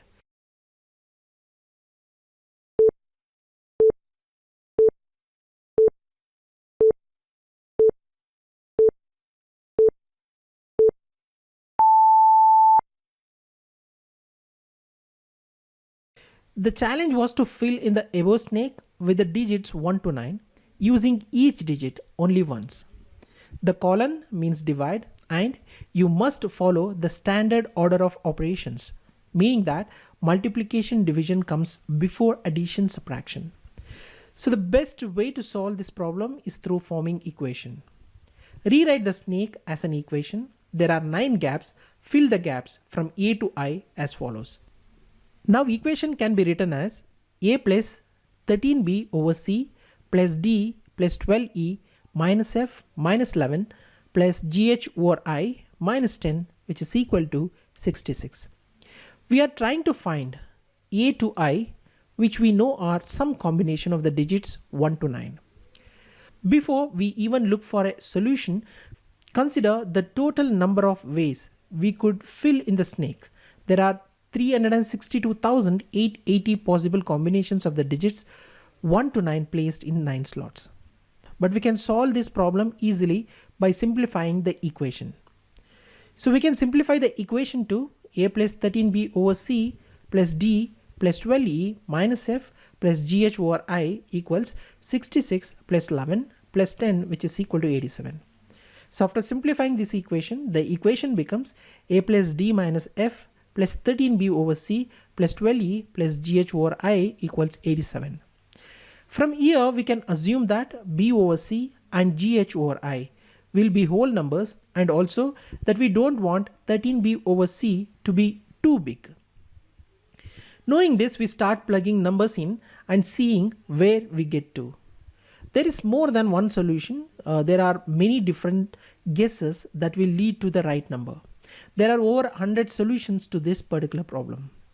To keep the term 13b over c as small as we can, let b equals 2 and c equals 1, which gets us to a plus d minus f plus 26 plus 12e plus gh over I equals 87.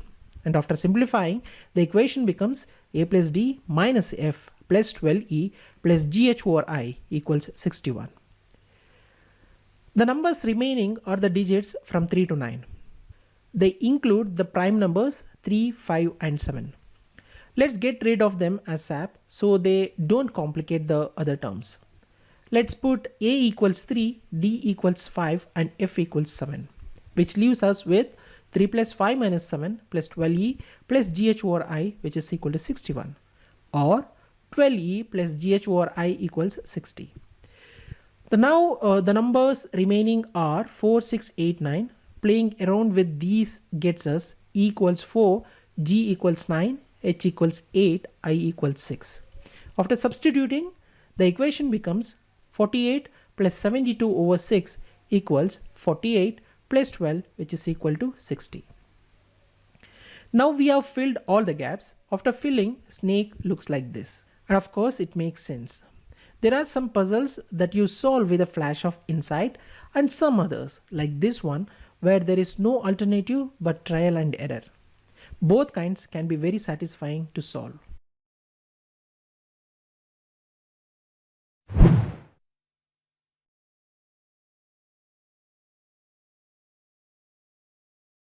There was a prison consisting of 1000 cells numbered from 1 to 1000.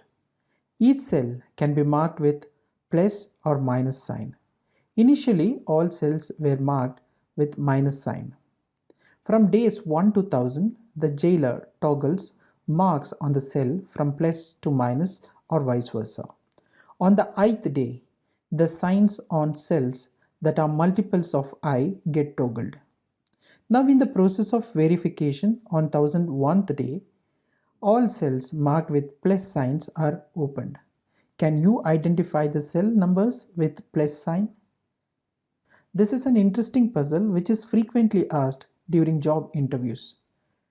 If you have not understood the question, go through it again. Feel free to pause the video and give a try before checking the solution.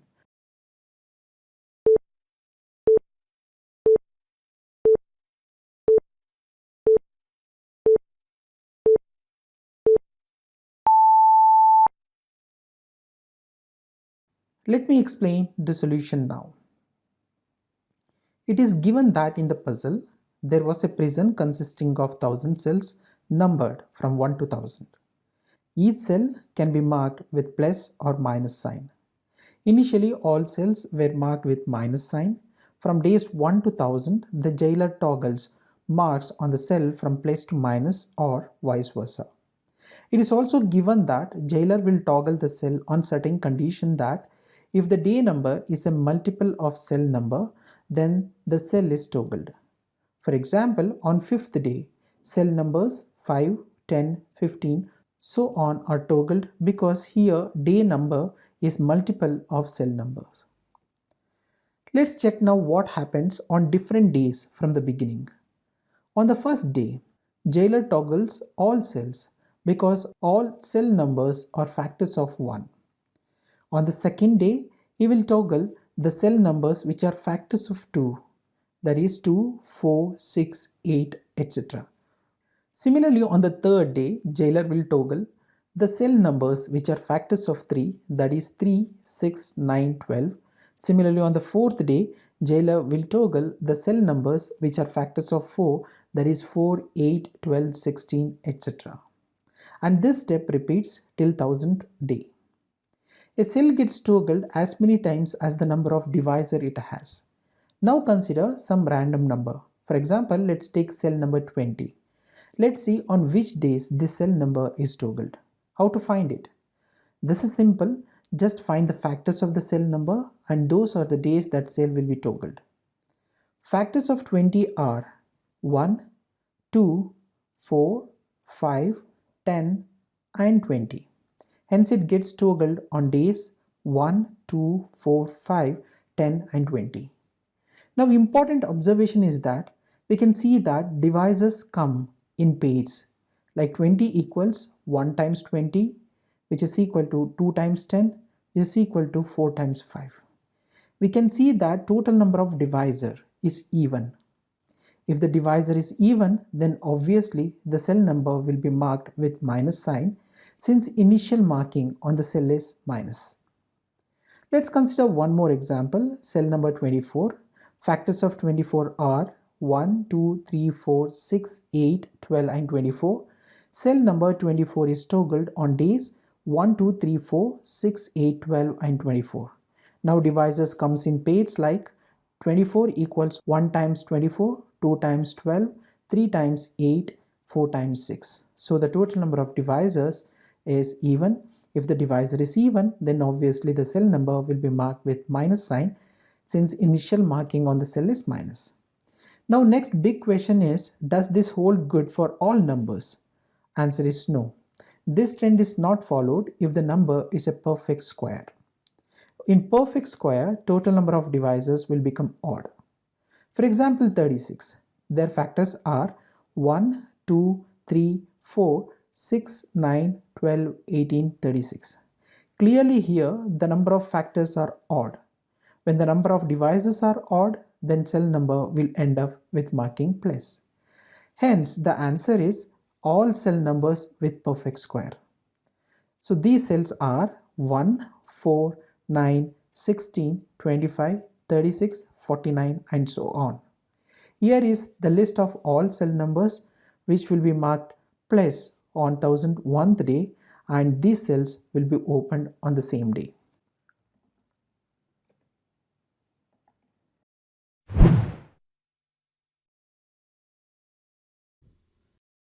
On a circle, there are 2014 light bulbs, 2 are on and 2012 are off. You can choose any bulb and change the neighbor state from on to off or from off to on. Doing so, can we get all 2014 light bulbs on? If yes, how? So let me repeat the puzzle. On a circle, there are 2014 light bulbs. 2 are on state and remaining 2012 are in off state. You can choose any bulb and change the neighbor state from on to off or from off to on. Remember, if you select any bulb, you can change the state of the neighboring bulbs only.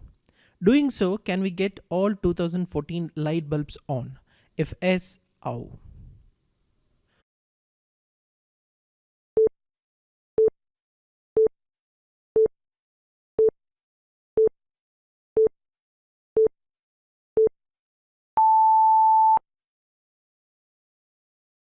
This puzzle is a perfect example which requires out-of-box thinking. Most of the students or candidates give up solving this problem, and most of the time they end up answering unrealistic answers for the puzzle. If you think that it is not possible to get all 2014 light bulbs on, then you are wrong. Yes, it is possible to get all 2014 light bulbs on. Let's look at the most logical way of solving this kind of puzzles. For the convenience, label 2014 bulbs from B1 to B2014. First and foremost, the most important point is the position of the light bulbs, which is on state is not given. So we assume that they are adjacent and make sure that you are naming the bulbs from here. This is the logic you must remember for this puzzle. That is, the two light bulbs which is in on state, which is mentioned in the puzzle, their positions are not given. So what we do is we assume that they are adjacent, and we will make sure that when we are naming the bulbs, we are starting from this particular point. So example like this. We will start naming the bulbs from the bulbs which are in on state. For example, here B1 and B2 will be in the on state. From B3 till B2014, they will be in the off state. Also, it is given in the question, that is, they are placed in a circular path. Now, since 2 bulb is in on state and remaining 2012 bulbs are in off state, clearly all 2012 bulbs which is in off state are adjacent. Now we will operate on these 2012 bulbs like this. Create a group of 4 off bulbs we can choose any off bulb apart from the one next to on bulb and able to make two bulb adjacent to it in on state. Now choose the third bulb which we just turn in on state and make two more bulbs in on state. So clearly we can make four adjacent bulbs in on state. Let's understand with an example. First, create a group of 4 bulbs with B3, B4, B5, B6. Remember, B1, B2 are already in on state. At starting, all 4 bulbs are in off state. First choose second bulb in the group and turn neighboring bulbs 1 and 3 in on state. This looks like this. Now choose third bulb and turn neighboring bulbs 2 and 4 in on state. By doing this, all 4 bulbs are in on state. Once this is done, consider another group adjacent to group 1 and call it group 2 with B7, B8, B9, B10 bulbs.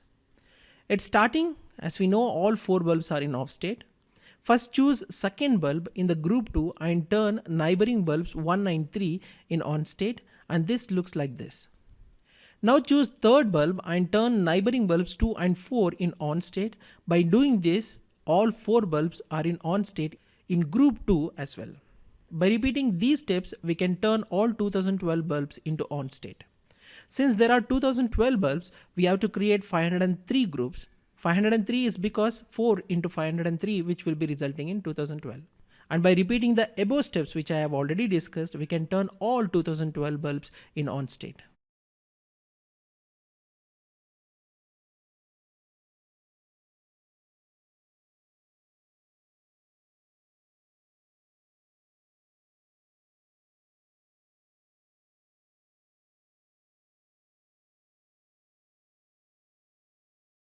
There are 5 pirates A, B, C, D and E. They have a strict hierarchy. A is senior to B, B is senior to C, C is senior to D and D is senior to E. So it is like A's age is greater than B, B's age is greater than C, C's age is greater than D and D's age is greater than E. And this hierarchy is very strict. These pirates have 1000 gold coins which they want to distribute among themselves. The rules of distribution is as follows. The most senior pirate proposes a distribution of coins.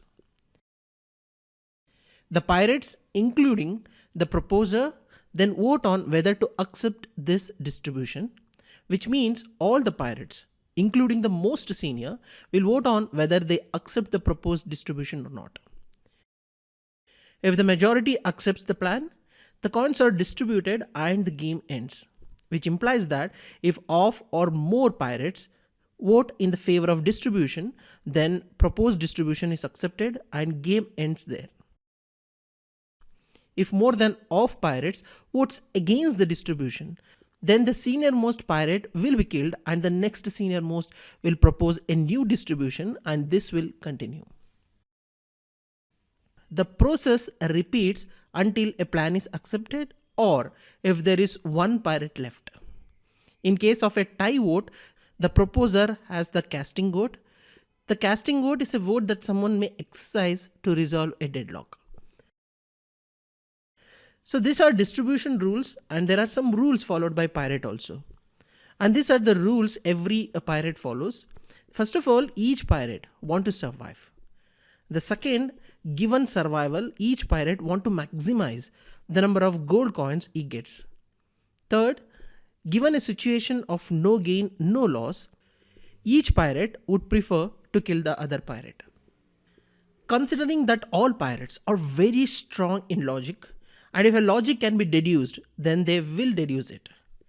The problem statement is, how should pirate A distribute the coins so that it does not get killed and also gets the maximum coins possible?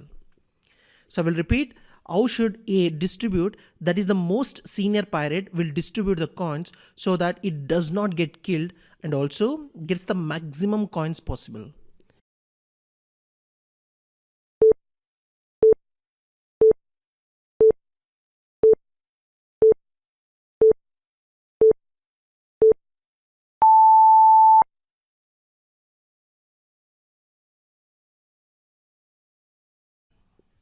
Naturally, it may appear that A will have to give most of the coins, if not all, to the junior pirates so that his life can be saved. But that will not work because every pirate wants to maximize coins.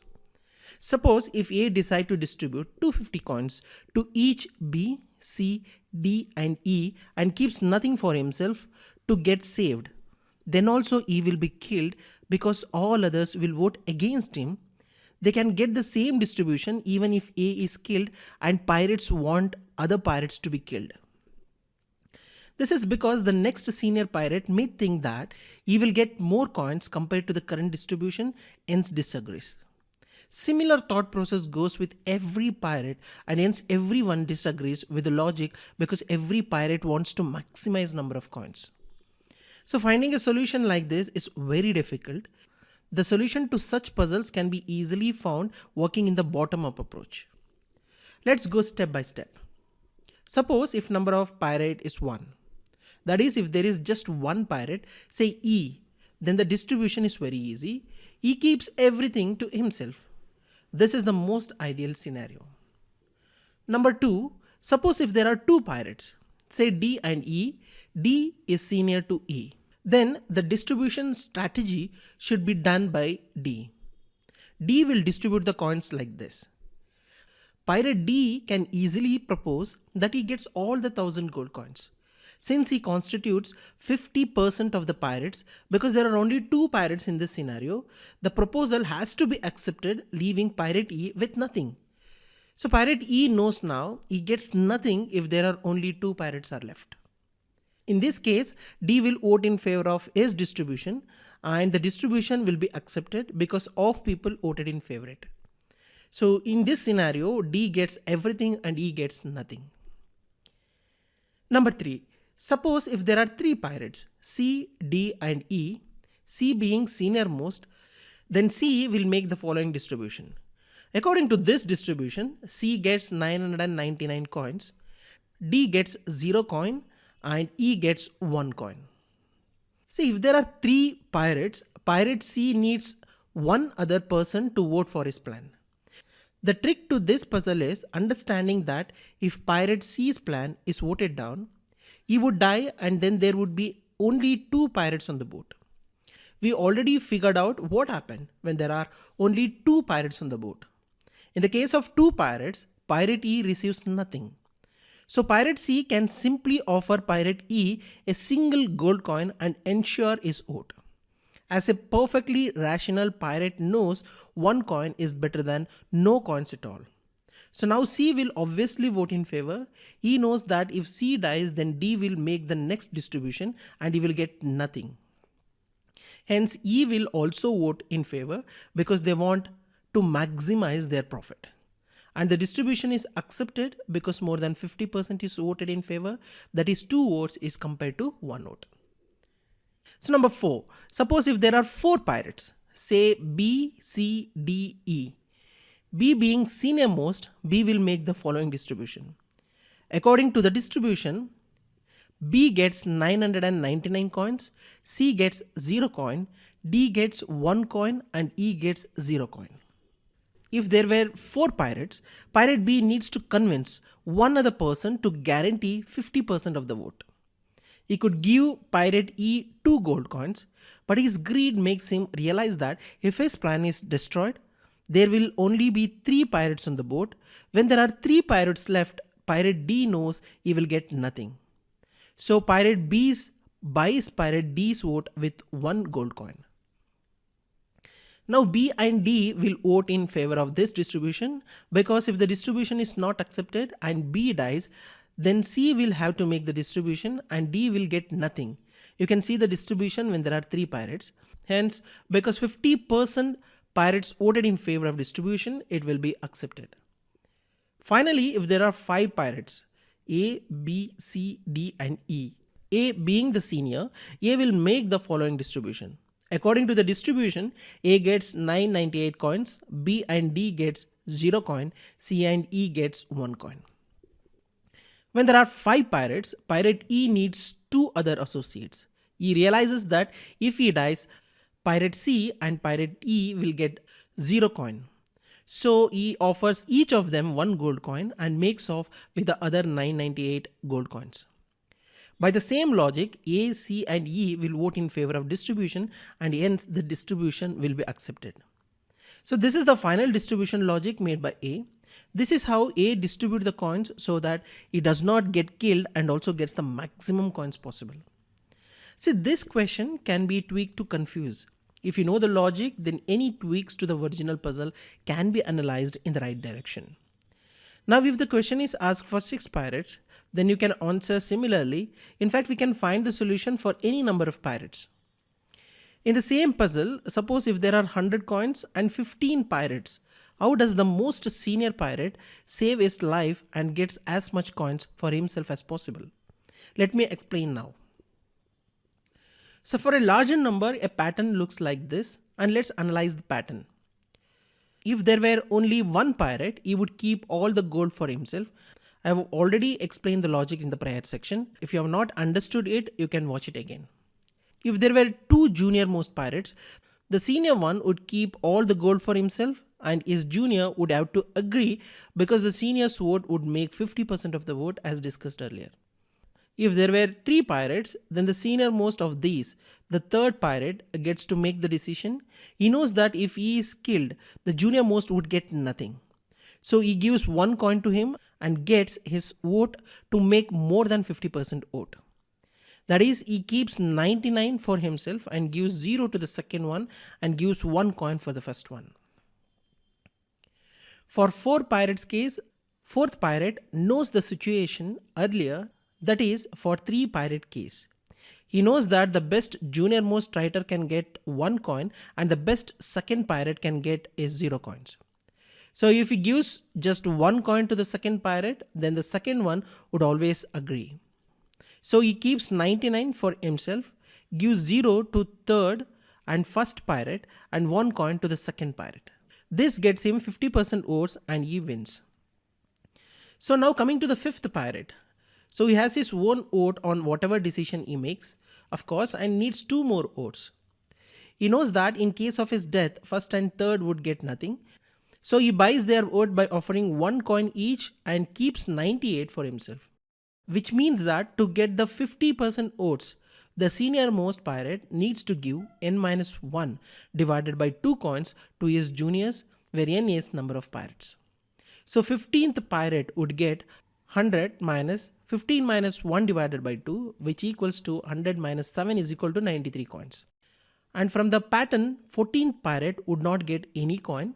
13, 11, 9, 7, 5, 3 and first pirate would get 1 coin each. So this is how we have to identify the number of coins each will get for this kind of puzzles. If the question is tweaked in any ways and if you know the logic, you can answer this puzzle without any confusion. Let's look into one more difficult puzzle. Even though the logic required is same, but it is little bit tricky. So watch it very carefully. So this is 6 pirates fight for 1 gold coin. So here is the puzzle details. 6 pirates discover a chest containing 1 gold coin. They decide to sit down and devise a distribution strategy. The pirates are ranked based on their experience. Pirate 1 to Pirate 6, where Pirate 6 is the most experienced. The most experienced pirate gets to propose a plan and then all the pirates vote on it. If at least half of the pirates agree on the plan, the gold is split according to the proposal. If not, the most experienced pirate is thrown off the ship and the process continues with the remaining pirates until a proposal is accepted.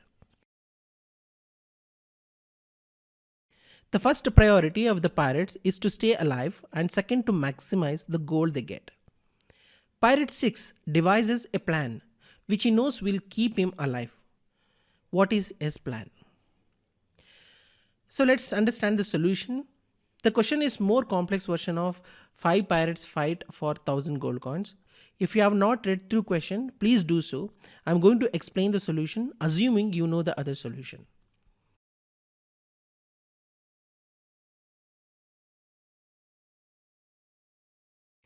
If there is only one pirate, he takes the coin. If there are two pirates, pirate 2 takes the coin, leaving pirate 1 with nothing. In both the scenario, it constitutes more than 50%.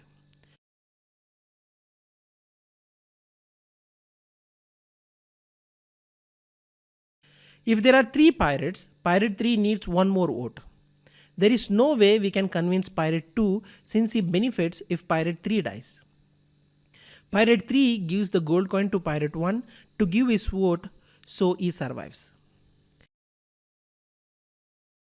If there are 4 pirates, pirate 4 needs one more vote. He can't give it to pirate 1 since pirate 1 will get the gold coin even if pirate 4 dies. He can give it to either to pirate 2 or 3, which will get him another vote to ensure his survival. If there are 5 pirates, pirate 5 needs 2 more votes. There is no way he can get 2 more votes since there is only one gold coin to bribe with. Pirate 5 dies regardless of his approval. You can think about it. So think about the scenario and there are 5 pirates. So pirate 5 cannot make any kind of a plan in order to survive. With any approach, he will not get more than 50% vote. Anyway, he is going to die if there are 5 pirates left. So if there are 6 pirates, pirate 6 needs 2 more votes. He will surely get pirate 5's vote since pirate 5 will die if pirate 6 dies. If pirate 6 and pirate 5 die, pirate 4 will survive but will not get the gold coin. So pirate 6 can bribe pirate 4 with a gold coin and gets his vote. That makes a total of 3 votes allowing pirate 6 to survive. He can also give the gold coin to pirate 1, 2 or 3, although giving it to pirate 2 or 3 is a little confusing since either of them could get the gold coin in the case of 4 pirates. So this is how we have to think when solving this kind of puzzle. This is how your approach should be. You have to go from top-down approach so that you can actually deduce the logic in order to solve this kind of puzzles.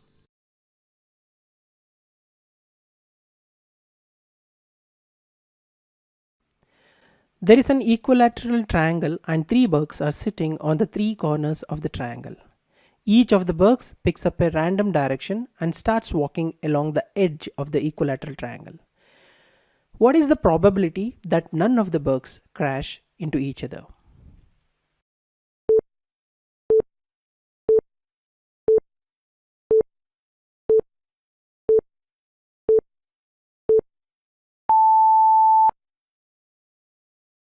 Here in this puzzle, every bug has 2 choices.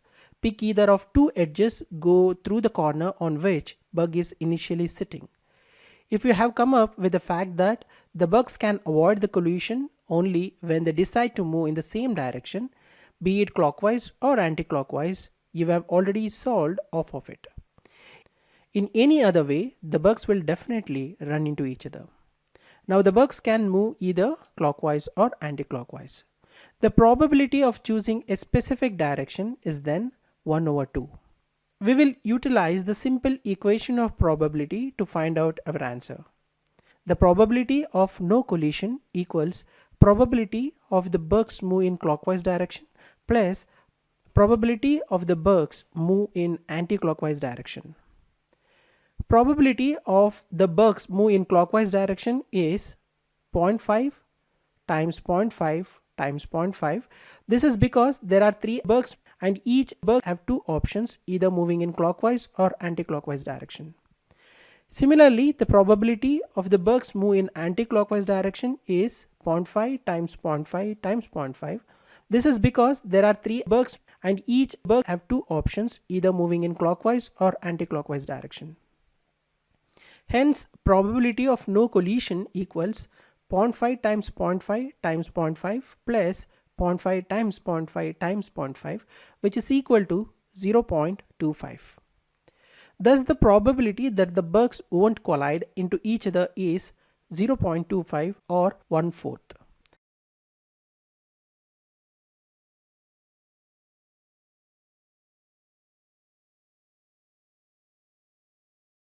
Three couples are on vacation. They need to cross the river to reach their hotel. There are 3 rules which are as follows. Rule number 1. The boat can only carry 2 people at a time. If the third person trying to get in the boat, then the boat will sink. The rule number 2.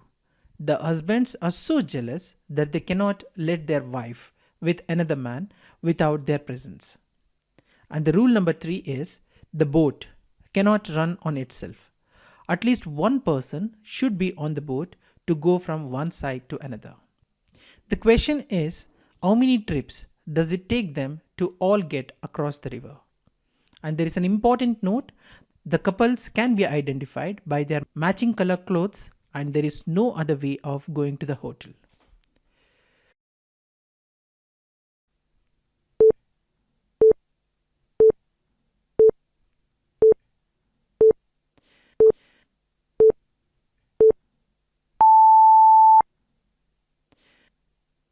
Let me explain the solution step by step.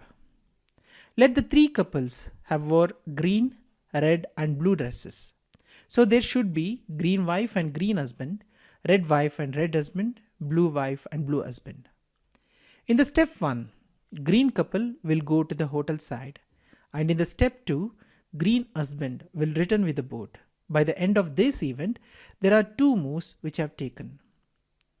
In the step 3, now red wife and blue wife will go to the hotel side, and in the step 4, red wife will return with the boat. By the end of this event, there are 2 additional moves which have taken, which have resulted in total 4 moves. In the step 5, green husband and blue husband will go to the hotel side, and in the step 6, blue couple will return with the boat. By the end of this event, there are 2 additional moves which have taken, which have resulted in total 6 moves.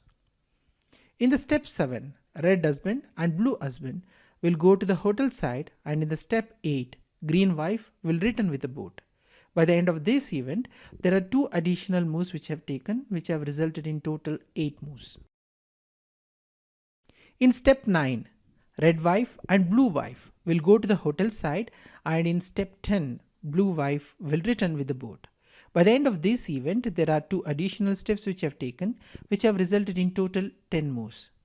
Finally, in step 11, blue wife and red wife will go to the hotel side. By the end of this event, there is an additional move which I have taken, which have resulted in total 11 moves. So there will be a total of 11 steps. So it will take 11 steps for 3 couples to all get across the river. These are the exact steps which is required in order to solve this puzzle.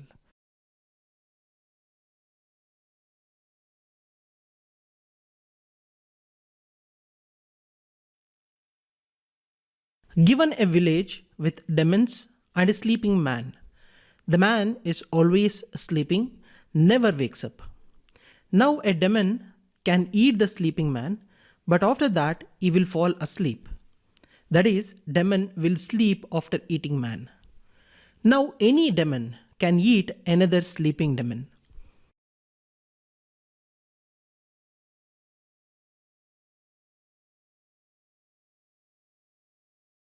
If demons are very smart and would always choose to stay alive than to eat the man and risk their lives, so if initially there are 65 demons and 1 sleeping man, what would happen in the village?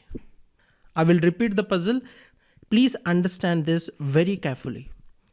In a village, there are some demons and a sleeping man. The man is always sleeping, never wakes up. Now a demon can eat the sleeping man, but after that demon will fall asleep. Now any demon can eat another sleeping demon. If demons are very smart and would always choose to stay alive than to eat the man and risk their lives, so if there are 65 demons and 1 sleeping man, what would happen in the village?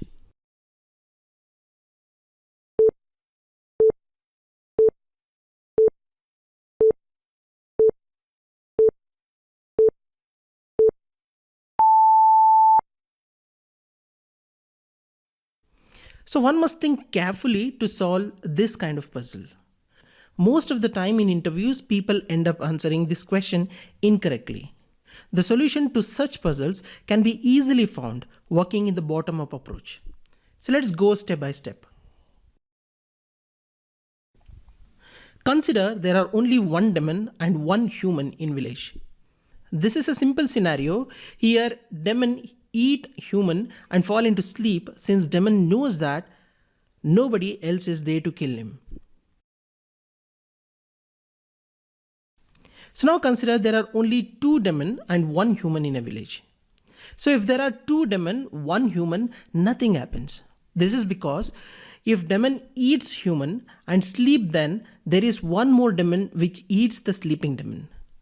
Since demons are logically strong and their goal is to survive, in this case, demons will not take decision to eat human. Now consider there are three demon and one human. If there are three demon, one human, one demon eat the human. This is because demon which eats human knows that there will be only two demon left which are awake after himself sleeps after eating human. If there are two demons left, none will try to eat sleeping demon since that will risk his life.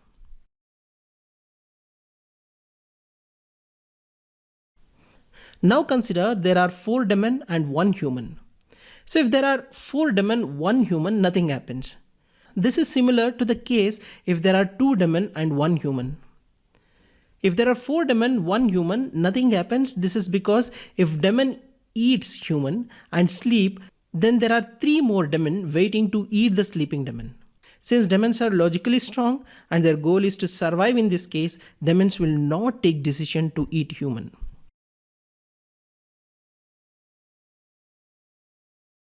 In general, if there are odd number of eaters and one sleeping target, one of the eater, that is demon, will eat the target, that is either sleeping demon or man. If eaters are even and if it is greater than or equal to 2, nothing will happen, because if demon eat the target, evil becomes the target. Now eaters will be odd, and according to earlier case, target will be eaters. So nobody of demons wants to become target, so nobody eat. According to the puzzle, since there are 65 demons which are odd number of demons, and if there are odd number of demons, one demon eats the sleeping man, nothing happens after that. So this is the solution for this particular puzzle.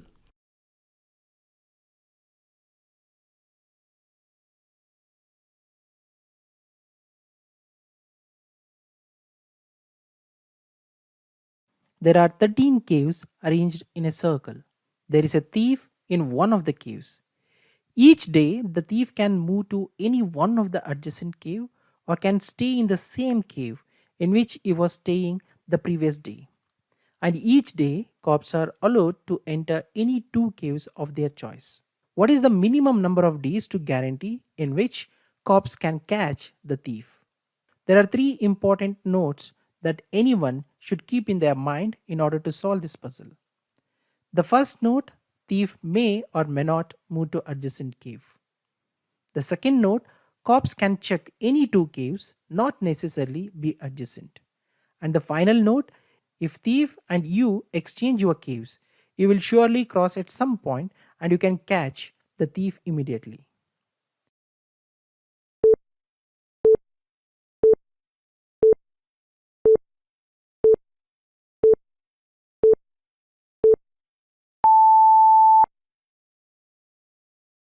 Let me explain the solution now. For convenience sake, let's name 13 caves from C1 to C13. Now, let's assume the thief is in cave C1 and going clockwise, and cops start searching from cave C13 and C12 on your first day. So on the next day, cave C13 and C11 on second day,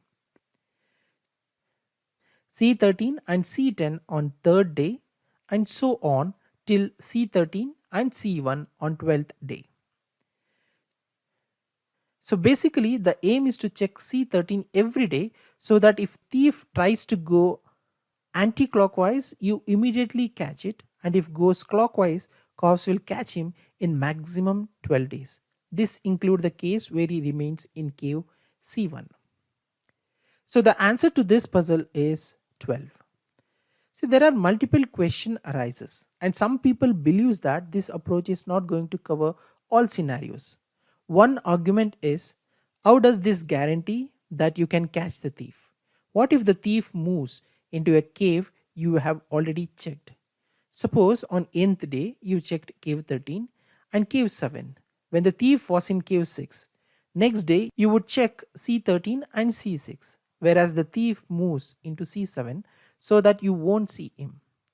Or what if thief decided to move into a cave you just checked when you were in the other cave you planned for the day? You can't be checking inside two caves at the same time, right? So this question arises because in most of the plays, people won't provide third note in the puzzle. That leads to confusion. Third note clearly states that if thief and you exchange your caves, you will surely cross at some point and you can catch the thief immediately. According to this note, if the thief moves into a cave you have already checked, the thief will be caught in between. Example, on nth day, you checked cave 13 and cave 7 when the thief was in cave 6. Next day, you would check C13 and C6, whereas the thief moves into C7. But here, thief will be caught while moving from C6 to C7. It is because at the same time, police also will be moving from C7 to C6. So concerns on the logic of the puzzle is addressed. So the most widely accepted answer to this puzzle is 12.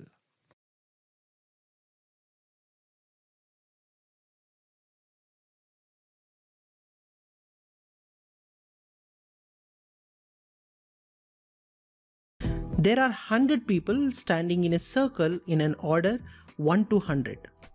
Number 1 has a sword.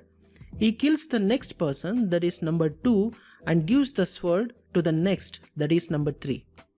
All people do the same until only one survives. Which number survives at the last? So let me repeat the problem. There are 100 people starting from 1 to 100. One has a sword. He kills the next person, that is number 2, and gives the sword to the next, that is number 3. All people do the same until only one survives. You are supposed to identify which number survives at the last.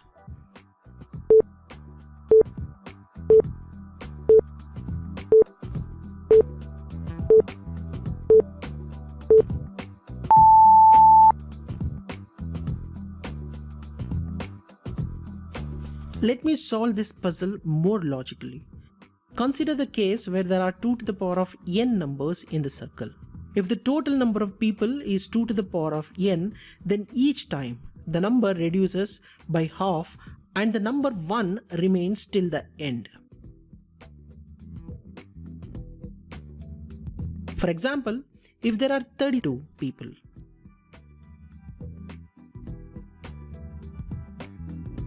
in the first round, 16 people dies and remaining people will be 16.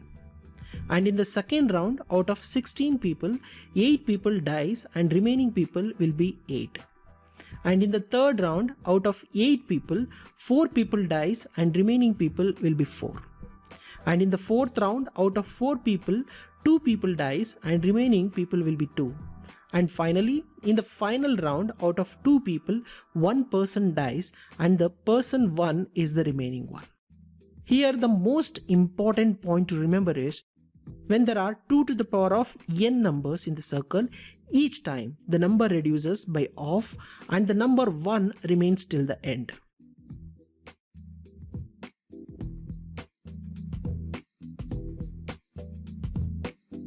Now let's back to the actual problem. Here in this puzzle, there are 100 people.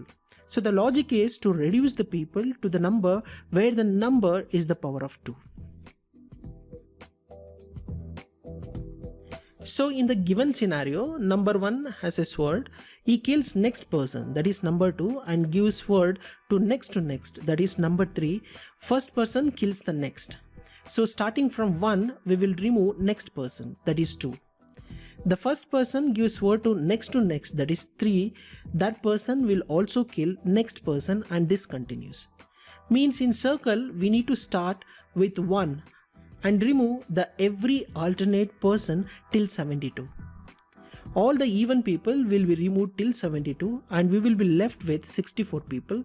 It is because 1 kills 2, 3 kills 4 and so on till 71 kills 72. So 36 people have been killed till now since every alternate person is killed. The remaining people is 100 minus 36 which is 64. Now 64 people remain in the circle and the 64 is a power of 2. That is 2 to the power of 6 is 64. We know from the prior example that the case when there are 2 to the power of n numbers in the circle, each time the number reduces by half and the number 1 remains till the end. So here in this case, the first guy after 72 will be new number 1 in a circle of 2 to the power of 6. So number 73 will survive. So understand this more logically. The logic is try to reduce the total number of people to the number where the number is power of 2. In this case, we are actually reducing to the number to 64 since 64 is a power of 2, that is 2 to the power of 6 which yields 64.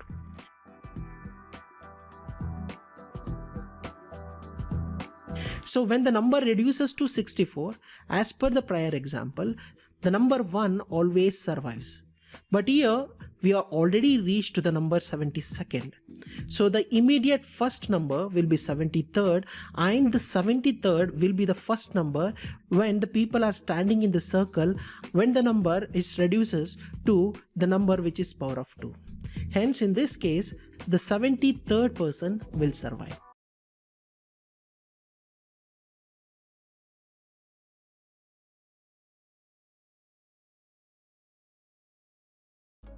You have 240 barrels of wine, one of which has been poisoned.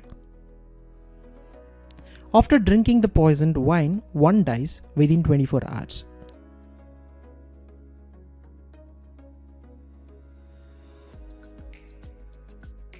You have 5 slaves whom you are willing to sacrifice in order to determine which barrel contains the poisoned wine.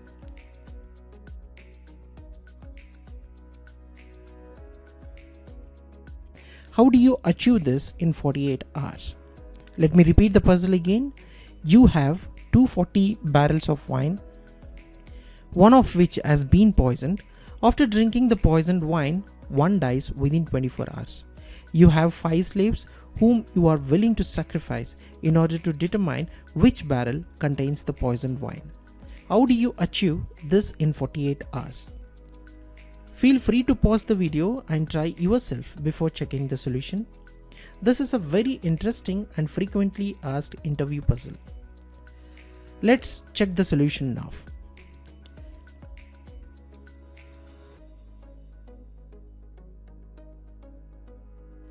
The number system we generally use is base 10 or decimal system.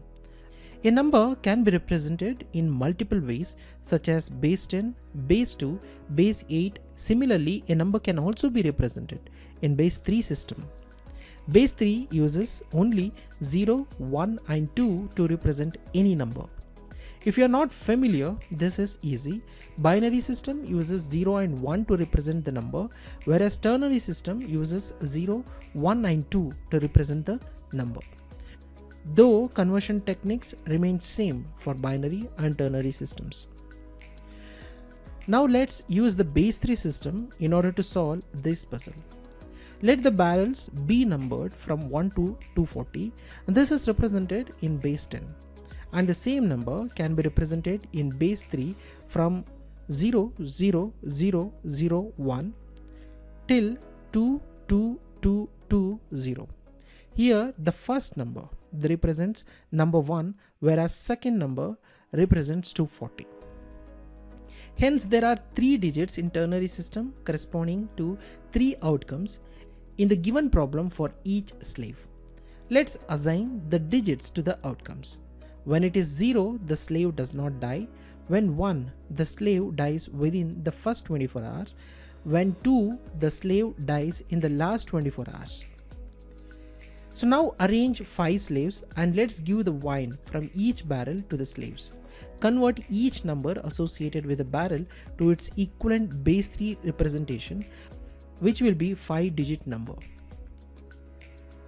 Now consider example assumed for barrel 139. Here barrel number is 139, which is represented in base 10, and its equivalent base 3 representation is 12011. You can use online calculator or any other calculation methods to convert the number from base 10 to base 3 representation. Here, if you observe carefully, third digit is 0, so don't feed slave 3 from this barrel. The logic is simple. So in this case, third digit is 0, so don't feed slave 3 from this barrel. First, fourth and fifth digits are 1, so feed slave number 1, 4 and 5 from this barrel at time t is equal to 0. Second digit is 2, so feed slave 2 from this barrel at time t is equal to 24.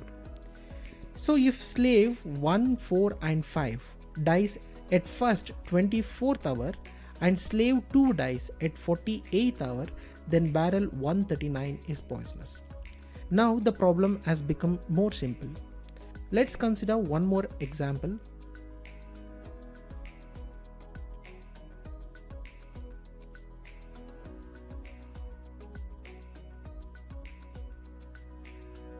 Now I am considering the barrel number 231.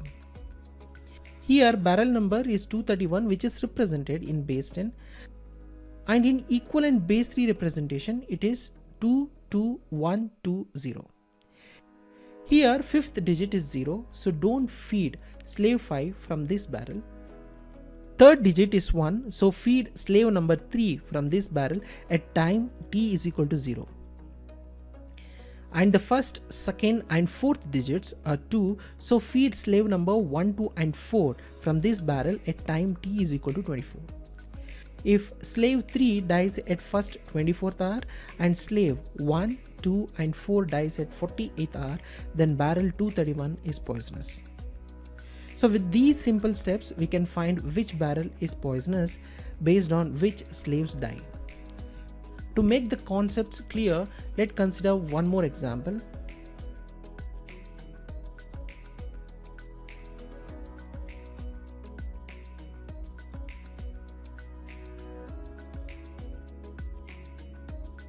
If slave number 2 and 4 die in the first 24 hours and slave 3 dies in the next 24 hours, then the barrel number can be represented like 0, 1, 2, 1, 0, which is base 3 representation.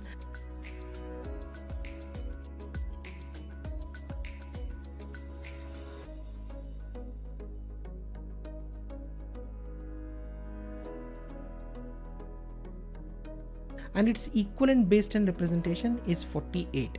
Hence, in this case, barrel 48 is poisonous. By following these simple steps, you can find which barrel is poisonous.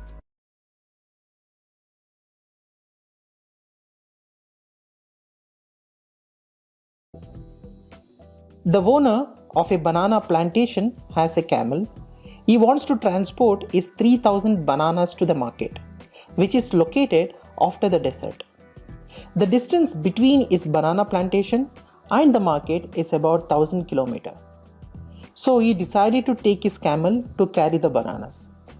The camel can carry at the maximum of 1000 bananas at a time, and it eats one banana for every kilometer it travels.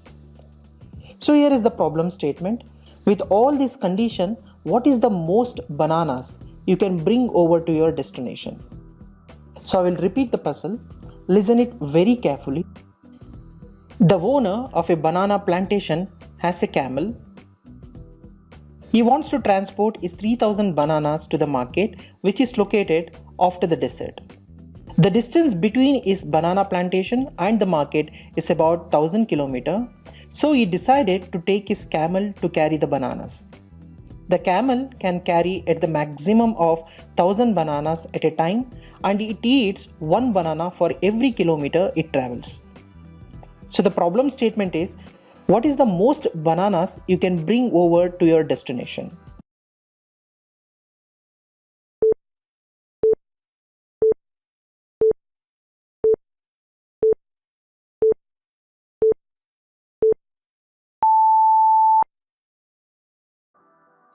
Let's check the solution now. So let's assume that banana plantation location is point A and the market point is point B. First of all, the brute force approach does not work. Think that if the camel starts by picking up the 1000 bananas from point A and try to reach point B, then camel will eat up all the 1000 bananas on the way and there will be no bananas left for him to return to point A. So we have to take an approach that the camel drops the bananas in between, say point P1, and then returns to point A to pick up the remaining bananas again.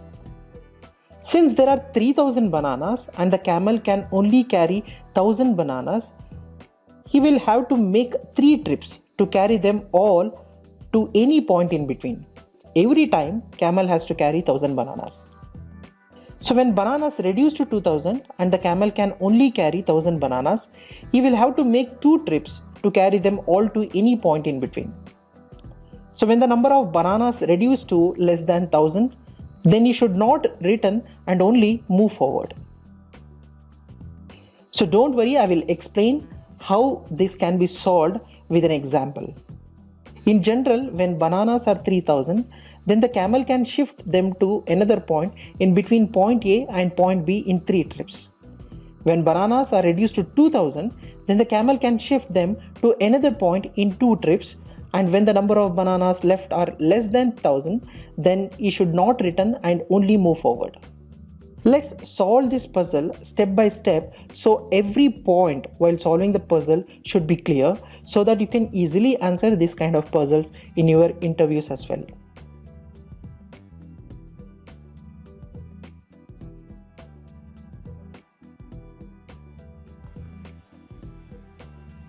In the first part, say point P1 is located after 1 kilometer. To shift the bananas by 1 kilometer, follow the following step. In the step 1, the camel will have to move forward with 1000 bananas and it will eat up 1 banana in the way forward, since the condition in the puzzle says that camel eats 1 banana for every kilometer it travels. In the step 2, the camel will have to leave 998 banana after 1 kilometer and return with 1 banana, and camel will eat up 1 banana in the way back, since the condition in the puzzle says that camel eats 1 banana for every kilometer it travels. So in the step 3, the camel will have to pick up the next 1000 bananas and move forward, and camel will eat up 1 banana in the way forward. In the step 4, the camel will have to leave 998 banana after 1 kilometer and return with 1 banana, and the camel will eat up 1 banana in the way back. And in the final step, that is in the step 5, the camel will carry the last 1000 bananas from point A and move forward, and it will eat up 1 banana on the way. After step 5, the camel does not need to return to point A again because all bananas are shifted to point P1. So to shift 3000 bananas by 1 kilometer, the camel will eat up 5 bananas. So after moving to 200 km, the camel would have eaten up 1000 bananas and is now left with 2000 bananas. So it's because for every kilometer, the camel eats up 5 bananas if you follow these particular steps. Because in every step, when it is shifting 1000 bananas, it has to eat 1 banana on the forward, and when it is returning back, it has to eat 1 banana. Hence, for every kilometer, the camel will eat up 5 bananas. So after moving to 200 km, the camel would have eaten up 1000 bananas, because the 200 into 5, it is because every kilometer the camel is eating 5 bananas. Hence, after completing 200 kilometers, the camel would have eaten up 1000 bananas and the leftover is 2000 bananas.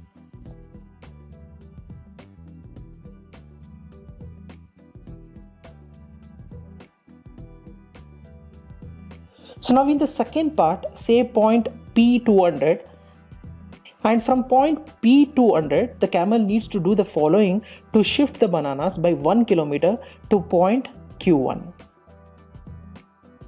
In the step 1, the camel will have to move forward with 1000 bananas, and camel will eat up one banana in the way forward. And in the second step, the camel will have to leave 998 banana after 1 kilometer and return with one banana, and it will eat up this one banana in the way back. And in the step 3, the camel will have to pick up the next 1000 bananas and move forward, and it will eat up one banana in the way forward. So after step 3, camel does not need to return to the starting point of P200. So to shift 2000 bananas by 1 kilometer, the camel will eat up 3 bananas. After moving to 333 km, the camel would have eaten up 1000 bananas and is now left with the last 1000 bananas. This is because for every kilometer after 200 kilometers, camel eats 3 bananas in order to shift every kilometer. So 3 into 333 will yield you 999 bananas, because here we are actually calculating after how many kilometers the leftover is 1000. As initially told you while solving the problem, in order to move 3000 bananas, it requires 5 steps. In order to shift 2000 bananas, it requires only 3 steps. In order to shift 1000 bananas, it requires only 1 step. Hence, basically we are calculating like till what point the leftover is 2000 bananas and till what point the leftover is 1000 bananas. So initially we calculated that when camel shifts by 200 km, the leftover will be 2000 bananas, and it has to travel another 333 kilometers, where in that point, so the leftover will be 1000 bananas, because from 200 km, so from every kilometer the camel consumes 3 bananas. Hence 3 into 333 will become 999. So the camel will actually be able to consume 333.33 km. So I have ignored the decimal part because it will not make a difference in this example. Hence the length of the part 2 is 333 kilometers. Now the total distance traveled by the camel is 200 plus 333, which is equal to 533 kilometers.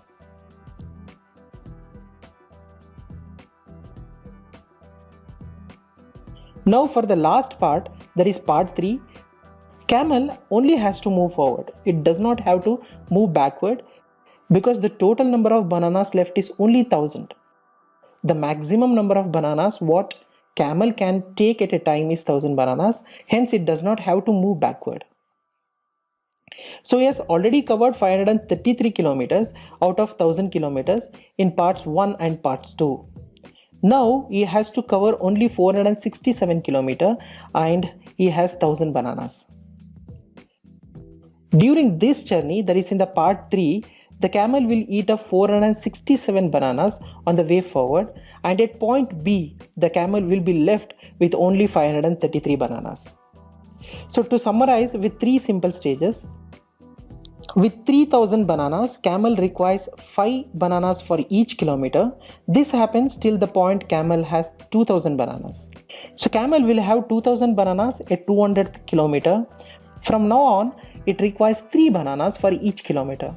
This happens till the point camel has 1000 bananas. So camel will have 1000 bananas at 533rd kilometer. From now on, it requires 1 banana for each kilometer. At 534th kilometer, camel will have 999 bananas. This will end up having 533 bananas at 1000th kilometer. So the total number of bananas the owner can shift from banana plantation to the market is 533 bananas.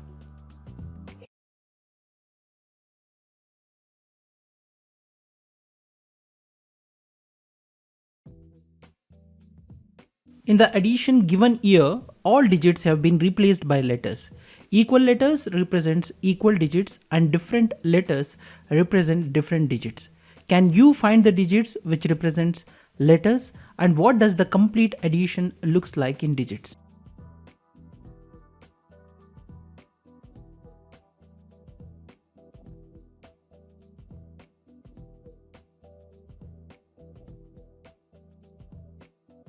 Let me explain the solution now. There are three most important points one must remember before beginning to solve these kind of math problems. Number one, since there are 4 numbers in each column, maximum sum possible using 4 digits is 36. That is by using 4 nines. And number 2, since the maximum number possible using 4 digits is 36, maximum remainder possible in each column is 3. Number 3, maximum sum possible in each column is 39, that is after adding remainder to the maximum sum 36. Now we have to apply these 3 most important rules to find the value of each letter. Also, we must make a decision on how to start, whether to start from the right or left columns. Let's observe the problem carefully and see the answer. According to the answer, there is a repeated number which suggests that it is a good thing to start from the left columns. Here in this problem, A is repeated. Possible digits for A is 0, 1, 2, 3. Why? It is because we know that maximum sum possible using 4 digits is 39, including remainder. So A cannot be more than 4. We can eliminate 0 because 0 cannot be a digit to A. So now consider if A equals 1. If A equals 1, then A is 1, 1. In the last column, letter A is repeated thrice. Sum of 3 A's will yield 3, and to get the value 11, sum of B and remainder must be 8. Now possible combinations that satisfy the value of 8 is 0, 8, 1, 7, 2, 6, 3, 5, where first digit is remainder and second digit is the value of B.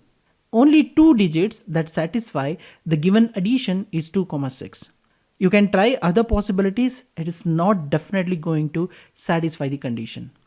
Thus, the value of A is 1 and the value of B is 6. Now we have the value of A and the value of B. Now the whole calculation gets simplified. Now use the value of A and B in the right columns. Consider the first column. Value of rightmost column after substituting the values of A and B is 1 plus 1 plus 6 plus 1, which is equal to 9. Hence, value of H is 9. Now consider the next column. After substituting the value of A and B in the second column, the expression becomes 6 plus 1 plus 6 plus 1 equals to 14. Thus the value of D is 4 and 1 is the carry forward to the next column. For the next column, expression becomes 1 plus C plus 1 plus 6 equals X6. Expression includes remainder and X will be the remainder for the next column. After solving, expression becomes 9 plus C equals X6. The only number which satisfies for C for this expression is 7 and X will be 1, and that is the carry forward for the next column. Now get into the next column. Now we have the value of A, we have the value of B and the value of C. Now apply the value of A, B, C for the next column. Now the expression becomes 1 plus 7 plus 4 plus E plus 4 equals Xg. There are multiple digits which satisfies for the value of E. Let's consider the least number which satisfies the expression. The least number would be 2. Sum will be 18. Thus value of G is 8 and the remainder will be 1. Now after substituting the value of B in the next column, the value of F will be 5. So the complete addition looks like this. This is hard math puzzle and requires a systematic approach to find the solution. If you follow these simple steps, whichever I have explained in this video, will definitely help you to solve these kind of problems in a minimum time.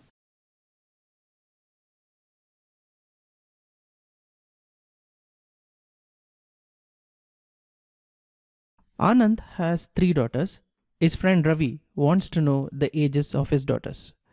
Anand gives him first hint. The first hint is the product of their ages is 72. Ravi says this is not enough information. Then Anand gives him a second hint. The second hint is the sum of their ages is equal to my house number. Ravi goes out and look at the house number and tells, I still do not have enough information to determine the ages. Anand admits that Ravi cannot guess with these hints, and then he gives him the third hint. The third hint is the oldest of the girls likes strawberry ice cream.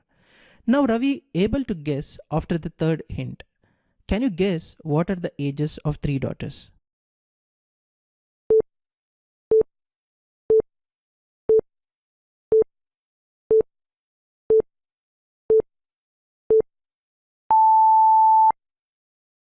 Let's check the solution now. To start with, list out all possibilities to get 72 from product of three different ages. Because the first clue given is that the product of three daughter ages is 72. So here are all possibilities to get 72 from product of three different ages. Since there are multiple possibilities, it is difficult to guess the ages of three daughters with this specific hint. Let's check the second hint now. The second hint is the sum of their ages is equal to my house number. So we have already possibilities of product of three daughters age. Here are sum of their ages. We have already calculated the product. Now let's see what are the sum of their respective ages.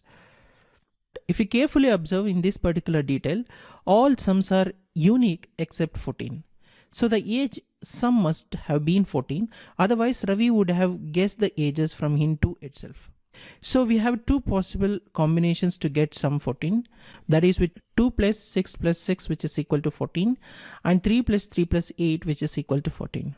Since there are two possibilities, it is difficult to guess the ages of three daughters here also. So let's check the third clue now. So the third clue says that the oldest of the girls likes strawberry ice cream, which clearly says that Anand has an oldest girl and not two. That means the oldest daughter cannot be of two numbers. Hence we can rule out 2 plus 6 plus 6 is equal to 14 option, because oldest daughters are 2 in this case. So the ages must be 3, 3 and 8, and that's the solution. So ages of three daughters are 3, 3 and 8.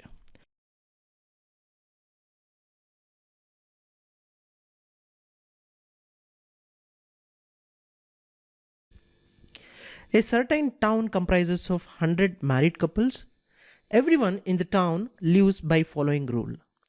If a husband cheats on his wife, the husband is executed as soon as his wife finds out about him.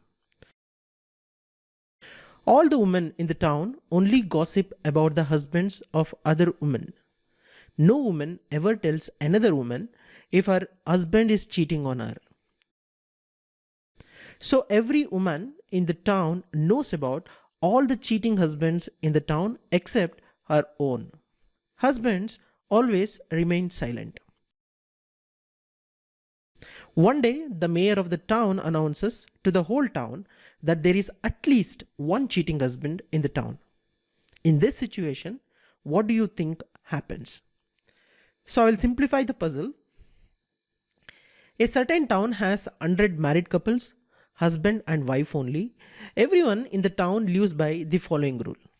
If a husband cheats on his wife, the husband is executed, that is killed, as soon as his wife finds out about him. Husband may enjoy only as long as his wife does not get to know about it. All the women in the town only gossip about the husbands of other women, but no woman ever tells another woman if her husband is cheating on her. So every woman in the town knows about the cheating husband in the town except her own.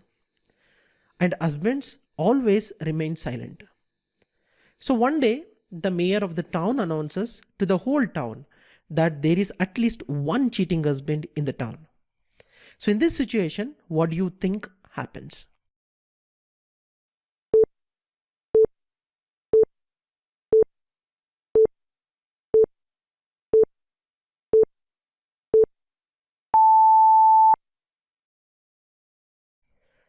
Let's check the solution now. Let's solve this puzzle methodically.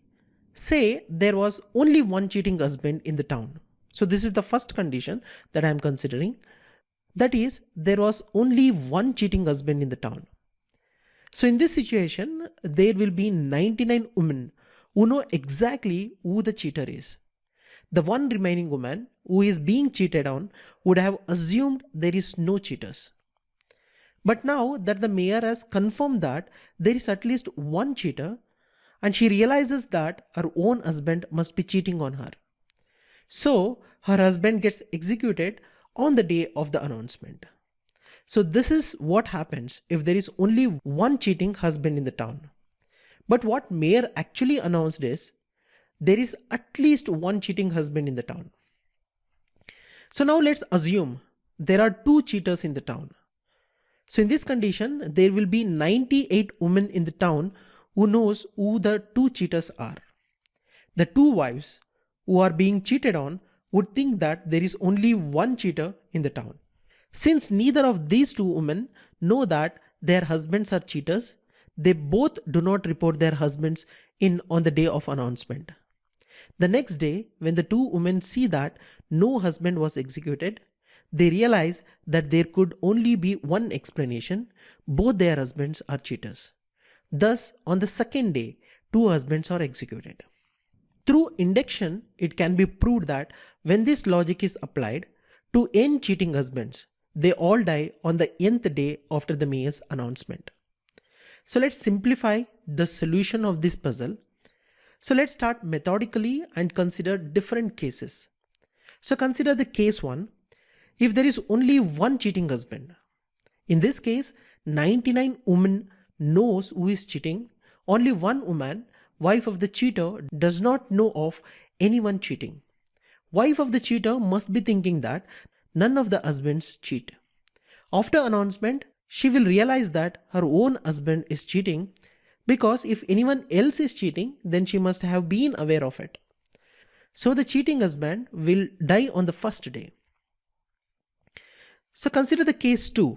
If there are two cheating husbands, the wives of both the cheating husbands think that there is only one cheating husband, that is the other one, and hence will expect the other husband to die on the first day. When no one dies on the first day, then on the second day, both of them will realize that their husband is also cheating along with the other one. Hence, both the cheating husbands die on the second day. Think about like if there are n cheating husbands. Going by this logic, they all die on the nth day after the mayor's announcement.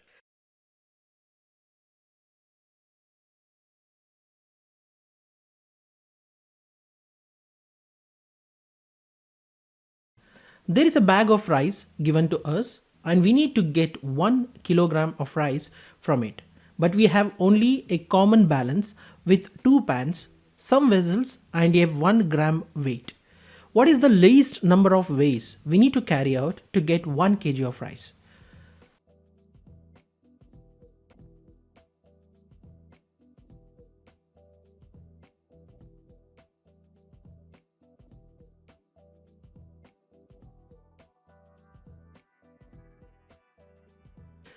Let me explain the solution now. So there are two parts in the video. The first part, I will explain the solution to this particular puzzle. In the later part of the video, I will explain general solution for this puzzle. So in general, we need to follow these steps to obtain the solution. Let's name two pans A and B of the common balance, and the two pans weigh equal in each way. Rice of certain weight obtained in a step is used in the next steps along to get rice of more weight. Assume that the left pan is A and the right pan is B, and in each vase pan A contains certain reference weight and pan B is filled with enough rice from the bag to balance it. In some cases, pan B may have the 1 gram weight also in addition to the rice to be taken from the bag, while pan A may have just rice of some known weight. So the actual solution to this problem is we can get 1 kg rice in 10 ways. But how? Let me explain in steps now. So in the first way, put 1 gram weight in the pan A, which is available with us, versus 1 gram rice in the pan B. So here 1 gram rice obtained in the first way is moved to pan A. So in the second way, put 1 gram weight plus 1 gram rice in the pan A versus 2 gram rice in the pan B. Here, the 2 gram rice obtained in the second weigh is combined with 1 gram rice existing in pan A for the next weigh. In the third weigh, put 1 gram weight plus 3 gram rice in the pan A versus 4 gram rice in the pan B. The 4 gram rice obtained in the third weigh is combined with 3 gram rice existing in pan A for the next weigh. In the fourth weigh, put 1 gram weight plus 7 gram rice in the pan A versus 8 gram rice in the pan B. So the 8 gram rice obtained in the fourth weigh is combined with 7 gram rice existing in pan A for the next weigh. So similarly, in the fifth weigh, put 1 gram weight plus 15 gram rice in pan A versus 16 gram rice in pan B. The 16 gram rice obtained in the fifth weigh is combined with 15 gram rice existing in pan A for the next weigh. Now in the sixth weigh, put 1 gram weight plus 31 gram rice, whichever was obtained in the pan A, so versus 32 gram rice in the pan B. So this is the most important step. See, all other steps remain constant, but this is the only step where it requires out of the box thinking. So here in this step, what we have to do is the 32 gram rice obtained in the sixth weigh and existing 31 gram rice in pan A are together put in pan A, and 1 gram weight is put in pan B for the next weigh to get 62 gram rice from the bag. So this is the most important step. I will explain why we are going to do this particular step when I am giving the general solution. So now the 6 steps are over. Now in the seventh weigh, put 32 gram rice plus 31 gram rice in pan A versus 1 gram weight plus 62 gram rice in the pan B. So now here 63 gram rice in pan A and 62 gram rice in pan B are together put in pan A for the next weigh. So in the eighth weigh, put 125 gram rice in pan A versus 125 gram rice in pan B. The total obtained rice will be 250 grams. From this step, we need not to use 1 gram weight. So here the 125 gram rice obtained in the eighth weigh is combined with the 125 gram rice existing in pan A for the next weigh. In the ninth, put 250 gram rice in the pan A versus 250 gram rice in the pan B. So the 250 gram rice obtained in the ninth weigh is combined with the 250 gram rice existing in pan A for the next weigh. In the 10th weigh, we have 500 gram rice in the pan A versus 500 gram rice in the pan B. Now combine both the contents of pan A and pan B to get 1 kg of rice. So by following these steps, we can get 1 kg rice in 10 ways. The most important step one must remember in this problem is the step 7.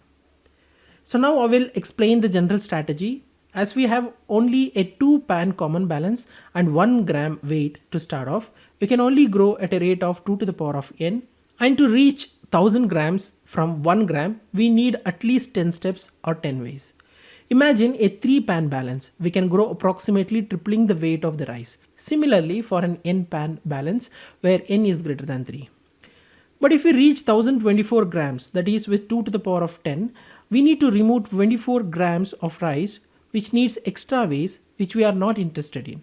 So we realize that 1000 divided by 2 equals 500, 125 by 2 equals 62.5, and 62.5 divided by 2 equals 31.25, and so on. But what is important to notice here is the first small whole number in the above series is 125. That can be obtained by 63 plus 62, and we know we have a 1 gram weight, and hence when we go on approximately doubling the weight of rice, 1 gram weight plus 31 gram of rice versus 32 gram rice is obtained. Put this 32 gram in vessel V1 so to get 125 gram rice. We can weigh by keeping that 31 gram of rice in left pan A and get 31 gram rice in right pan B and keep the new 31 gram in a vessel V2.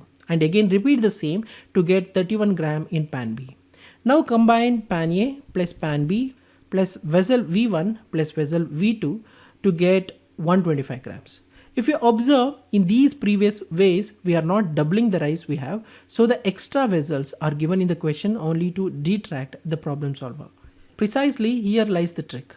If we don't grow double at any step, we are not going to achieve minimum weighs to get 1 kg of rice. So we have to get to 125 gram quickly than this. One way, as you can contemplate, is to just double or approximately double in each step to get the minimum required weights. Hence, once 1 gram weight plus 31 gram of rice versus 32 gram rice is obtained, we double the rice approximately than what we have by keeping 63 gram in pan A and keep 1 gram weight in pan B, and thus get 62 gram of rice, which is 4 less than 63 into 2 grams. And then combine all the rice we actually have 125 gram rice, which we needed in the first place. So from here we can double the rice and get 1 kg rice. So by following this logic, we can get the required result in simple steps.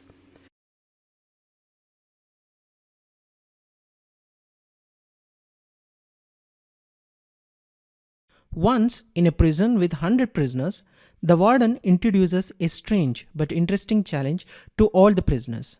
This challenge can even grant them the freedom, and thus every one of the prisoners becomes quite excited.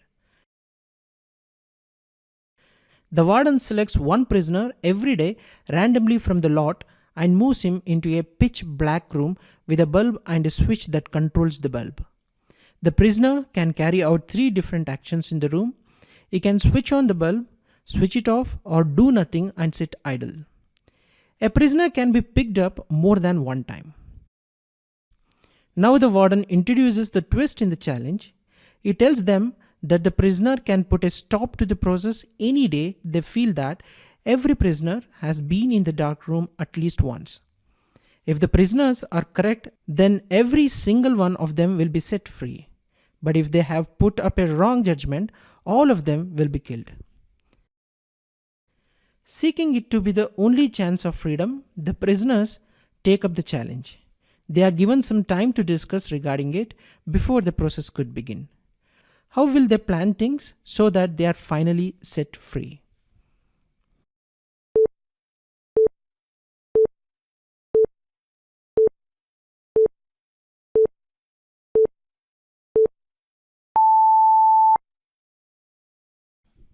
Since this is the only way they will ever get out of that prison, they decide to work together and make a plan. They select one of the prisoners named Jason to do the trick and frame out a foolproof plan. According to their plan, whenever a prisoner other than Jason is selected, they will follow some simple steps. If the bulb is off, they will switch it on, but if the bulb is already lit, they won't do anything and sit idle. One prisoner will only light the bulb once, even the same prisoner is selected for multiple times.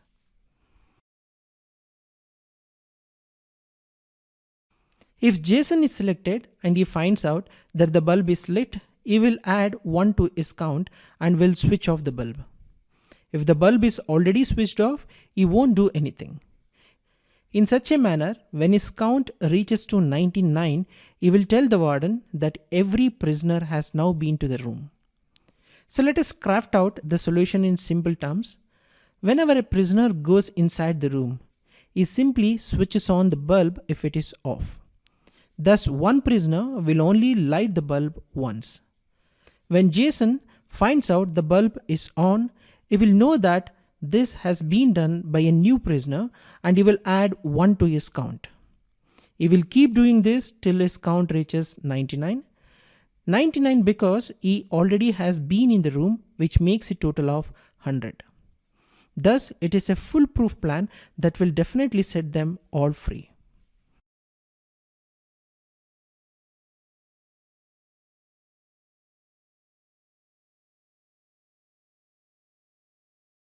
Two trains are on same track and they are coming toward each other. The speed of first train is 50 km per hour and speed of second train is 70 km per hour. A bee starts flying between the trains when the distance between two trains is 100 km. The bee first flies from first train to second train. Once it reaches the second train, it immediately flies back to the first train, and so on until trains collide. We are supposed to calculate the total distance traveled by the bee, given that speed of bee is 80 km per hour.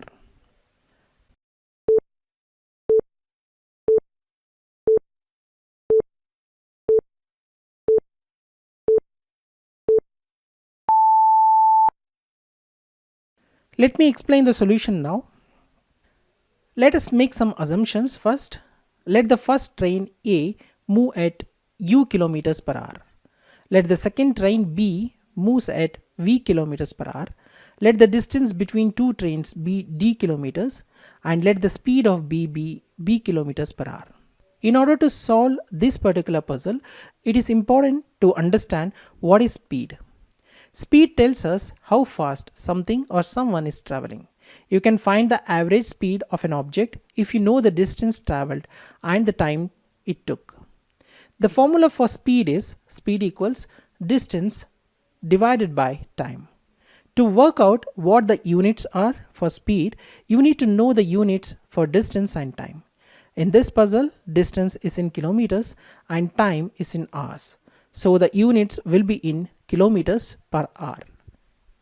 The formula speed equals distance divided by time can be rearranged just like any other equation. The formula can be rearranged in three ways. In order to calculate speed, the formula becomes speed equals distance divided by time. To find distance, distance equals speed multiplied with time. To calculate time, time equals distance divided by speed.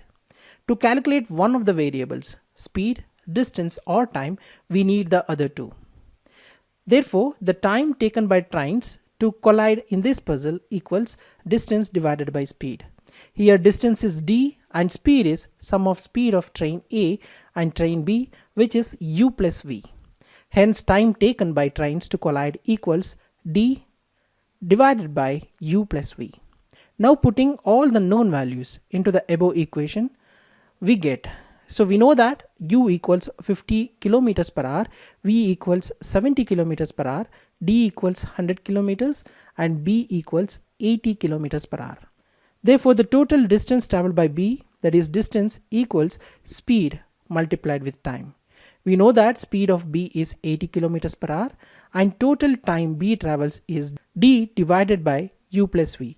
After substituting, the equation becomes distance equals b multiplied with d divided by u plus v. Substituting the values of b, d, u and v, equation becomes 80 times 100 divided by 50 plus 70. After solving, it results in approximately 66.67 kilometers. Thus total distance traveled by B is 66.67 kilometers. I am sharing one more similar puzzle. Try to solve this by yourself before checking the solution. Puzzle states that there are two trains, say train A and train B, running on the same track towards each other at a speed of 100 kilometers per hour. They enter a tunnel 200 kilometers long at the same time. As soon as they enter, a supersonic bee flying at a rate of 1000 kilometers per hour also enters the tunnel from one side, say train A side. The bee flies towards the other train B, and as soon as it reaches the train B, it turns back and flies back to the train A. This way it keeps flying to and fro between the trains A and B. The trains collide after a certain point of time, leading to a massive explosion. The task is to find the total distance traveled by the bee until the collision occurred.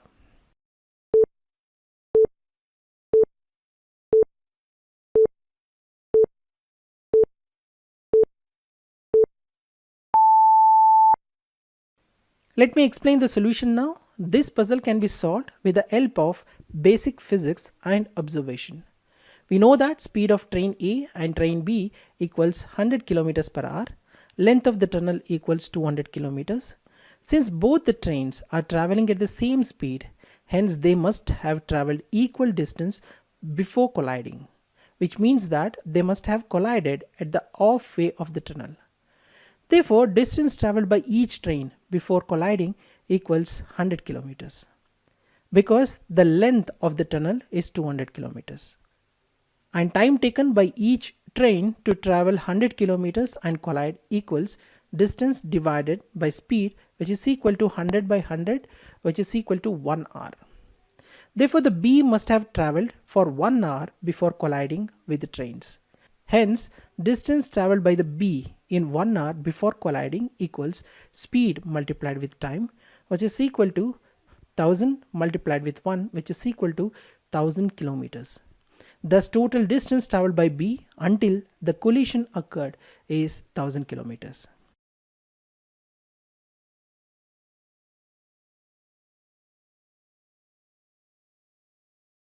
The digits 0 to 9 can be rearranged into 3,628,800 distinct 10 digits numbers.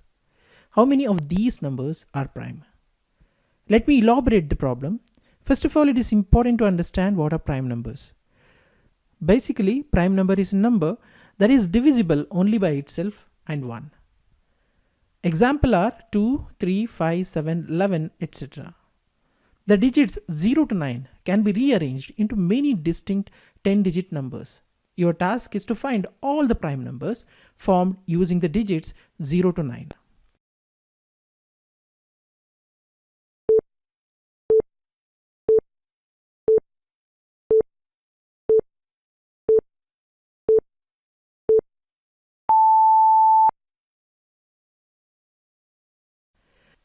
Basically, you need a trick to solve this complex problem. It is not easy to find the solution to this problem unless you know the trick to find those numbers which are prime numbers. The trick which we can use here is divisibility rules.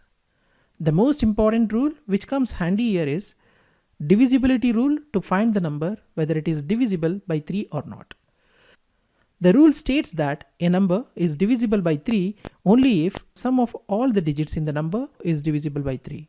For example, 123 is divisible by 3 because sum of all the digits in the number is 1 plus 2 plus 3, which is equal to 6, and 6 is divisible by 3, hence 123 is also divisible by 3. Take another example, 1234, and this is not divisible by 3 because sum of all the digits in the number 1234 is 10, which is not divisible by 3. This is an interesting rule. Regardless of number of digits in a given number, this rule works. We can utilize this rule to solve this problem. I will explain why this rule is important. So what we can do now is add all the numbers from 0 to 9. It is because regardless of arrangement of number in any combinations, their sum remain constant.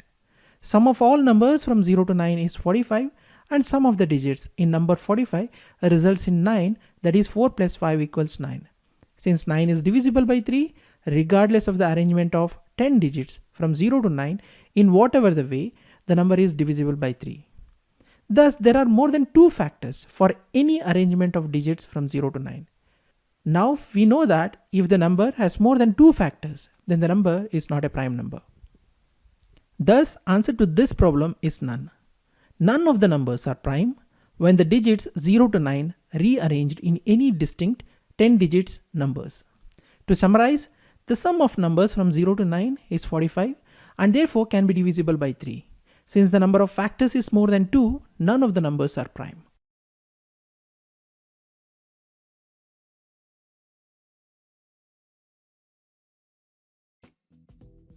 The problem statement is how many 5-digit prime numbers can be obtained by using all the digits 1, 2, 3, 4 and 5 without repetition of digits. So you are given 4 options. They are 0, 1, 9 and 10. So let me elaborate the problem. So first of all, it is important to understand what are prime numbers.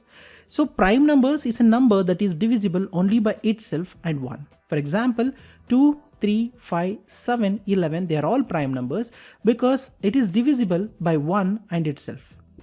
So the digits 1 to 5 can be rearranged into many distinct 5-digit numbers. So your task is to find all the prime numbers formed using the digits 1 to 5.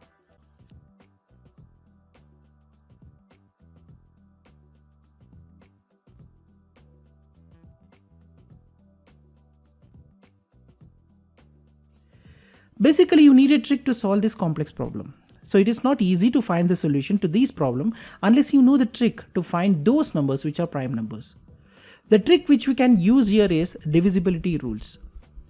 The most important rule which comes handy here is divisibility rule to find the number is divisible by 3 or not. The rule states that a number is divisible by 3 only if the sum of all digits of a number is divisible by 3.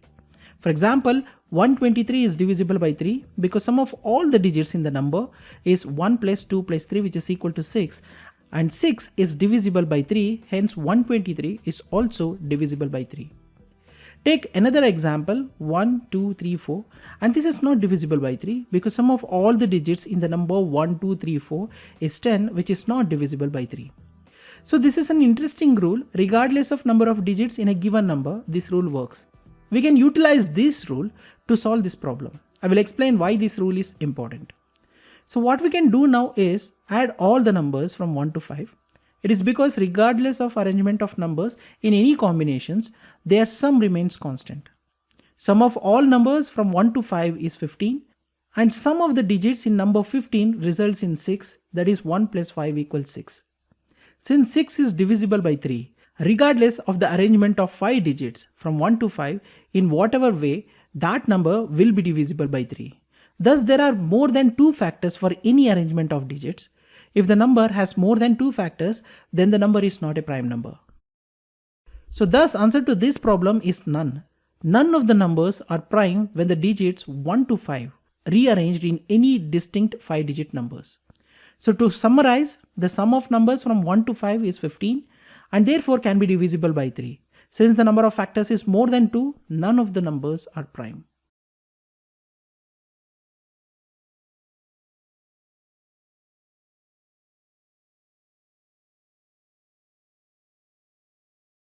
A father has 17 horses.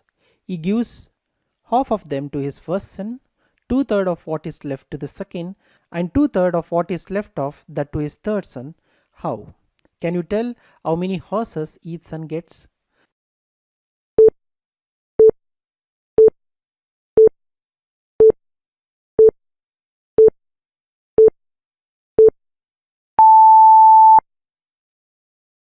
Let me explain the solution now. The immediate thought comes to mind after reading puzzle is that this question is unanswerable, as of course you cannot divide 17 horses evenly by 2.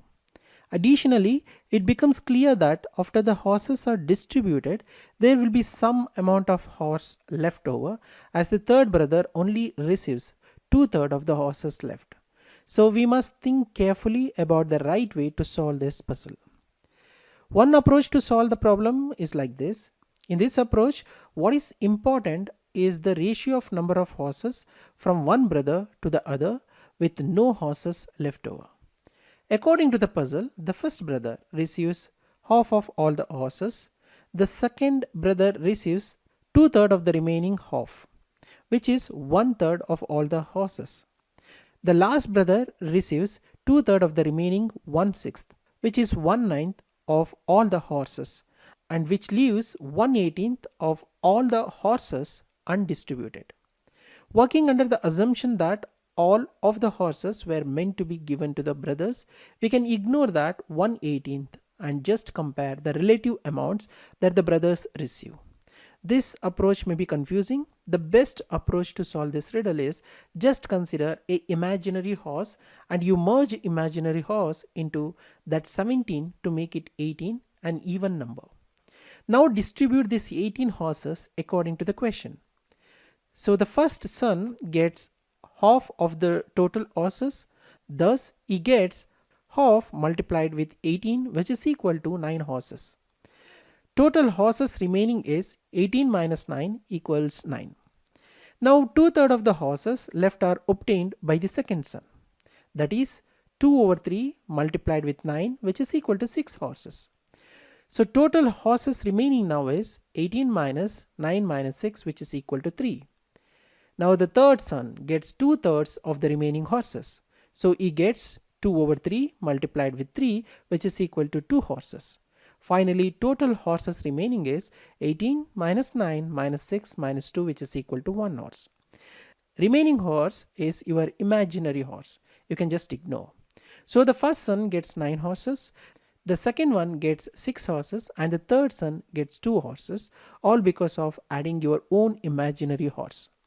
So by following this trick, this puzzle can be solved easily with all conditions satisfied.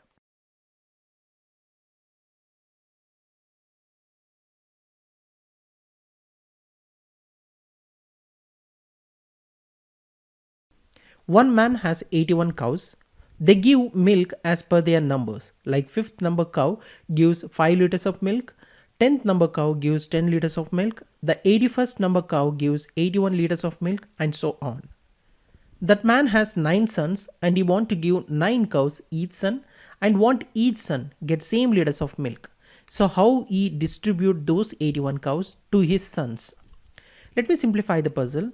A man has 81 cows numbered 1, 2, 3 till 81. The beauty is that cow number 1 gives 1 liter of milk, cow number 2 gives 2 liters of milk, and so on. The man wants to equally distribute the cows among his 9 sons so that each one of them gets the same quantity of milk. So how he distribute those 81 cows to his sons?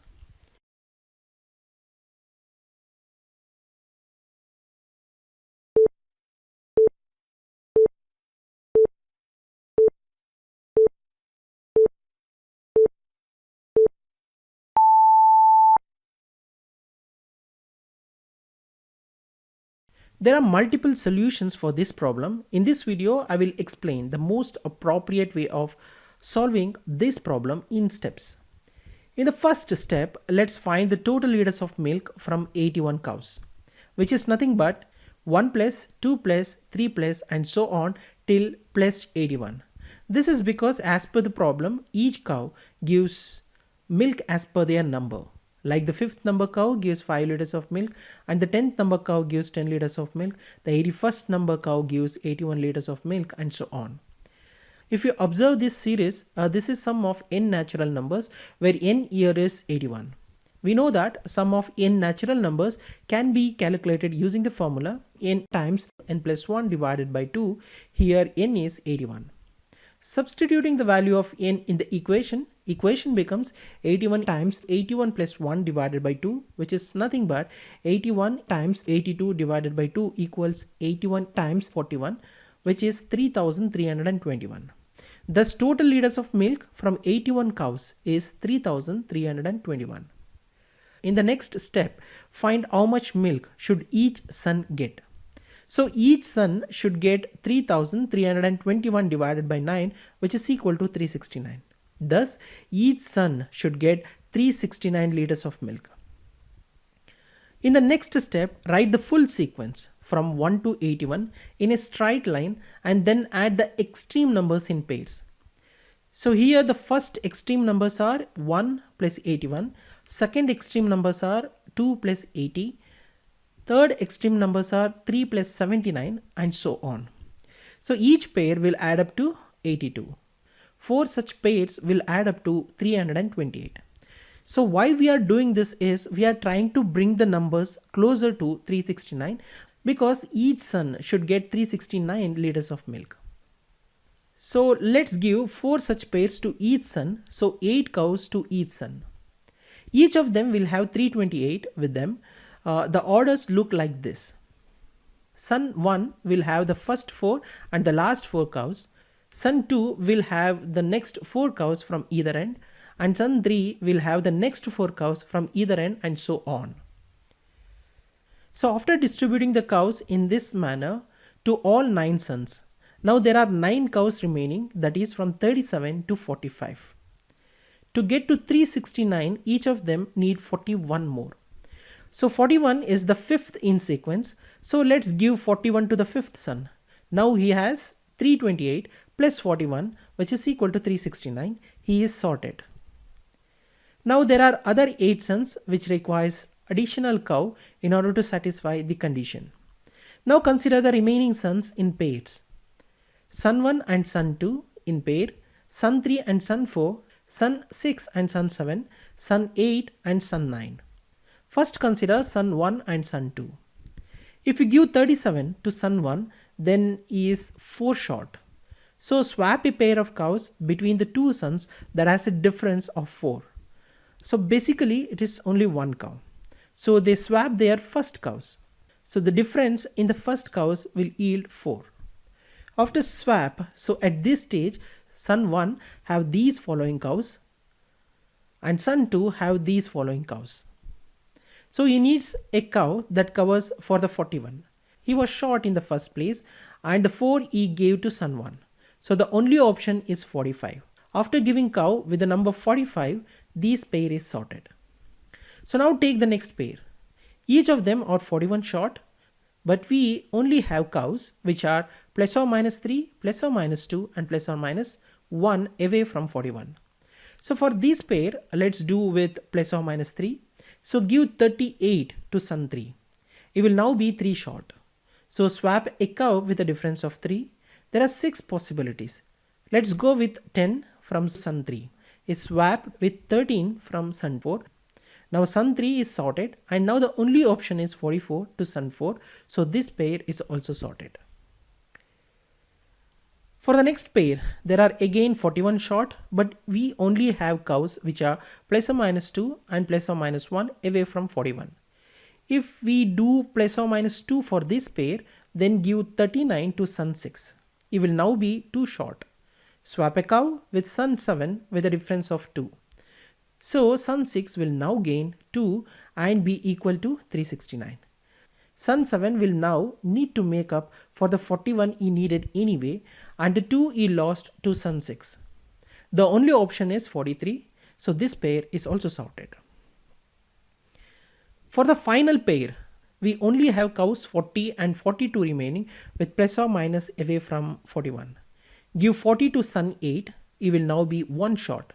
Swap a cow with son 9 with a difference of 1. So son 8 will now gain 1 and be equal to 369. Son 9 will now need to make up for the 41 he needed anyway and the 1 he lost to son 8. The only option is 42, so this pair is also sorted. Now all 9 sons have 9 cows and the total number of liters of milk each son will get 369 liters. As you can see here, in this method alone, there are many combinations possible.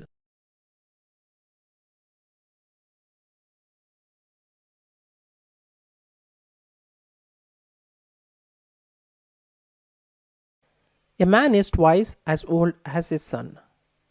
10 years ago, he was 3 times as old as his son. How old will his son be in 5 years' time?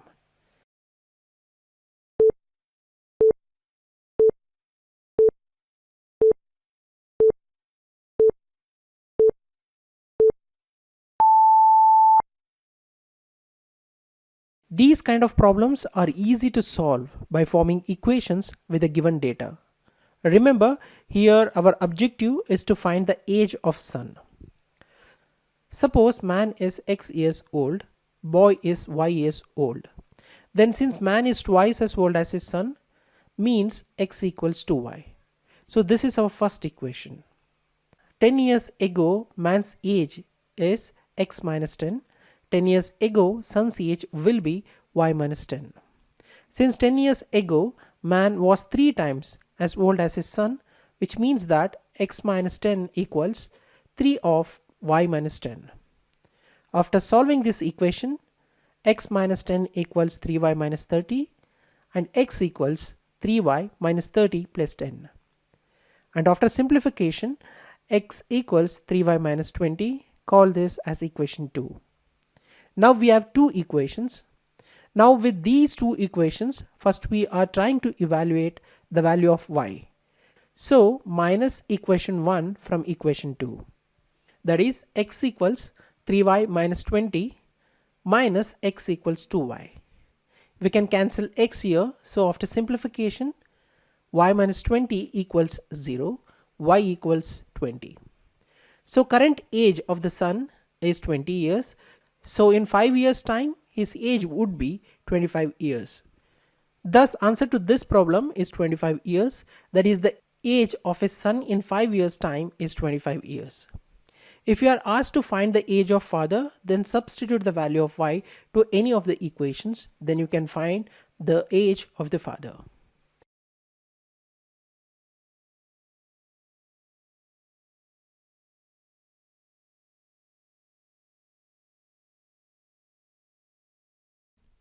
A room has 2 exits. Door 1 empties the room in 3 minutes. Door 2 in 6 minutes. If both were open, how long would it take to empty the room? Let me repeat the problem. A room has two exits. Door 1 empties the room in 3 minutes, door 2 in 6 minutes. If both were open, how long would it take to empty the room?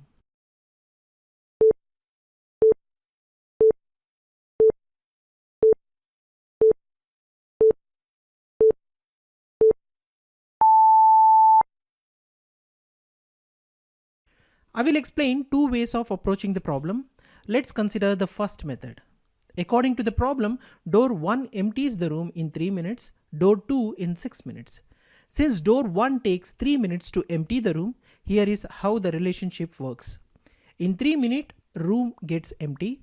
So for 1 minute, 1/3 room will get empty. Thus, door 1 can empty 1/3 of the capacity in a minute. For door 2, in 6 minutes, room gets empty. So for 1 minute, 1/6 room will get empty. Therefore, in 1 minute, both doors together can empty 1/3 plus 1/6, which is equal to half of the capacity. If half of the room gets empty in 1 minute, then it is obvious that it would take 2 minutes to empty the room with both doors. By following these simple steps, you can achieve the solution in minimal time. The trick with these sort of questions is to calculate how much they can do in a set common period of time, add it together and then find total time. Let's look into the second approach. In this approach, we will use the concept of LCM to find the solution. I will show you how to solve such problems without touching a pen or paper. We know that from the question, door 1 empties the room in 3 minutes, door 2 empties the room in 6 minutes. Let the volume of the room be the LCM of 3 and 6, which is equal to 6 liters. Therefore, door 1 removes 2 liters each minute, while door 2 removes 1 liter every minute. Together, they remove 3 liters each minute. Thus, time taken to empty the room equals 6/3, which is equal to 2 minutes. Here 6 is the total capacity and 3 is the total liters removed each minute. Thus, answer to the problem is 2 minutes. You can use any of these methods to solve the problem in less than 10 seconds.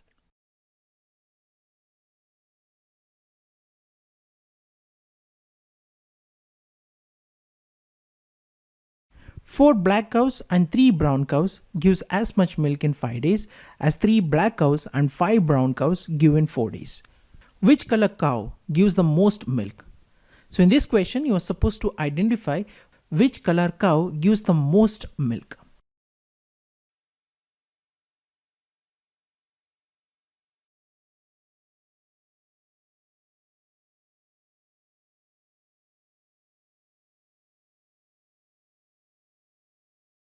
Let me explain the solution now. The most appropriate way of solving this problem is by creating equations.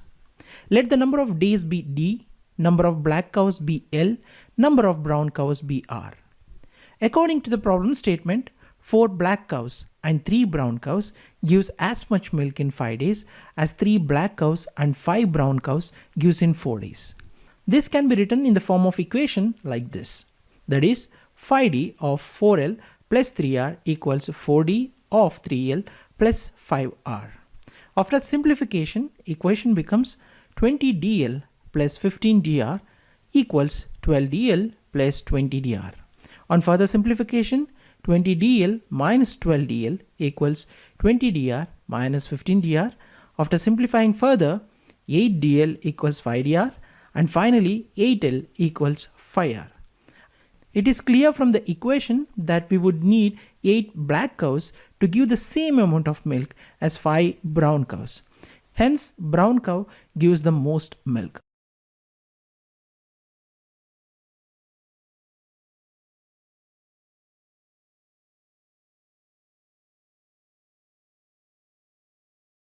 Which year has the same calendar as that of 2009? You are given with 4 options. Option 1, 2018, option 2, 2017, option 3, 2016, and option 4, 2015.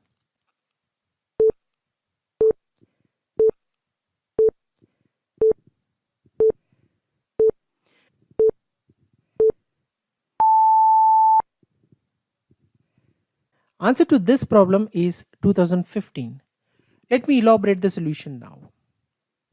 See, to have the same calendar, two things should be matched. First, the first day of the year, and second, the year type, that is ordinary or leap year. Also remember, there is one odd day in one ordinary year and there are two odd days in one leap year. Given year in the problem is 2009 and 2009 is ordinary year, not leap year. Let the first day of year 2009 is X day. It means first day of 2010, which is next year, will be X plus 1 day, as there is one odd day in one ordinary year 2009. And it means first day of 2011 will be X plus 2 day, as there is one odd day in one ordinary year 2010, which is your previous year. Further steps will follow the same logic. Now consider the next year. The first day of 2012 will be X plus 3 day, as there is one odd day in one ordinary year 2011, which is your previous year. It means first day of 2013 will be X plus 5th day, as there are two odd days in one leap year 2012, which is your previous year. Again, it means first day of 2014 will be X plus 6th day, as there is one odd day in one ordinary year 2013, and the first day of 2015 will be X plus 7th day, as there is one odd day in one ordinary year 2014. So after every 7 days, the same day appears. So the first day of 2015 will be same as 2009. Since both are ordinary years, we can use the calendar of 2009 in 2015. Hence, answer to this problem is 2015. So this technique works for most of the calendar problems. Just remember these steps to get the correct answer in minimum time. Once you get the hold of these steps, you can find the solution in less than 10 seconds without pen and paper.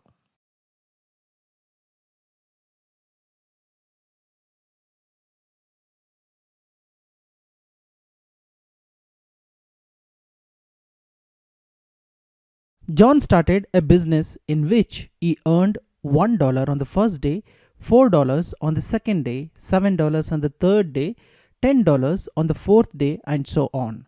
What is his earning on day 1001?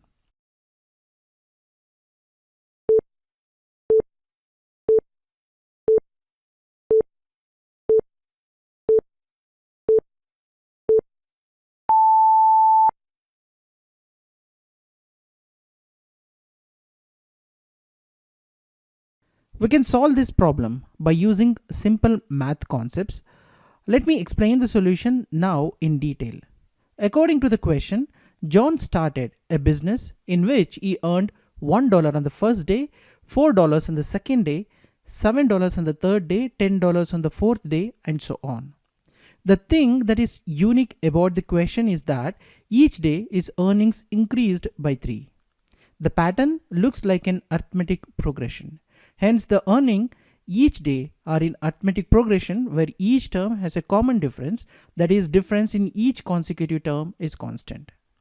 An arithmetic progression is basically a sequence of numbers such that the difference of any two successive members is a constant. For example, the sequence 1, 2, 3, 4, etc. is an arithmetic progression with common difference 1. Similarly, the sequence 3, 5, 7, 9, 11 is also an arithmetic progression with common difference 2. If the sum is S, the sum S of the first n numbers of an arithmetic progression is calculated by the formula S equals n into 2a plus n minus 1 into d divided by 2, where a is the first term in the sequence, d is the common difference between terms, and n is the nth term in the sequence. We use this formula to find the solution for this problem since the pattern looks like an arithmetic progression. In this sequence, a equals 1, which is a first term in the sequence, d equals 3, which is the common difference between terms, and n equals 1001, which is the nth term in the sequence. So now solve for a equals 1, d equals 3, n equals 1001. Substitute the value of a, d, and n in the formula n into 2a plus n minus 1 into d divided by 2. After substituting, equation becomes s equals 2 plus 3 into 1000 into 1001 divided by 2. After solving, equation becomes s equals 3002 into 1001 divided by 2. After solving this, s equals $1,502,501. Thus, total earning of John on day 1001 is $1,502,501. By using this simple math technique, you can solve this problem easily.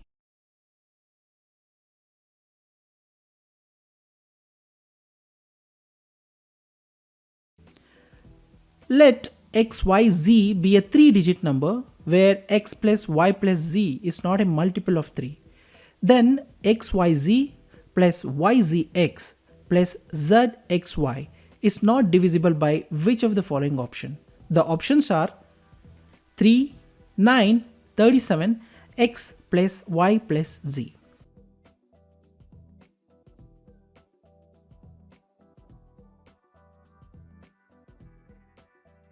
Let me solve this problem step by step. To solve this problem, one must know to represent generalized form of a 3-digit number. The general form of xyz equals 100x plus 10y plus z. Similarly, the general form of yzx equals 100y plus 10z plus x. And the general form of zxy equals 100z plus 10x plus y. And call these equations as 1, 2 and 3. So now add all these 3 equations. Adding 3 equations, we will get xyz plus yzx plus zxy equals 100x plus 10y plus z plus 100y plus 10z plus x plus 100z plus 10x plus y. After solving this equation, so the result is xyz plus yzx plus zxy equals 111x plus 111y plus 111z, and call this equation as 4. Now simplify the equation 4. We will get xyz plus yzx plus zxy equals 111 into x plus y plus z. Now it is clear that 111 is the common factor. So xyz plus yzx plus zxy is divisible by 111. Also, xyz plus yzx plus zxy will be divisible by factors of 111. From the above options, 3 and 37 are factors of 111, hence these two numbers are divisible by 111. And as we can see in the last expression, x plus y plus z is also a factor of 111 into x plus y plus z. So only number which is not divisible in the given option is 9. Hence the solution to this problem is 9.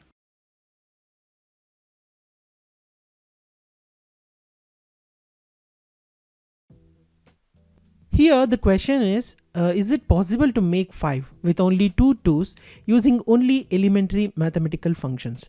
Any mathematical function can be used, even roots is allowed to use. This can be achieved in numerous ways. Note that you are allowed to use only elementary mathematical operations and not advanced mathematical functions.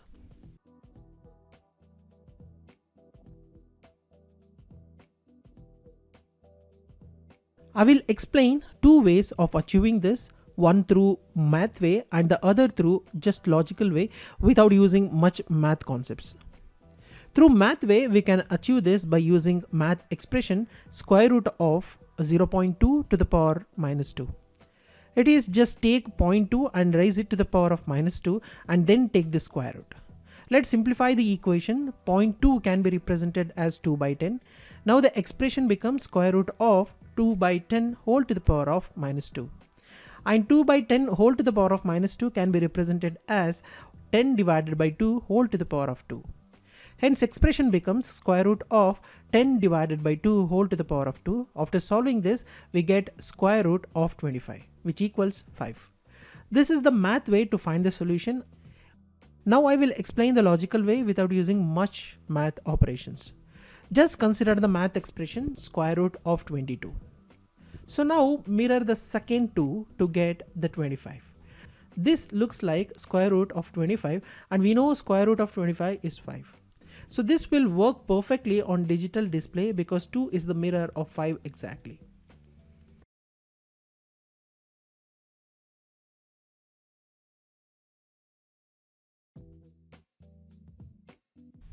My goal is to have $12. If I save $1 a month, then it will take me 12 months to save $12. If I save $2 a month, then it will take me 6 months to save $12. What if I saved $1.5 each month? How many months would it take me to save $12?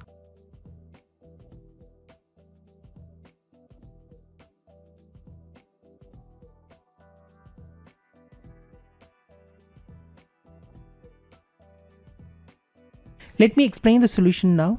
Though Riddle looks simple, but it is trickier.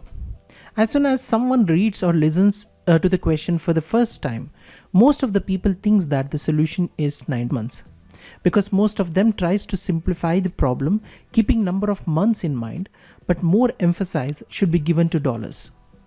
As per the question, for $12 to save, if I save $1 every month, then it will take 12 months. And if I save $2 every month, then it will take 6 months. If I answer it will take 9 months if I save $1.5 per month, then the answer is obviously wrong. Because 1.5 times 9 equals $13.5 and not $12. The best way to solve this problem is through math way. Just divide total dollars to be saved over dollars saved per month. Then we will get number of months. So if I save $1 per month, 12 over 1 equals 12 months. If I save $2 per month, 12 over 2 equals 6 months. And finally, if I save $1.5 per month, then 12 over 1.5 equals to 120 over 15, which is equal to 8 months. Thus, correct answer to this problem is 8 months.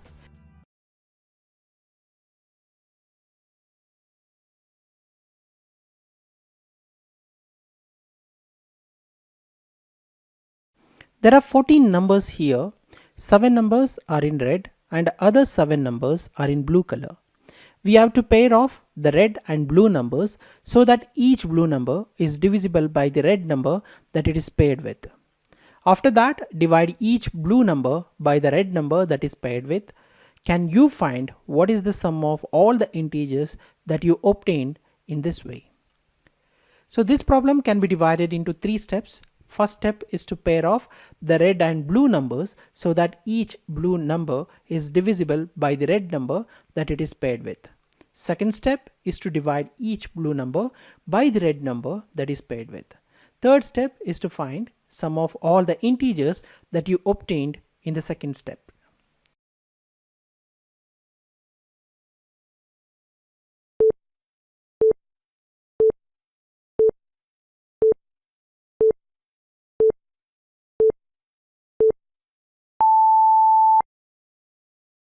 Let me explain the solution now. Let's solve this in steps. In the first step, we have to pair off the red and blue numbers so that each blue number is divisible by the red number that it is paired with. The only way to pair off the red and blue numbers so each blue number is paired with the red number that it is divisible be shown here. So here 1 is paired with 31, 2 is paired with 34, 3 is paired with 33, 4 is paired with 32, 5 is paired with 30, 6 is paired with 36, 7 is paired with 35. Second step, let's divide each blue number by the red number that it is paired with.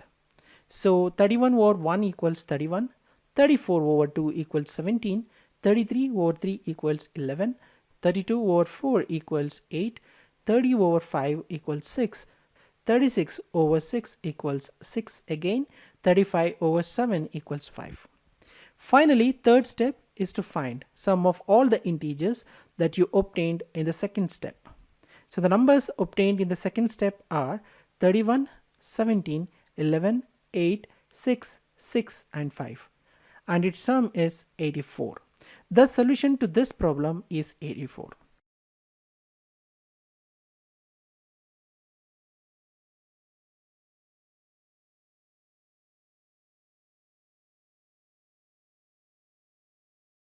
If 29 minus 1 equals 30, 9 minus 1 equals 10, 14 minus 1 equals 15, based on this logic, can you find the value of 11 minus 1?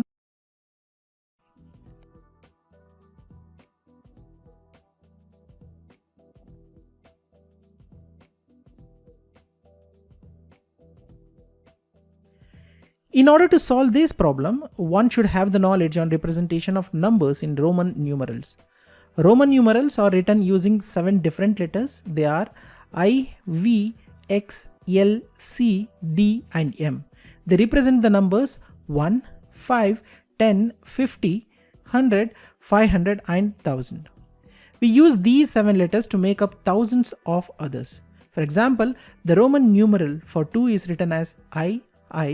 The number 12 is written as XII, which is just X plus II.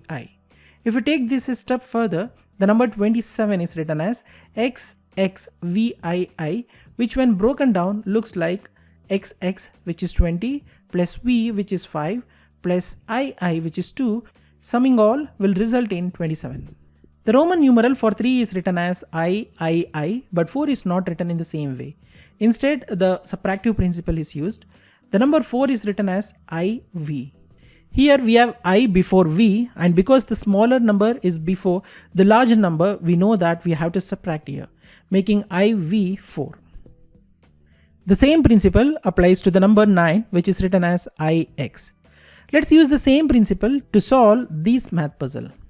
In the first equation, Roman equivalent of 29 is XXIX, and Roman equivalent of 1 is I, and Roman equivalent of 30 is XXX. If you observe carefully here, actual subtraction is not performed. Instead, Roman numeral I, which is a second numeral, is removed from first numeral, which results in XXX, which is RHS of the equation. Similarly, in the second equation, 9 is represented as IX and 10 is represented as X. Here again, numeral I, which is a second numeral, is removed from the first numeral, which results in X, which is RHS of the equation. And finally, in the third equation, 14 is represented as XIV and 15 is represented as XV. Here again, numeral I, which is a second numeral, is removed from first numeral, which results in XV, which is RHS of the equation. So now apply the same logic for the final equation. Roman equivalent of 11 is XI. Now remove I from the numeral, which results in X. Thus the solution for this puzzle is X, and its equivalent decimal representation is 10. Thus the answer to this puzzle is 10. If you have the knowledge how to represent the numbers in Roman numerals, then solving this puzzle is very simple.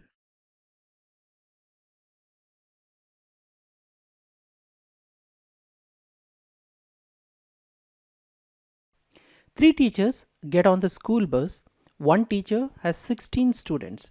The other two teachers have 12 students combined. How many people are on the bus?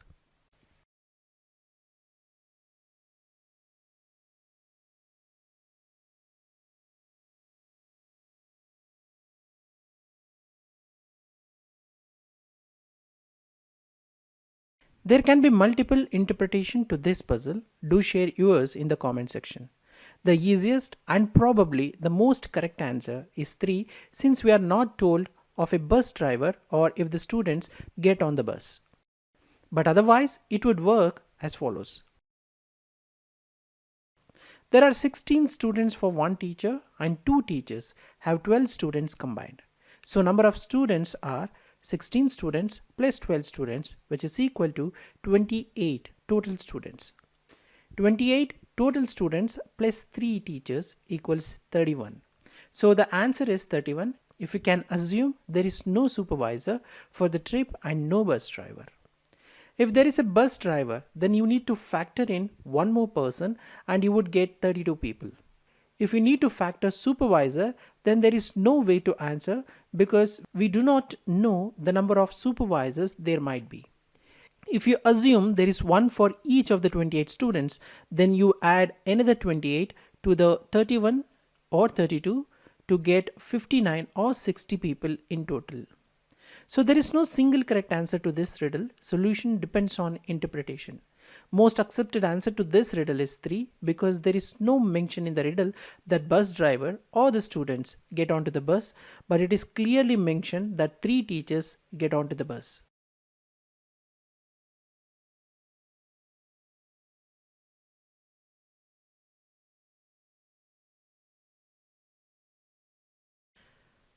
A farmer has many goats and chickens. There are total 20 heads and 76 legs? How many goats and how many chickens does the farmer has? Let me repeat the puzzle. A farmer has many goats and chickens. There are total 20 heads and 76 legs. How many goats and how many chickens does the farmer has?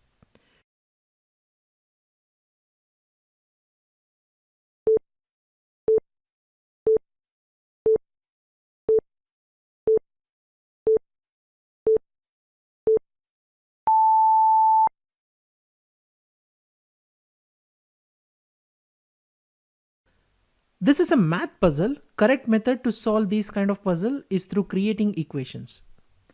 As per the puzzle, we know total number of heads are 20, total number of legs are 76. Let the number of goats be x and let the number of chickens be y. So each of them have one head and each chicken has two legs, whereas each goat have four legs. So total number of heads is heads of goats plus heads of chickens, which is equal to 20. So now the equation becomes x plus y equals 20, where x is number of goats and y is number of chickens. Also we know that from the puzzle, total number of legs is legs of goats plus legs of chickens, which is equal to 76. Now equation becomes 4 into x plus 2 into y, which is equal to 76. 4x is because x represents the goats and each goat have 4 legs. That's why it is 4x.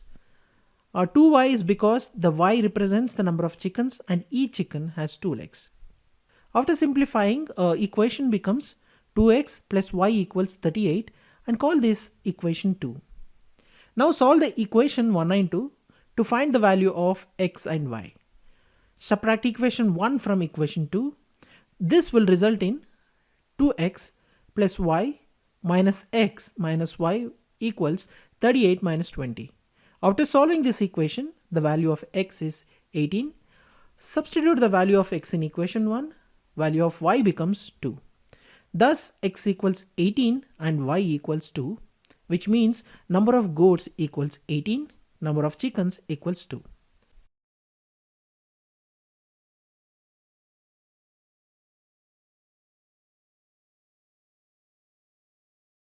There is an escalator and two persons move down it. A takes 50 steps and B takes 75 steps while the escalator is moving down.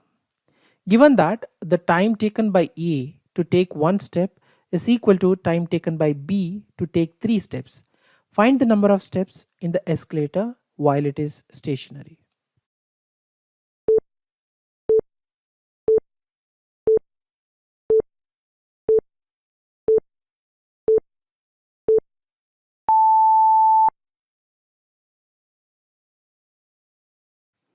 Let me explain the solution now.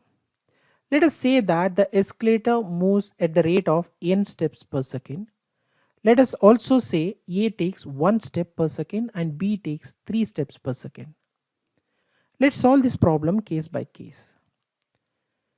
So in the case 1, when A is coming down, A will take 50 seconds to complete 50 steps. In 50 seconds, escalator would have moved 50 n steps.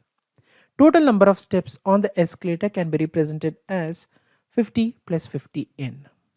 So in the case 2, when B is coming down, B will take 25 seconds to complete 75 steps in 25 seconds. Escalator would have moved 25 n steps. In this case, total number of steps on the escalator can be represented as 75 plus 25n. So total number of steps on the stationary escalator is a constant. Combining case 1 and case 2, we can represent equation like this. 50 plus 50n equals 75 plus 25n. This is because number of steps are constant. After solving this equation, 25n equals 25, n equals 1. So total number of steps equals, consider the case 1. According to the case 1, the equation is 50 plus 50n. Now substitute the value of n, 50 plus 50, which is equal to 100. So the total number of steps is equal to 100.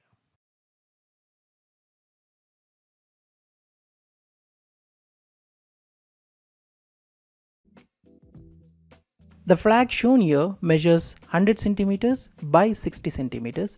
It is divided into two purple triangles and two pink triangles. What is the total area of the two purple triangles? Here our task is to find the total area occupied by two purple triangles in this flag-like diagram whose area is 100 centimeters by 60 centimeters. The flag is in rectangular shape. Here the length of the rectangle is 100 centimeters and breadth of the rectangle is 60 centimeters.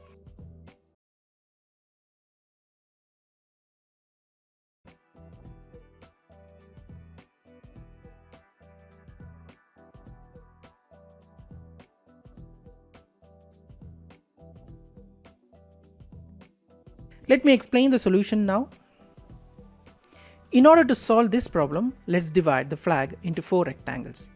As shown here, a flag can be conveniently divided into four rectangles like this. Let's name these divided rectangles as A, B, C and D. If you observe each rectangle carefully, in each rectangle half the area of rectangle is purple. In rectangle A, half the area of rectangle is purple. Similarly, in rectangle B, C, D, half the area of rectangle is purple. Since in each rectangle half the area is purple, we can infer that half the area of the flag is purple. We know that area of rectangle equals length times breadth. Hence purple area is length times breadth over 2 since half the area of the flag is purple. Substitute the value of length and breadth in the formula. Now purple area equals 100 times 60 over 2 square centimeters. After solving this, we get 6000 over 2 square centimeters, and finally solving this we get 3000 square centimeters. Thus purple area in flag is 3000 square centimeters. We can easily solve this problem by conveniently dividing the flag into four rectangles.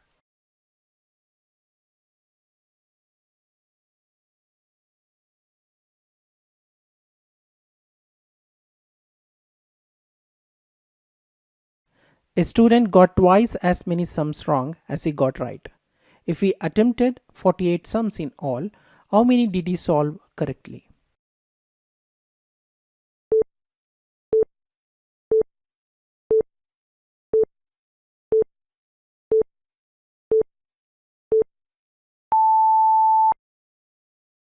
Let me explain the solution now. Let x be the number of sums student got right. Then the number of sums student answered wrong will be 2x. This is because as per the question, a student got twice as many sums wrong as he got right. And also it is mentioned in the question that the total number of questions is 48. So the equation becomes x plus 2x equals 48. After solving this equation, 3x is equal to 48 and finally x equals 16. Since x is number of correct answers, so student answered 16 right answers and 32 wrong answers. And this is the solution for this particular problem. If your approach is right, and you can solve this problem in less than 10 seconds.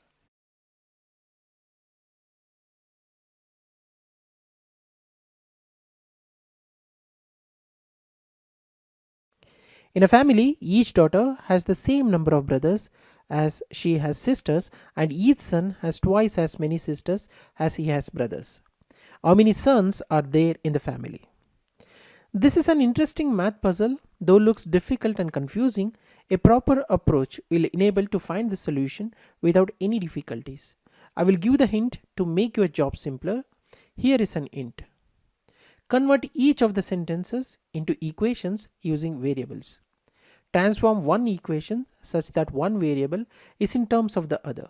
Substitute one variable in the other equation, obtain the value of the variable and substitute for the other. Use this hint in order to solve this problem.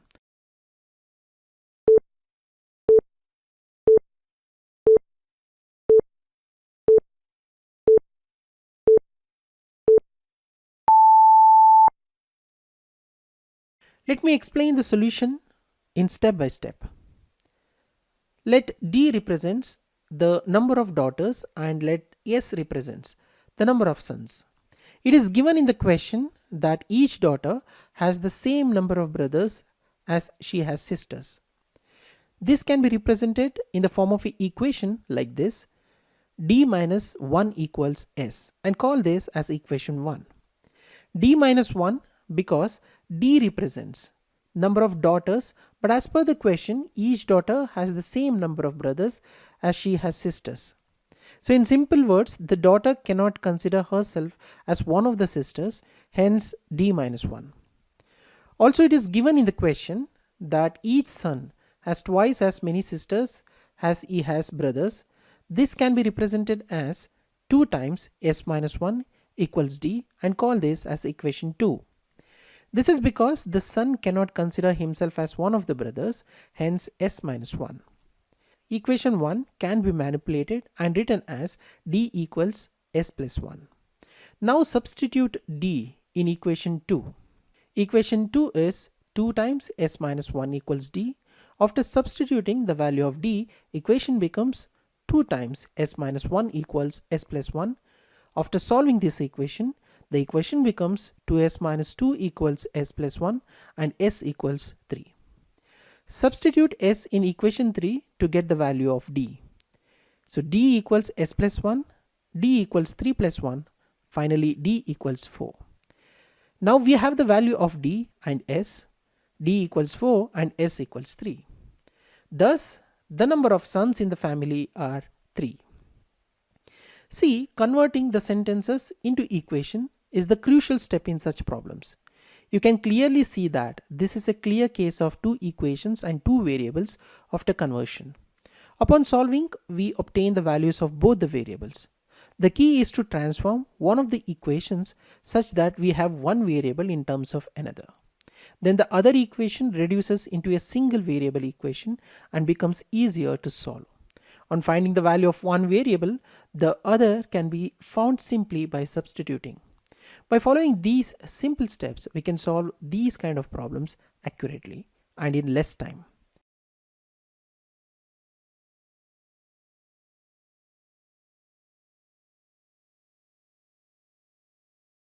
Six tigers can catch just 6 rabbits in 6 minutes.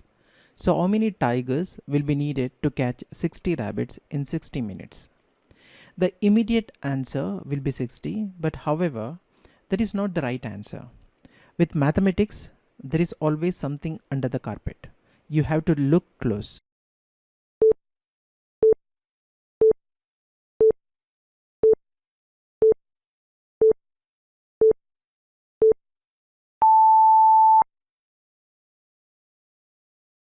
Let me explain the solution now. There is a general formula approach and logical approach to solve this problem. I will explain both.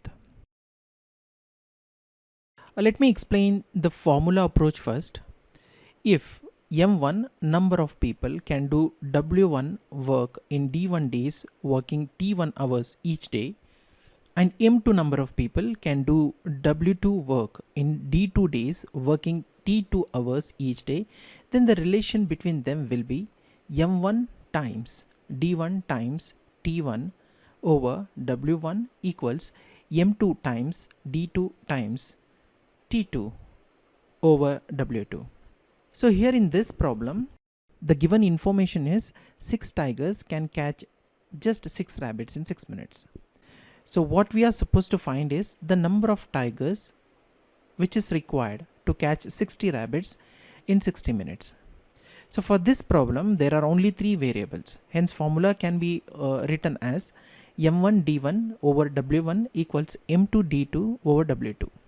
Where M is number of workers, D is number of days, hours, minutes, seconds, and W is piece of work. Here catching rabbit is considered as work done by tiger. So M1 equals 6, D1 equals 6 and W1 equals 6. M2 is what we are supposed to find. D2 is equal to 60 and W2 equals 60. Now after substituting all the values, the equation becomes 6 times 6 over 6 equals M2 times 60 over 60. After solving this, we get M2 equals 6. Therefore 6 tiger will be needed to catch 60 rabbits in 60 minutes, and this is the formula based approach. Sometimes the formula is not required in order to solve this problem. So let me explain the other ways to solve this puzzle without using formula. So one way is So the given information, as we already know, that is 6 tigers can catch 6 rabbits in 6 minutes. According to this statement, 1 tiger can catch 1 rabbit in 6 minutes. In 60 minutes, each tiger can catch 10 rabbits. So each tiger can catch 10 rabbits in 60 minutes, but there are 6 tigers, hence 6 tigers can catch 60 rabbits in 60 minutes. So this is the straightforward approach. There is an alternative method. So consider again the given information, which is 6 tigers can catch just 6 rabbits in 6 minutes. So it is said in the question that 6 tigers can catch 6 rabbits in 6 minutes. If you multiply it by 10, the same tigers can catch 60 rabbits in 60 minutes. So the answer will be 6. So these are the logical ways of looking into the problem, and this is good way to solve the problem if the statements given are easy and variables are minimal. But if the given problem is difficult, then it is better to go with formula approach in order to avoid any kind of mistakes.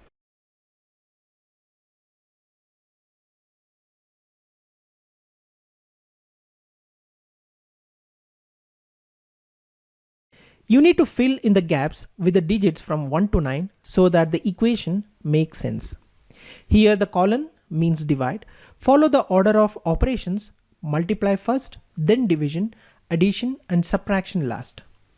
There is no complicated maths involved, only basic arithmetic, but it's not an easy one. This problem is difficult even for adults good at math, so it will be difficult for students in grades 3 and even more challenging for students in the islands. All you need to do is place the digits from 1 to 9 in the grid.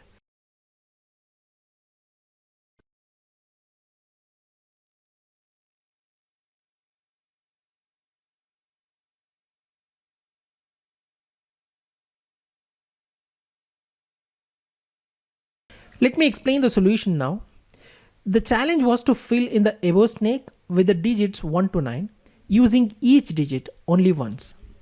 The column means divide and you must follow the standard order of operations, meaning that multiplication division comes before addition subtraction. So the best way to solve this problem is through forming equation. Rewrite the snake as an equation. There are 9 gaps. Fill the gaps from A to I as follows. Now equation can be written as A plus 13B over C plus D plus 12E minus F minus 11 plus GH over I minus 10, which is equal to 66. We are trying to find A to I, which we know are some combination of the digits 1 to 9. Before we even look for a solution, consider the total number of ways we could fill in the snake. There are 362,880 possible combinations of the digits 1 to 9 placed in 9 slots. But we can solve this problem easily by simplifying the equation. So we can simplify the equation to A plus 13B over C plus D plus 12E minus F plus GH over I equals 66 plus 11 plus 10, which is equal to 87. So after simplifying this equation, the equation becomes A plus D minus F plus 13B over C plus 12E plus GH over I equals 87. From here we can assume that B over C and GH over I will be whole numbers, and also that we don't want 13B over C to be too big. Knowing this, we start plugging numbers in and seeing where we get to. There is more than one solution. There are many different guesses that will lead to the right number. There are over 100 solutions to this particular problem. To keep the term 13B over C as small as we can, let B equals 2 and C equals 1, which gets us to A plus D minus F plus 26 plus 12E plus GH over I equals 87. And after simplifying, the equation becomes A plus D minus F plus 12E plus GH over I equals 61. The numbers remaining are the digits from 3 to 9. They include the prime numbers 3, 5 and 7. Let's get rid of them as SAP so they don't complicate the other terms. Let's put A equals 3, D equals 5 and F equals 7, which leaves us with 3 plus 5 minus 7 plus 12E plus GH over I, which is equal to 61, or 12E plus GH over I equals 60. The numbers remaining are 4, 6, 8, 9, Playing around with these gets us E equals 4, G equals 9, H equals 8, I equals 6. After substituting, the equation becomes 48 plus 72 over 6 equals 48 plus 12, which is equal to 60. Now we have filled all the gaps. After filling, snake looks like this. And of course it makes sense.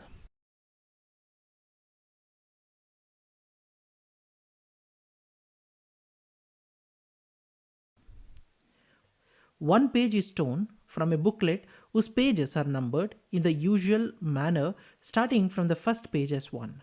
The sum of the numbers on the remaining pages is 195. The torn page contains which of the following numbers? Is it 5, 6 or 7, 8 or 9, 10 or 11, 12?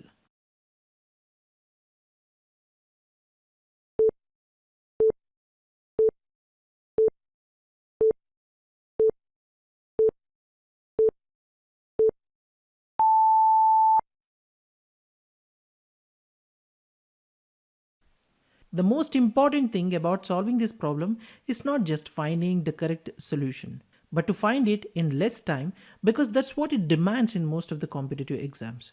So I am going to teach you how to solve this problem in less time. First of all, it is important to know one of the most important formula to solve these kind of problems, that is sum of n natural numbers.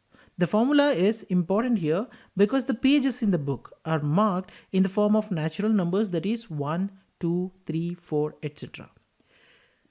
We know that the sum of all the numbers from 1 to n can be calculated by using the formula n into n plus 1 divided by 2, where n is the last number in the series. Remember, this formula is applicable for only positive natural numbers. For example, sum of first 10 natural numbers is calculated like this, that is 10 into 10 plus 1 divided by 2, which results in 55. In this case, n equals 10. Let's come back to the problem. Since page numbers are represented in the form of natural number series, without doubt, sum of all page numbers including torn page must be greater than 195. Now the task is to substitute for value of n till we get the number which is greater than 195. Now pick some random numbers. For example, first consider n equals 15. Sum of first 15 natural numbers is 15 into 16 divided by 2. This is after applying the formula n into n plus 1 divided by 2, which is 120 after solving. Since 120 is less than 195, we have to choose the other number which is coming close to 195 and it should be greater. So now consider n equals 20, which will result in 20 into 21 divided by 2. This equals to 210. This can be a right number which we are looking for, because for n equals 19, sum results in 190, which is less than 195. Hence 19 must be rejected. Thus number of pages in the book is 20, and now the task is to find the torn page. So now we need to subtract 195 from 210, which results in 15. So what are the two consecutive numbers those sum will result in 15? They are nothing but 7 and 8. Thus answer to the problem is 7 and 8. This is the approach one must follow to find the solution to these kind of problems. So I will show you one more problem which requires similar logic. So the question reads like this. We are given a series of numbers which contains integers from 1 to 50, including both 1 and 50. However, the numbers are in a jumbled form, that is, they are not arranged in increasing or decreasing order, and there is one integer missing. You have to identify the missing integer. How will you find? Let me explain the solution. We know that the sum of all the numbers from 1 to n can be calculated by using the formula n into n plus 1 divided by 2, where n is the last number in the series. In this case, n is 50. So therefore, sum of all the numbers from 1 to 50 is 50 into 51 divided by 2. After solving, sum of all numbers from 1 to 50 is 1275. Therefore, all we need to do is to sum all the integers present in the given series and subtract the sum from 1275. So this is the same procedure that we followed for the previous problem as well. So the difference between 1275 and this sum would give us the missing integer. Because 1275 is sum of natural numbers from 1 to 50, and this number is sum of natural numbers from 1 to 50 without including missing number. Hence, subtracting the sum of given series from 1275 will fetch the missing number. So this is the logic to be used to find the missing number in the given series, provided that the series is positive natural numbers.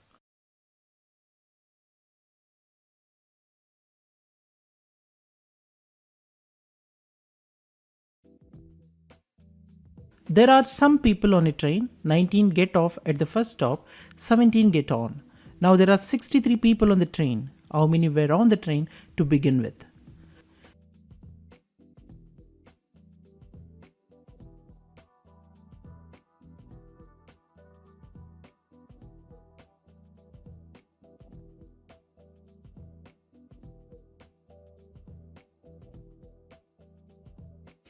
Even though this puzzle looks very simple in the first view, it can have multiple interpretations. I am going to provide you 3 interpretations on how someone can think about this puzzle. This will help in understanding the approach required to solve these kind of puzzles. Simple way to look into the problem is through math way. As per the puzzle, people remaining on the train after addition and subtraction of passengers is 63. And people who got in from the first stop is 17. And the people who got off from the first stop is 19. Just do simple math, that is remaining passengers minus newly added passengers.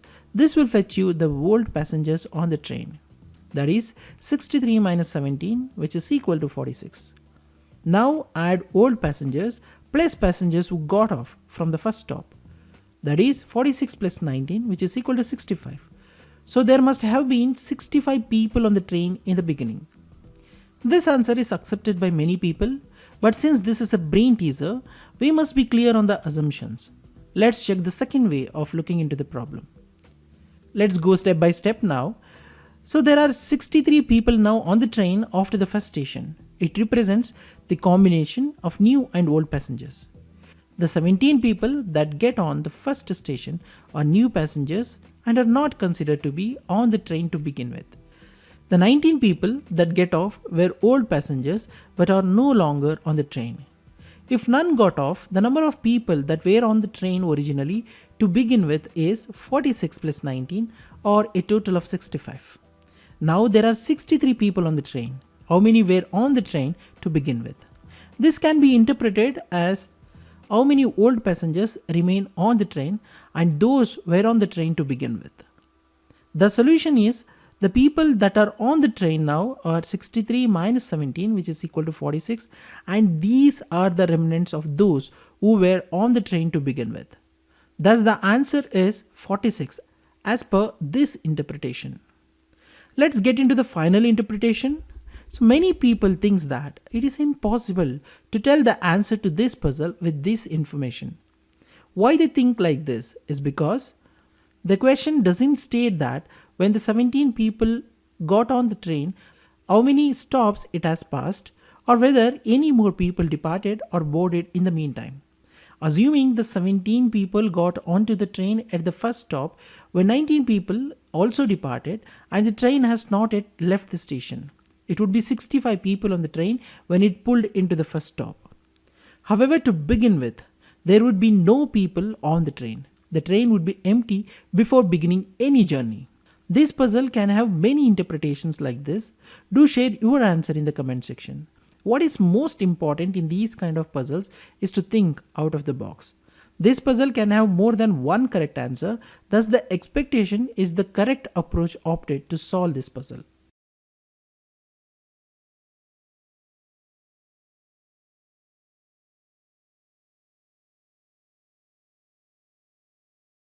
The diagram shows two squares. The smaller square has area 18 square centimeters. The larger square has area 50 square centimeters. What is the distance between the two marked vertices? Let me repeat the problem. The diagram shows two squares. The smaller square has area 18 square centimeters. The larger one has area 50 square centimeters. What is the distance between the two marked vertices?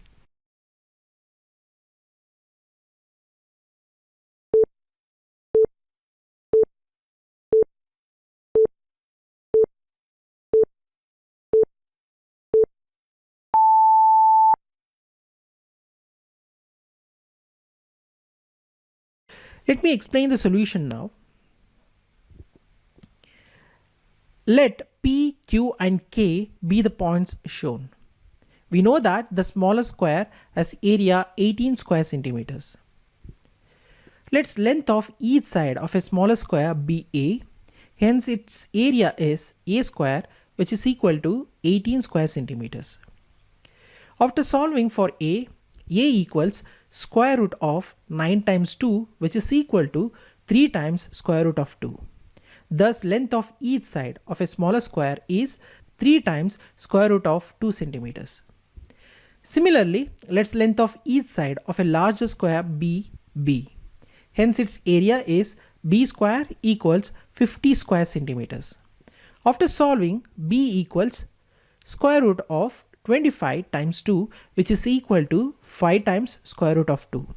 Thus length of each side of a larger square is 5 times square root of 2 centimeters. Now if you observe the figure carefully, QK is equal to B minus A. That is length of side of a larger square minus length of side of a smaller square. Thus it follows that QK equals 5 times square root of 2 minus 3 times square root of 2 centimeters, which is equal to 2 times square root of 2 centimeters.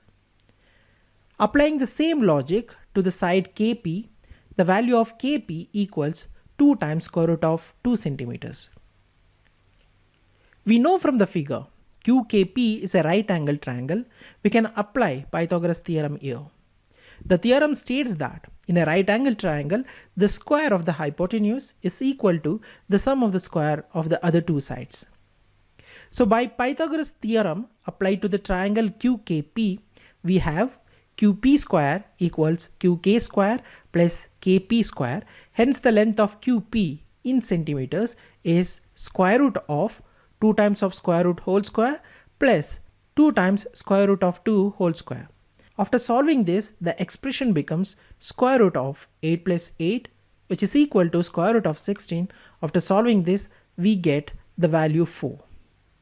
Thus, the distance between the two marked vertices in this figure is 4 centimeters.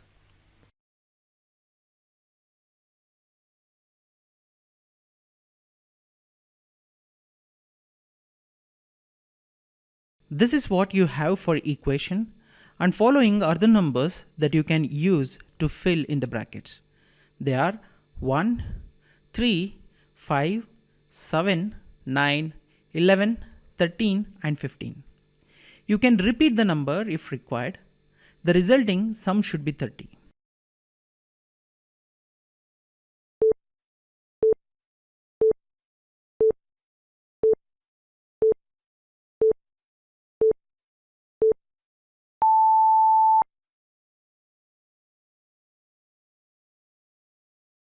Here is the solution. Solution can be achieved in multiple ways. In this video, I will explain 2 different ways to achieve the solution. So the main issue here is that all the given numbers are odd, and an addition of odd numbers for odd number of times will result in odd number.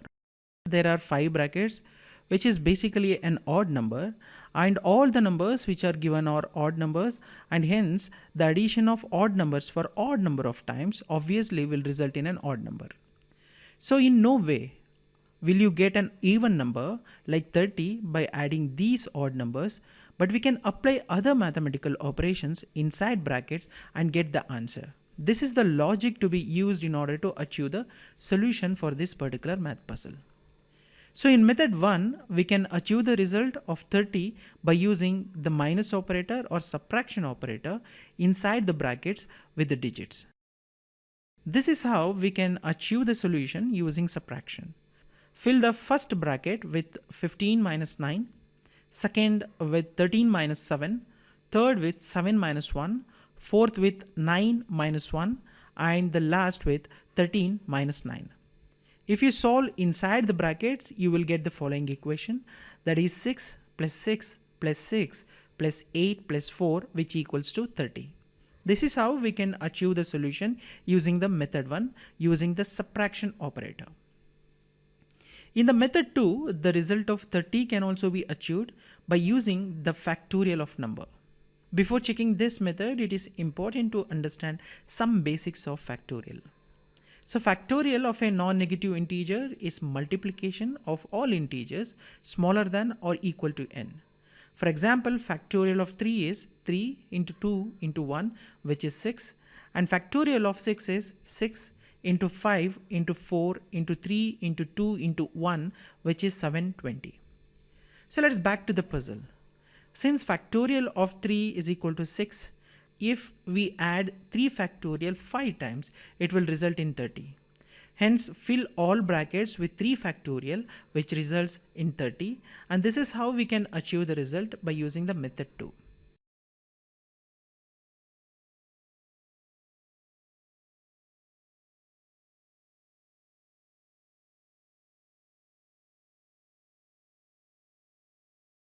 Between the numbers 1, 3, 5, 7, 9, 11, 13, 15, 17 and 19, what 5 numbers will make 50?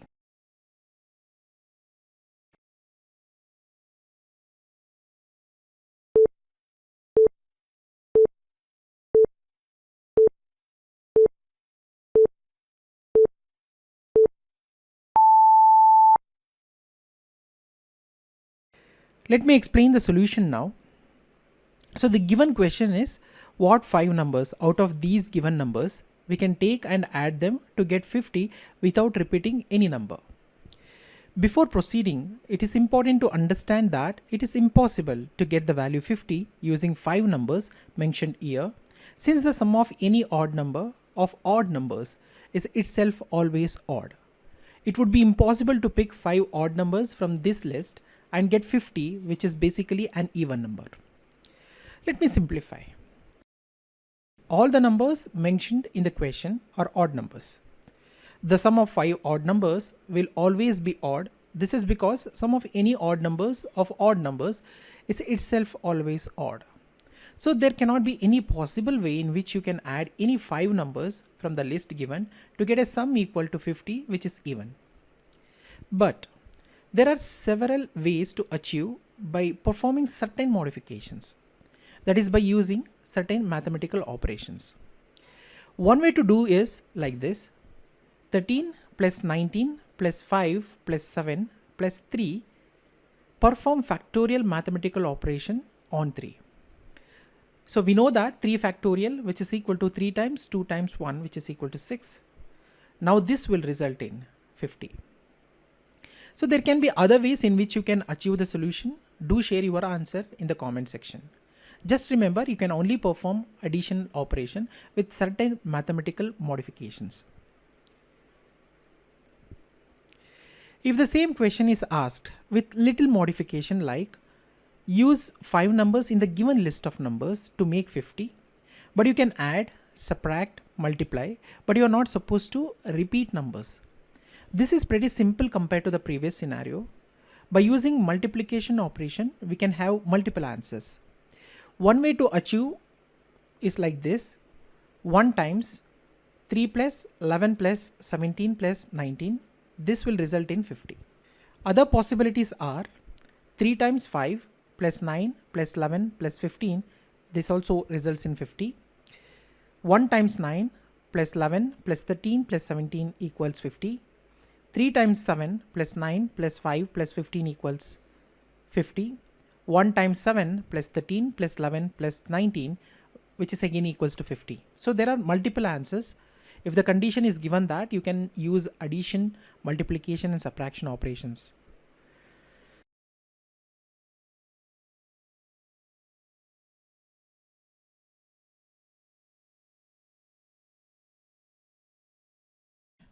You have 5 pieces of chain, each consisting of 3 links.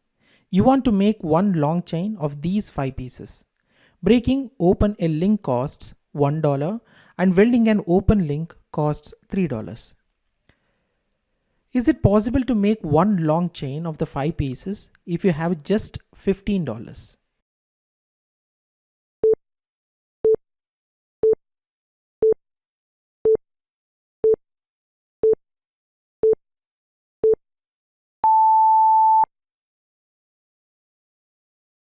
Let me explain the solution now. The most straightforward approach would be to break a link on the end of each of the 4 chains and then reattach the link to the back of the next chain. This would cost you $16 for the 4 links that were broken and resealed. But you can actually do it for $12. How? So instead of breaking a link in each chain, break all 3 links in one of the chains and then use those 3 links to attach the remaining 4 chains together. Let me elaborate the solution now.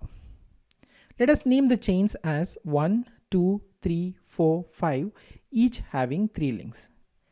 Now take chain 1 and break open all 3 links, and this will cost you 1 times 3, which is equal to $3. Now take one open link to connect chain 2 and 3, and this will cost $3 because for one welding it costs $3 as per the puzzle. In the next step, take another open link to connect chain 3 and 4, and this will again cost $3. In the next step, take third open link to connect chain 4 and 5, and again this will cost $3. Adding all, it will cost $12. Now you have one long chain ready in only $12.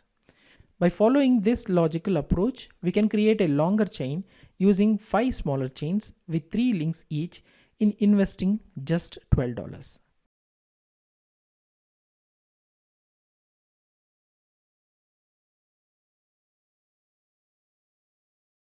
Every day, Jack arrives at the train station from work at 5 p.m. His wife leaves home in her car to meet him there at exactly 5 p.m. and drives him home. One day, Jack gets to the station an hour early and starts walking home until his wife meets him on the road. They get home 30 minutes earlier than usual. How long was he walking? Distances are unspecified, speeds are unspecified but constant. Give a number which represents the answer in minutes. This is an interesting logical puzzle. Feel free to pause the video and give it a try before checking the solution. Once done, continue watching the video for the right answer.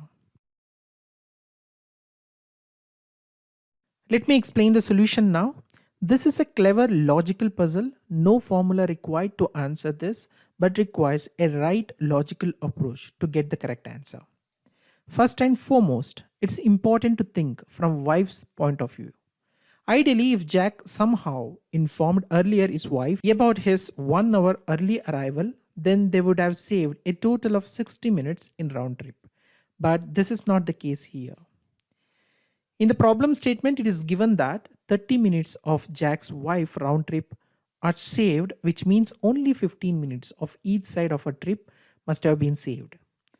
That is, she meets her husband only 15 minutes earlier on the day instead of 60 minutes earlier if Jack had informed her earlier. Hence, Jack must be walking for 45 minutes. Let's understand this with an example.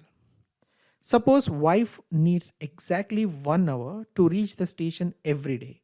She leaves home at 4 p.m. every day and reach station at 5 p.m. and drive Jack home at 6 p.m.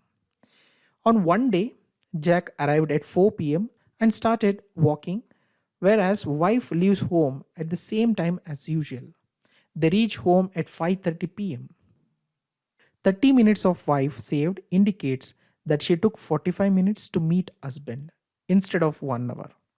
That is, at 4:45 p.m. instead of 5 p.m., only 15 minutes earlier, and took him to back home at 5:30 p.m. instead of 6 p.m. on the other days in next 45 minutes instead of 1 hour, thereby saving 15 plus 15 equals 30 minutes only. Since Jack started walking at 4 p.m. and meet her wife at 4:45 p.m., he must be walking for 45 minutes. By following this logical approach, we can solve this problem easily.